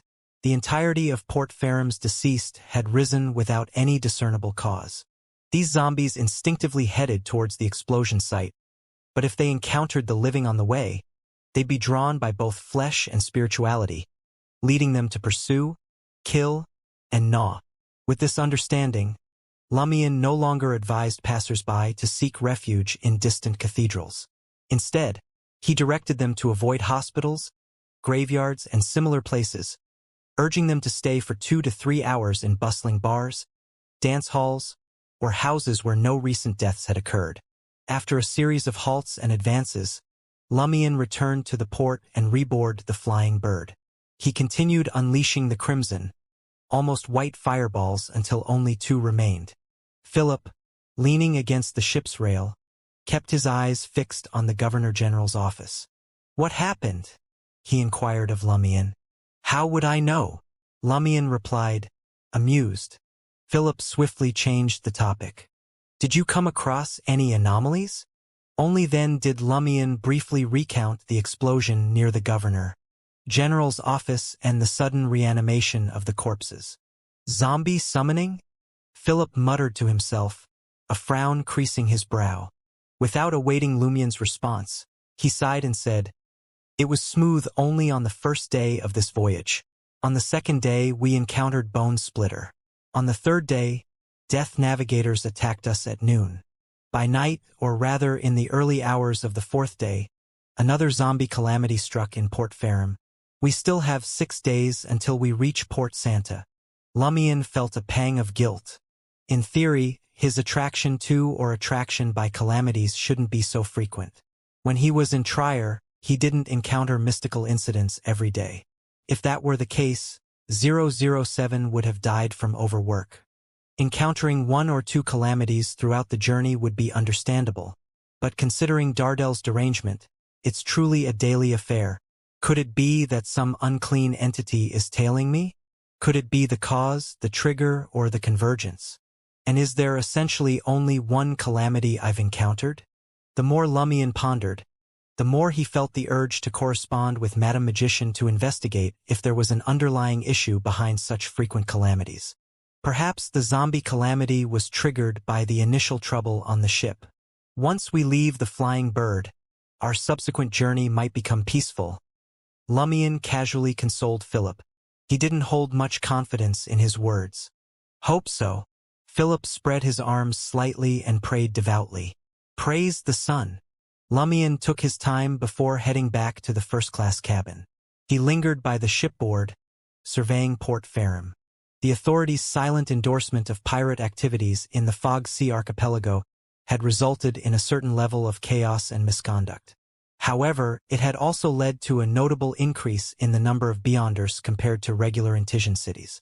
Swiftly organizing a resistance, they cleared the streets of zombies, minimizing the casualties among citizens and tourists. Whether pirates and adventurers exploited the turmoil to commit crimes or settle scores remained uncertain. In less than half an hour, the turmoil near the explosion site subsided. Official Beyonders dispersed, addressing disturbances on other streets. Very good. Nothing major happened. They managed to control it in time, Philip remarked, relieved. You can say that, but I can't. Lumion laughed self-deprecatingly. Only then did Philip feel at ease enough for casual conversation. Did you go into Farim for a drink? That's right, Lumion replied with a smile. I happened to receive a commission. What commission? Philip asked casually. Hunting a pirate, Baronet Black. Lumion didn't withhold any details. Philip's eyes narrowed as he inquired with a frown. Are you sure you're stronger than Baronet Black? He has a ship and over 100 subordinates. Besides, even if you find an opportunity to assassinate him, aren't you afraid of the King of Dusk's retaliation? He's one of the maritime kings. Just because I accepted a commission doesn't mean I'll definitely do it. I don't even know where to find Black Baronet-class Kesey. That's his name, right? Lumion didn't mind the potential repercussions from the King of Dusk. There were more than one saint who wanted to deal with him.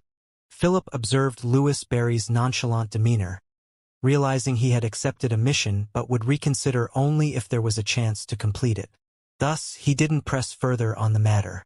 The next morning, as the security supervisor finished breakfast, a subordinate sailor informed him. The Governor-General's office had ordered the port to be temporarily closed, and all ships were prohibited from leaving. Philip suppressed the urge to stand up and asked in a deep voice, What are the soldiers at the port doing? Searching ship by ship, the sailor replied truthfully. In room 5 of the first-class cabin, Lumion observed the chaotic harbor where the army had entered and continued writing a letter to Jenna and Franca. Something seems to have happened to Port Farim on St. Tick Island in the Fog Sea archipelago. Ask that person and see if he knows the exact situation. At this point, Lumion raised his right hand and tapped his chest 4 times.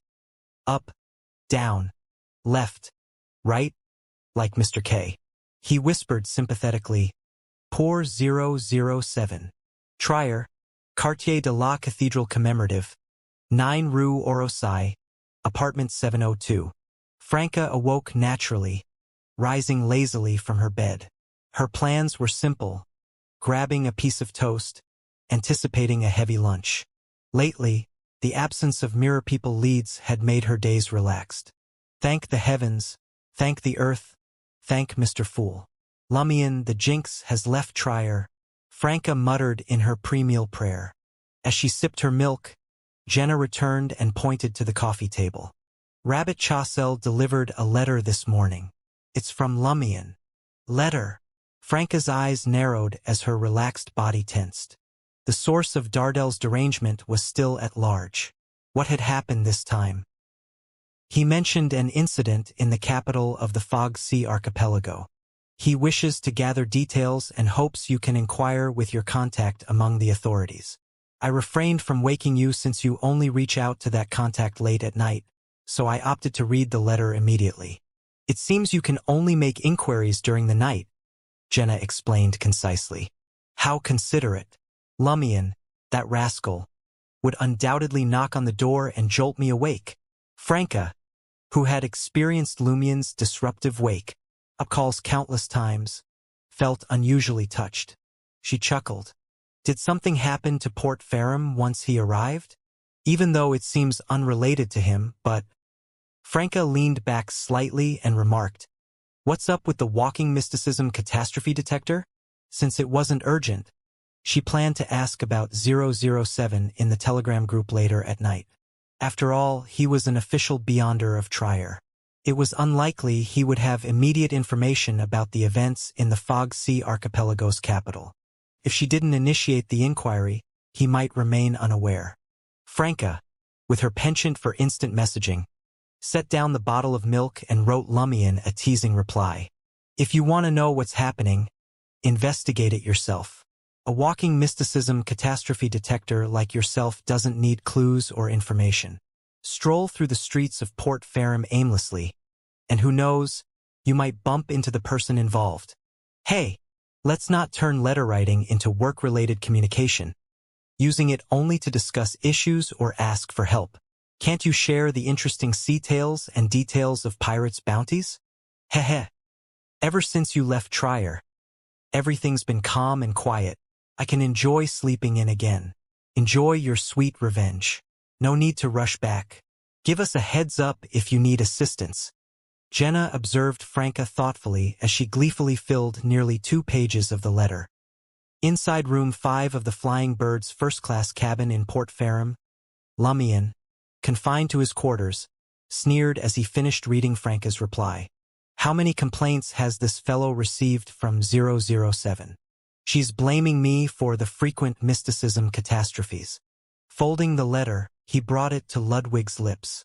The boy, who had just finished dessert, looked at Lumion and remarked, "I'm not a shredder.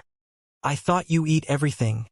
Lumion replied casually as he lit the letter, watching it turn to ashes in the sea breeze blowing through the window. Shortly after lunch, Philip knocked on the door, accompanied by 4 soldiers in blue military uniforms adorned with golden threads. The officer, holding copies of Lumion and the others' identification documents, compared their faces to black and white photos. "Like you, they came from Port Gotti and only arrived last night?" the officer inquired, having confirmed Philip's reliability. "Yes, I watched them board the ship. We met frequently in the past 2 days," Philip replied, wisely choosing not to expose the fact that Lumion and the others' identities and information were fake. "Very wise. Otherwise, you'll witness true trouble." Lumion joked inwardly. If his disguise were to be exposed, he would choose to teleport away with Lugano and Ludwig rather than make a scene and reveal the adventurer Louis Barry to the world. Lumion's only devotion to Gehrman Sparrow, ready to hunt pirates when the opportunity arose. In truth, Lumion had no intention of becoming a true adventurer. His purpose for venturing out to sea was revenge. After confirming Lumion and the other's situation, the officer led the soldiers to the next room, with Philip accompanying them. Lumion observed that the investigation of the Flying Bird was thorough, yet not overly intense. The officers followed procedures meticulously without delving into further inquiries. It made sense. The explosion in Quartier de Black Pearls and the abnormality of the corpses couldn't have occurred overnight. Even if it was an accident, it had been brewing for a while. The extensive impact suggested a prolonged development. Unless the person involved was a demigod, it was nearly impossible for ordinary authorities to trace any demigod-related traces. This meant the Flying Bird, having arrived in Port Farum only the previous night, likely had no connection to the incident. The focus was on confirming the passengers' identities. The possibility of a demigod being injured and unable to escape Port Farum was considered, warranting a comprehensive investigation, but there were no suspicious casualties on the Flying Bird. The officers disembarked after nearly 2 hours, accompanied by 20 to 30 soldiers. Lumion, now on the deck, approached Philip and inquired, "What happened last night?" Philip glanced around and lowered his voice. "I heard from my former colleague that they're searching for demon warlock Berman." "Berman?" Lumion expressed his ignorance. Having only read a portion of the wanted posters the previous night, Lumion was not familiar with demon warlock Berman. His attention had been on maritime kings, pirate admirals, and other significant pirates. Then he had shared a drink with Bat Nakant. He's a wanted adventurer, Philip explained with a sigh. Before I left the Fog Sea Fleet, he was still normal. He chased bounties and treasures and met his wife, Helen, a female adventurer. Later, Helen died in an accident, causing Berman to go crazy. He wanted to revive his wife and did many things, both good and bad attempts. He mercilessly orchestrated the destruction of a 300-person town to fulfill the conditions for a resurrection ritual. He organized gatherings of evil warlocks, aiming to use the lives of others, especially newborns, for cruel and bloody witchcraft to revive Helen. These events pushed his bounty to surpass Bone Splitter Basil, reaching 600,000 Vril d'Or. In his quest to resurrect his wife, he was driven to become a cruel and cold demon warlock? Lumion suddenly sighed. If Madame Magician hadn't found him back then, if Mr. Fool hadn't offered a glimmer of hope, and if the Tarot Club hadn't arranged for 2 formidable psychiatrists to provide treatment, would he now resemble Berman and carry a demon-prefixed moniker? Moreover, simply treading the path of boons would expedite his growth. With Termaboros's aid, he could reach Sequence 5 Fate Appropriator within a few months. The obliteration of a 300-person town held the potential to elevate him to a circle inhabitant. 600,000 Vril d'Or is nearly on par with Vice Admiral Black-Tide Holly Sasson, who has the lowest bounty among pirate admirals, Lumion remarked, drawing a comparison. Vice Admiral Black-Tide was a great pirate who had only gained fame in recent years. His bounty was 700,000 Vril d'Or. Philip fell silent for a moment before adding, Berman might not be weaker than Holly Sasson, but he doesn't have his own fleet. He's always alone and occasionally collaborates with those evil warlocks. This allows him to escape authorities' encirclements and successfully infiltrate towns adorned with his wanted posters. From Philip's description, Lumion gathered that demon warlock Berman possessed diverse abilities, excelling at disguises. With the elegance of a true warlock, Berman combined it with mastery over the power of the dead, whether acquired through resurrection research or inherent in his original sequence's contradictory description of both comprehensive and specialty skills. The port blockade left the flying bird stranded in Ferrum, delayed from its scheduled departure. At 4 p.m., Lumion found himself with nothing to do. Sporting his new golden straw hat, he disembarked from the ship, where passengers and sailors could now freely move. Once more he stepped into Port Ferrum. He planned to investigate the scene of last night's explosion. Perhaps he could unearth some clues. What lay in ruins was a hospital. Nearly half of it crumbled, unveiling a massive pit leading underground. Corpses littered the remaining structures, amidst fresh blood and humanoid shadows charred by the blast. With the ban lifted, numerous adventurers flocked to the site, seeking answers. Lumion blended into the crowd, discreetly observing. Louis, you're here too? Suddenly, Lumion recognized a familiar voice. It was Batna Kant, armed with a substantial revolver and an exquisite rapier. Meticulously groomed, he looked sharp and sophisticated. That's right, Lumion replied with a smile. As an adventurer, how can I miss the grand occasion of pursuing the demon warlock? Our main goal is to gather clues for a reward, Batna muttered under his breath. As he investigated the battle remnants for leads, he casually inquired, Did you come across those resurrected corpses last night? I did. Besides being a bit eerie, there's nothing noteworthy about them, Lumion boasted.